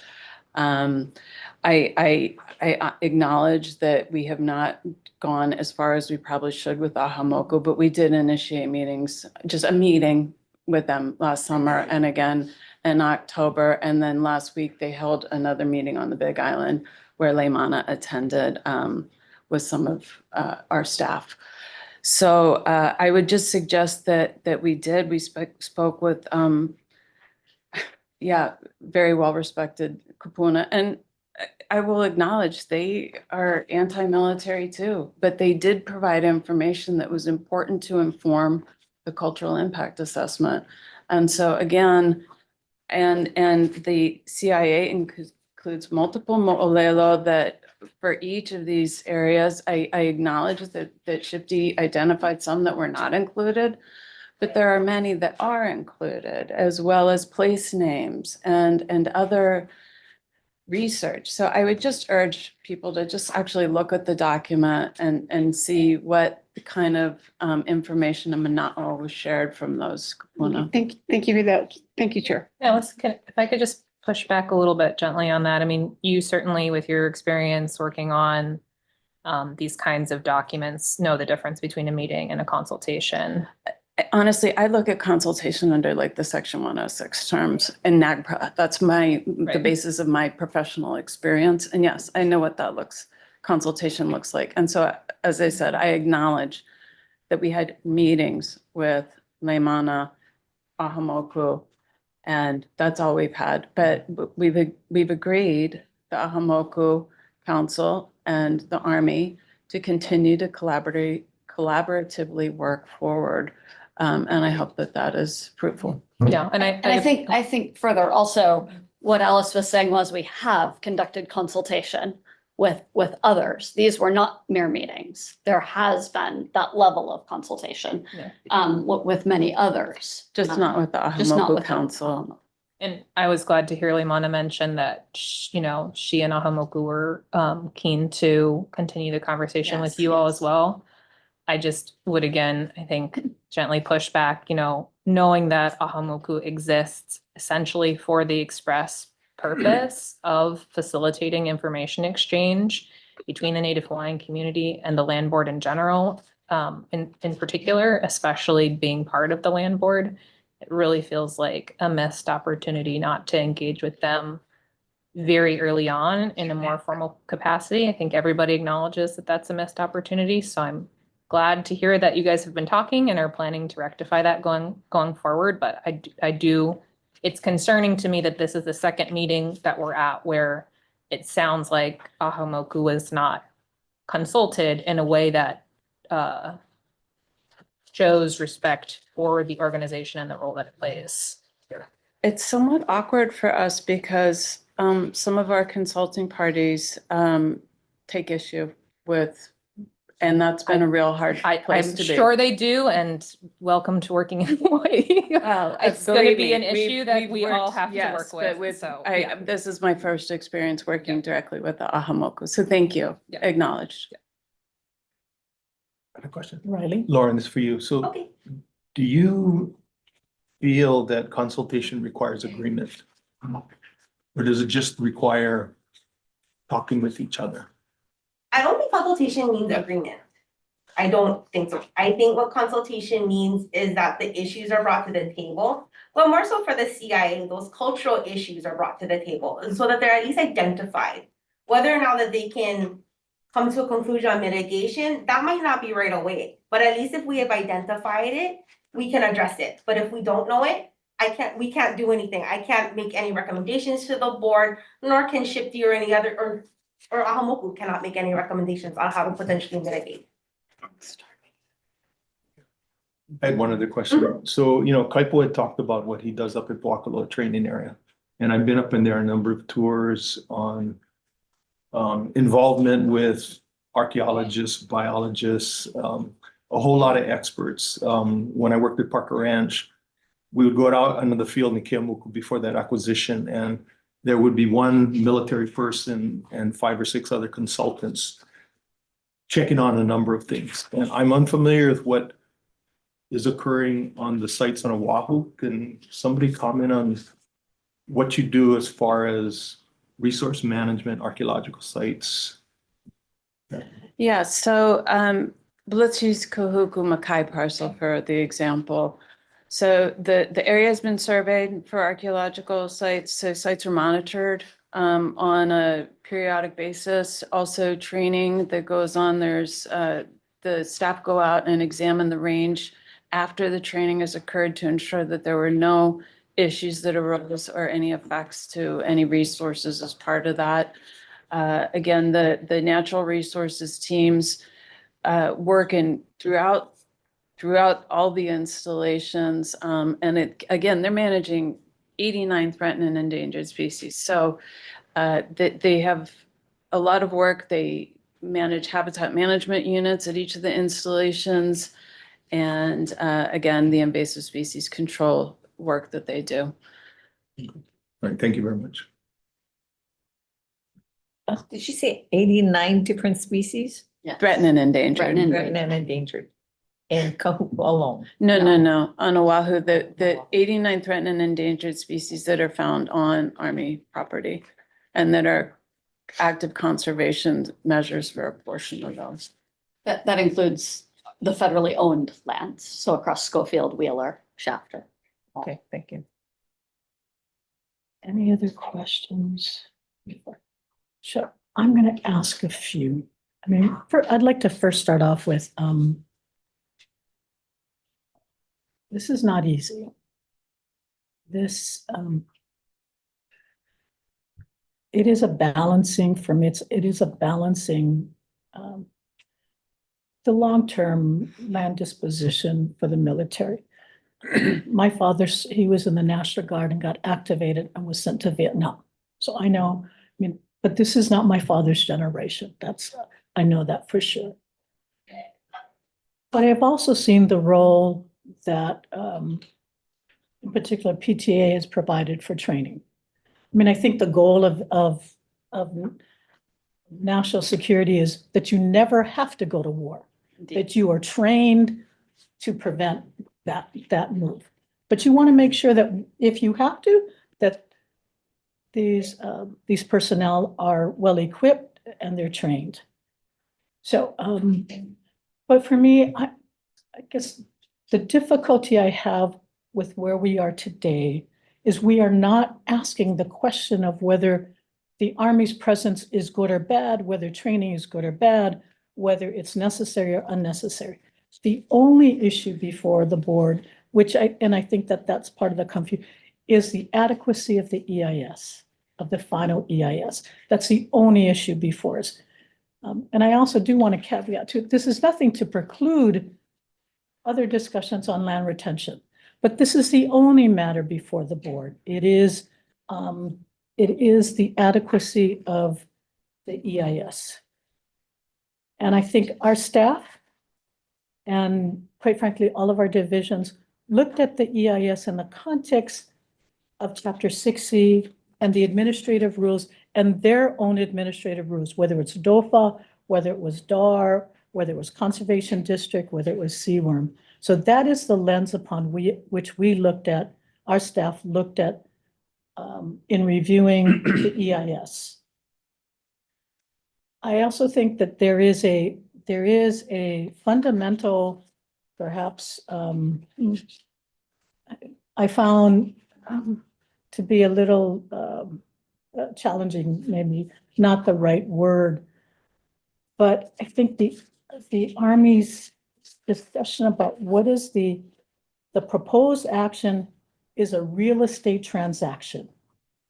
And I guess I would disagree with that. The proposed action is a continued use of state lands for training. When I think about a real estate transaction, I think about a subdivision approval. We're going to change ownership of land. It is not dealing with use.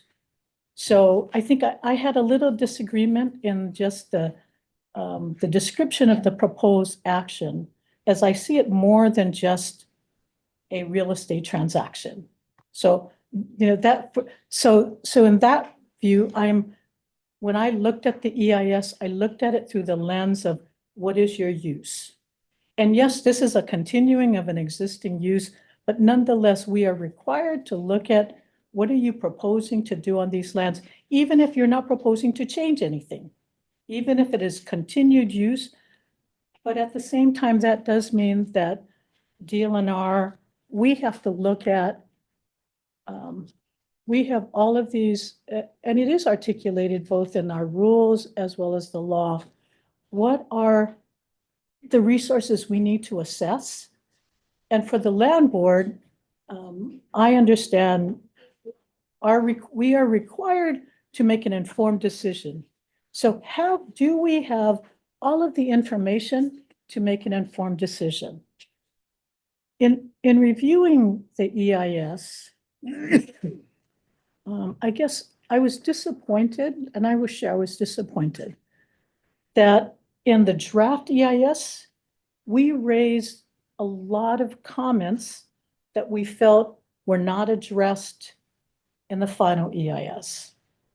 And I think that was a real missed opportunity. So the three standards upon which we have to evaluate the EIS, and the burden is on the applicant. It is on the Army to provide us sufficient information. But the three standards is procedurally, did you meet all the procedural requirements? I think you did. Did you meet the content requirements based upon our review, based upon the standards that we look at, the law, under whether it's Chapter 60 or DOFA or any of our other divisions? For all of the reasons I think identified in both the staff submittal, and I greatly appreciated, quite frankly, the Army's response to the submittal, as that clearly articulated for me, one, a somewhat of a consensus that the things that we felt were shortcoming, like the biological opinions, you agreed that they had not been done, or that you were relying upon. So again, we may have, I think we're not necessarily disagreeing with the facts. The facts are you provided your reliance on the biological opinions were 2003, 2019, for 1999, 2004, 2007, 2008 for Makua, and 2003 for all of the other training areas. So let me just finish. So for me, laws have changed. Status of endangered species have changed. The way that DOFA looks at things and their responsibilities have changed. And the fact that you are doing an updated biological opinion that will be completed at the end of 2025. It would have been much more helpful if it was done prior to the final EIS coming to us, because that to me acknowledges, and I guess in my view, perhaps not in the Army's view, but there is a gap. Similarly, even the cultural resources, we generally don't rely upon just a cultural resources literature review. We do look at field reports. We do look at SHPD will determine whether based upon the literature review, there's any additional testing that needs to be done. And the way, and I read SHPD's comments to say that there was insufficient information to make that determination. Similarly, I think the cultural impact assessment, again, all of this should lead us to the identification ultimately when we have to do the Kapa'akai analysis. Has there been an identification of all of the resources? Has there been what impact does the proposed project have to the resources? The proposed project is not a real estate transaction. It is a continued operation, use of the state lands for military purposes. So that's the way that upon which, at least that I looked at this. In order for the board to make a determination on the Kapa'akai, what are reasonable mitigation measures? For too long, I think we, from a cultural standpoint, we have always looked at mitigation rather than avoidance. And I think having the information, all of that information about the identification of resources puts us in a much better position to avoid impact rather than looking at mitigation. Water resources. Similarly, Dar had made a comment that, I guess it was, I think it was about, streams and, what was their specific comment? And I think the Army's, Aquatic resources. yeah, the Army's response is that there really are no streams. There's intermittent and ephemeral streams that are present. Those resources are as important as just permanent streams. And I think we would have wanted at least some monitoring of that to determine what is the aquatic, like, if anything, inside there. So I think acknowledging that, or recognizing that there are these types of streams present without doing any additional fact gathering, in my view, just confirms that there was not sufficient information. And I think the conservation district, while I acknowledge that Kahuku is not, it's ag zone lands. The other two sites include conservation lands. Correct. So those, and I think even the Army acknowledges that a rule amendment, I think you say difficulties to obtaining a rule amendment to allow military activities on conservation lands. It is going to be difficult, but difficult doesn't mean that you just dismiss it. And I don't think that there's been, in my view, a good faith effort to move us in that direction. Now, the EIS is critical to getting to that point, but I think just saying that it's administrative difficulties, I think that this diminishes the importance of OCCL's comments. So, and my last point is, and I will share, I too am disappointed. I think it was Alice, your comment. When Member Barnes asked the question about, you know, can we avoid sort of condemnation? And your comment was, we have to have two parties willing to work together. Mm-hmm. And the implication I got was that we're not willing to work with the Army. I'm not saying that at all, ma'am. I'm Okay, just so- saying that I see that as a necessary condition for us to move forward in good faith effort. Yeah. This has been a very difficult EIS process. We have been very accommodating, and I believe that our document meets the HEPA standard. Okay, no, and I appreciate your comment on that. But I think, you know, again, I look at the three criteria: procedural, content, and comments. The department in particular made comments to the draft EIS that, in my view, were not adequately addressed in the final EIS. And so, while I understand that the Army and the state, in particular DLNR, may have a different understanding of the rules or the laws that may be applicable, in the context of this, it does make a difference how we view the rules and the law, because it's those standards upon which we will evaluate this. So I do take a little issue that we're not willing, or that we have to have two parties that are willing to work together.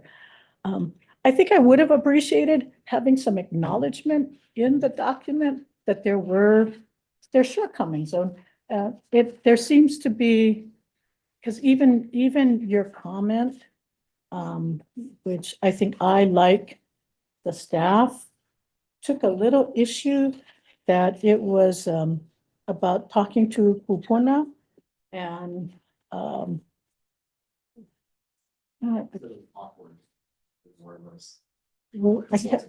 I can't remember. But it would be offensive, or is it The issue was that the submittal said that we had not consulted with key community members. And when we've consulted with William Isla, Eric Anos, Alan Ho, Kyle Cajafiro, I could read them all Yeah. out, but they all provided interviews. Yeah. And so I just don't want that to be an insult to them as they did provide their information for the CIA. And you're right, they are very recognized community members. But I think in Hawaii, it's not so much who we talk to, it's who we don't talk to. And Ahamoku is by statute. And I'm not gonna beat that horse again, because I think we've all made that point clear to you. But I don't think it was our intent to offend anybody by saying that they weren't consulted, or that those you consulted with don't have the same stature as Ahamoku. I recognize too, Ahamoku, they're not perfect. I've got many people in the community who say that Ahamoku doesn't represent their community. But by law, they do advise the board. And so we do reach out to Ahamoku and we listen to what they have to say. So again, the only action in my mind, at least for me, that is before this board is whether the EIS is adequate for the 3 Oahu sites. And that's the manner upon which I will review this stuff. But thank you for listening to me. I appreciate the opportunity to have shared that with you. Can I just, one Chair, in regards to how you reviewed it as a continuing use, I would like to make a statement that that is the direction that staff, and in which that we've had meetings with the Army in regards to how this document was supposed to be geared towards. Yeah. So that was what that was put out there very early on in regards of what the expectation was in terms of what the use was. So, I mean, I recognize that we are both seeing things very differently, the Army, than from how we are. But I think for purposes of the decision today, it does make a difference how DLNR sees things. Well, for the issue that you raised, the continued use of the land, we did incorporate all of that, and that is in all of the impacts analysis. It is included, all of the training, everything, and all of the NEPA that was done to support those training efforts is all provided in there, as are the annual reports. So I would just suggest that, yes, we did do that, and we have wrapped that in. It's been difficult for the land division to, I mean, they don't agree with that, and I guess we agree to disagree there. But I think it was also the choice of words, that this is a real estate transaction. It sort of, in my mind, didn't accurately reflect what the proposed use is. It is not a real estate, in my view. And so again, we may differ because you said you had your legal counsel review it. So I think we may agree to disagree, but I think for purposes of today, it sort of makes a difference how we look at things. Yeah, thank you for bringing up the real estate transaction point. That's something that I had intended to bring up in my comments and had forgotten to do. I know this was something that came up on our prior meeting on the PTA as well. I agree that characterizing this as a real estate transaction feels inaccurate at best and disingenuous at worst. And I just would encourage the Army to take that into consideration. I think, we've talked a lot about trust, broken trust. I think from a trust-based perspective, I think anybody who looks at this at a level beyond the very superficial would have to acknowledge that this is not simply a real estate transaction. And so I think we will have more trust with each other and be able to work together more collaboratively on this going forward if we can agree that that's not what this is. Because I know you've done a lot of work, there's no doubt, for volumes. I know you've put together a lot, so I don't want to diminish that. But again, I think words make a difference, how we review it, how the public reviews it. And I think it does. So when you say, if two parties are willing to work together, I think all of that comes into that evaluation. So, okay. Does any other, I think we're going to take a break, or did you? Well, I was gonna make a motion, but I had a question for Attorney General, which is that I would like to briefly go into executive session. So should I make the motion first and then make a motion to go into executive session, or make the executive session motion first? Exec session first. Okay. Thank you. Chair, I'd like to make a motion to go into executive session pursuant to HRS 92-5A4. To consult with our attorney on legal matters pertaining to the board's powers, duties, privileges, immunities, and liabilities. Okay, do I have a second to that motion? Okay, a motion has been moved and seconded for the board to go into executive session. So you may all sit here. We're gonna go in the back. We gotta vote on it. Oh, We can't leave yet. all in favor of going into executive session? Okay, vote is with 6. So we're gonna go into executive session and we're gonna take a slight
Okay, thank you, everyone. We're back in session. The board met in executive session to confer with our Deputy Attorney General on our duties, privileges, and liabilities, specifically in relationship to item D1. So, we are back in open session. Thank you, everybody, for your patience and giving us the time that we need. So with that being said, board members, is there do I have a motion so we can move into discussion? Chair, yes, I would like to make a motion for discussion. I move to approve staff submittal as recommended by staff. I'd definitely be interested in any discussion that the board would like to have. From my perspective, and just in line with, and I think consistent with staff submittal, my rationale is that from my perspective, the first criteria that staff laid out for us was met.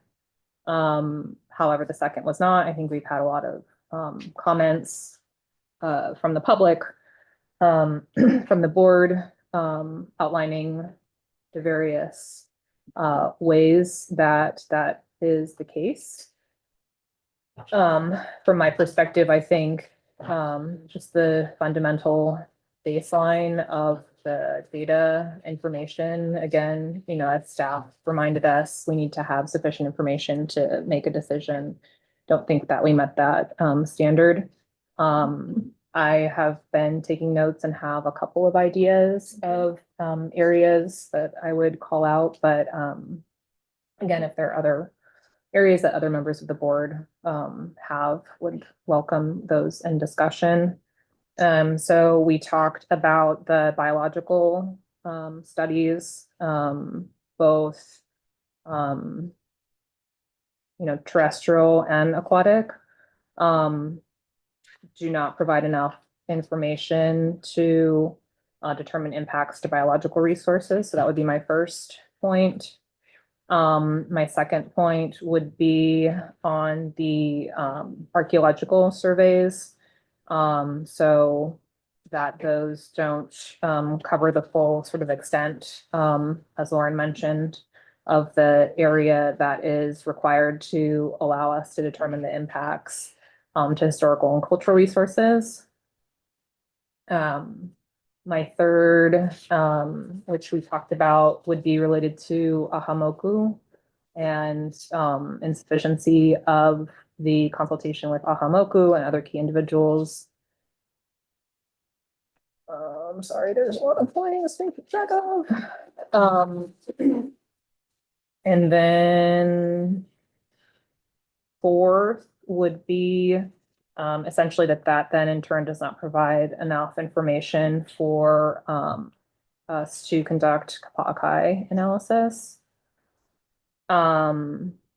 Sixth would be the conservation. Am I at 5? Oh, yeah. 5 would be the conservation district issue that was raised. 6 would be the groundwater issues. 7 would be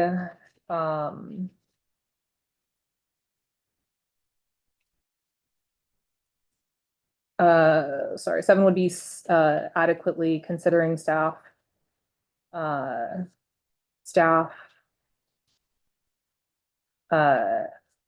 comments related to the use of state lands for forest reserves once current leases expire.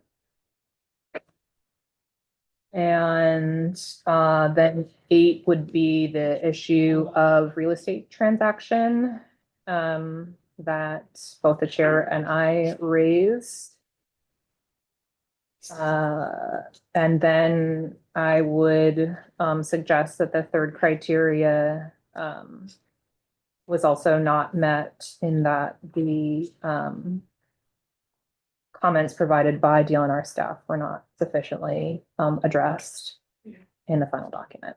Okay. That's a very long motion. Sorry, trying to summarize a lot of notes and points made by lots of people. So that would be my motion. Okay. Do I have a second? Second. Okay, motion has been moved and seconded. We're in discussion. I think it is important that this is a really important decision by the board that we hear from everybody. So Paul, do you want to have any comments? No, it's just never easy. It really isn't. There's a lot of work done by both sides, and while we appreciate everyone's testimony, I mean, testimonies from the continental United States, it just poured in, but I know in my heart that I will not be supporting. I will agree with the recommendation done by Member Barnes wholeheartedly, and so so that is my thought. Okay. Thank you for your I'd comment. like to make a comment. Yes, Vernon? I likewise will vote for the motion to not accept the report. I'm troubled, and I hope that for the future, which will be beyond my involvement, that some solution can be worked out. Either reduce scope of property or some other resolution that will permit the Army to continue to provide some service to the state. But at this point, based on the motion and the discussion today, I think that I would be compelled for today to vote to accept the non-acceptance.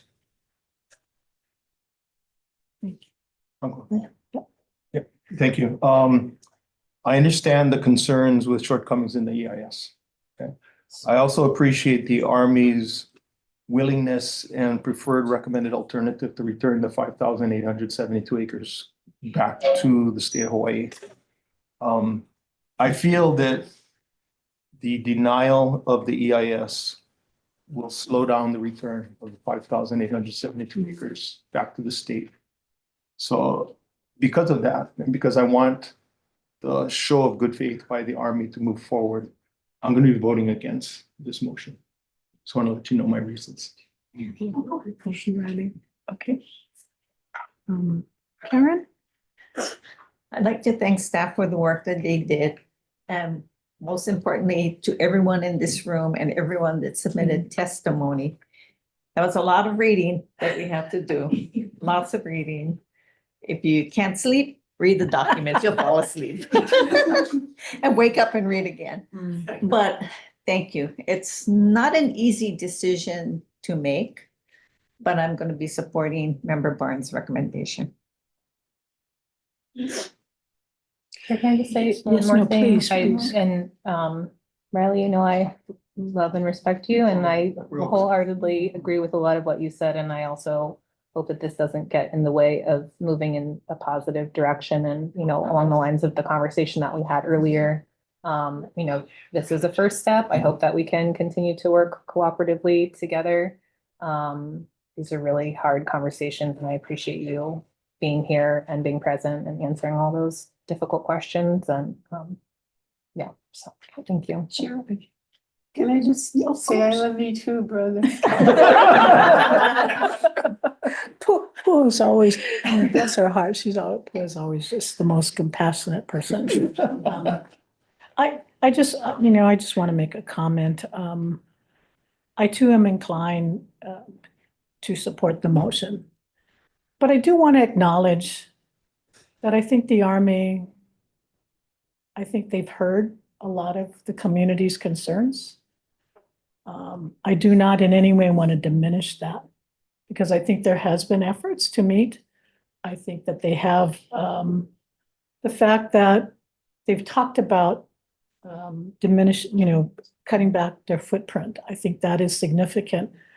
I think Colonel Sullivan made a comment, or someone made a comment, that it is very rare that DOD ever look at taking land, giving land back that they've occupied. And we've heard stories and stories over and over again.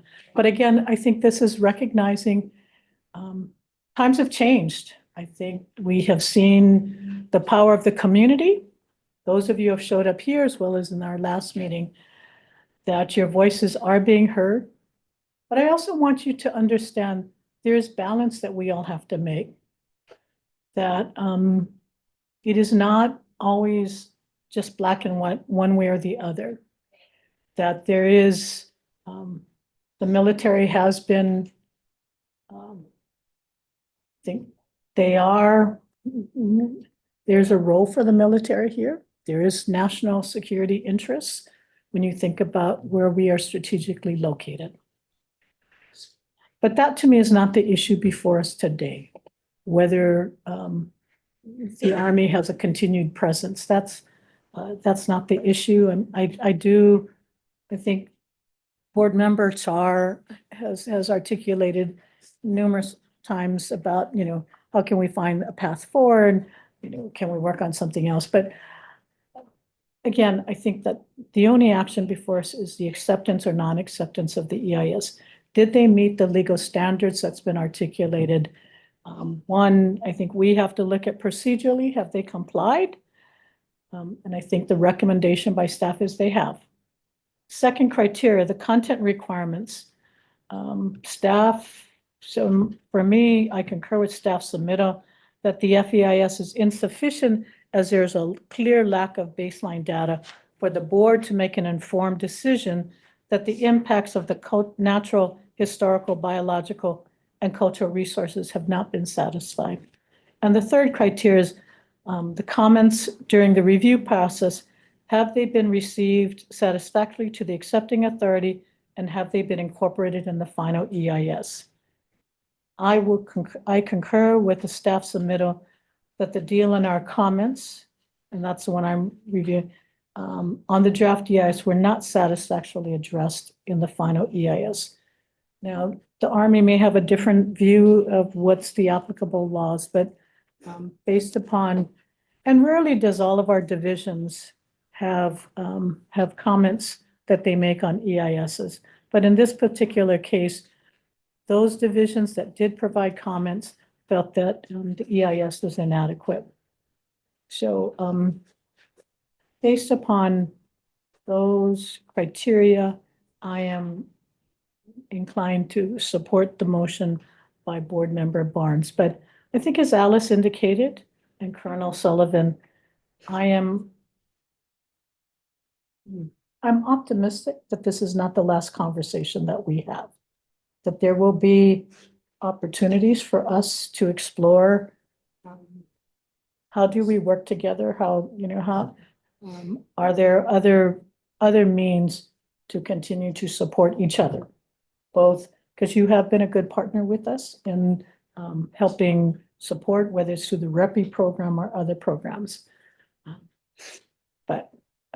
So I look forward to those opportunities to continue for us to work together. But at this time, yes, go ahead. No, I just was remiss in not making a point that you just made, which I appreciate, which is again to reiterate gratitude for the staff submittal and recommendations. And if Karen will indulge me in maybe some slight modification to the motion, just to also ensure that the fullness of the staff submittal was also considered, and the contents in the staff submittal are considered in the decision around the non-acceptance. Yes, I will. And thank you for highlighting that. I kind of assumed that your points, your 8 points were sort of highlighting. Yes, yeah. But there's more in there than the words that could come out of it. So I think the staff submittal does stand on its own. I do want to, while the recommendation or the motion is to support staff's recommendation, I do want it to be very clear that this is the board's decision. The staff has provided us a review of all the information and made a recommendation. But at the end of the day, this is the board's decision independently, because I think all of us have reviewed the volumes. We've taken into consideration all of the comments that were provided both orally today. And again, I too thank all of you for being here and being with us this whole time. I think we're still a little ahead of schedule than I had planned, which is mahalo to all of you for that. Yes. Before we do the final Yep. vote, so that we're clear on this, we're making a motion to approve staff submittal. Yeah. Which was non-acceptance. Which is non-acceptance of the EIS. Or I guess, Based I on would these just ask maybe both of you, points? yeah, to consider that, the board is making the board has determined that the EIS is inadequate and as supported by staff's submittal. Okay, you're okay with that? I'm okay with that. Okay, okay. The minutes are going to be very strange in this one. You gotta read between the lines, but I think you gotta get where we're going on this one. But I think it, again, because this is so important, because this is not, your staff did a great job, undoubtedly. And I know Lauren has worked very hard. You worked for a long time with the Army and trying to shepherd all of our divisions to come up with comments. But this is the board's decision. Okay. All right. With that being said, is there anything else? Thank you, Ian. Thank you, Lauren. Thank you, Ian. Okay. So with that being said, I'm going to ask for a roll call vote. Rihanna? Member Ono, Aye. Member Barnes. Aye. Member Char, Aye. Chair Chang, Aye. Member Smith, No. Member Konto. Aye. Okay. The motion passes with 5 votes. We needed to have five votes. 4 votes. We needed to have 4 votes. So the motion passes with 5 votes, and we had 1 that voted in opposition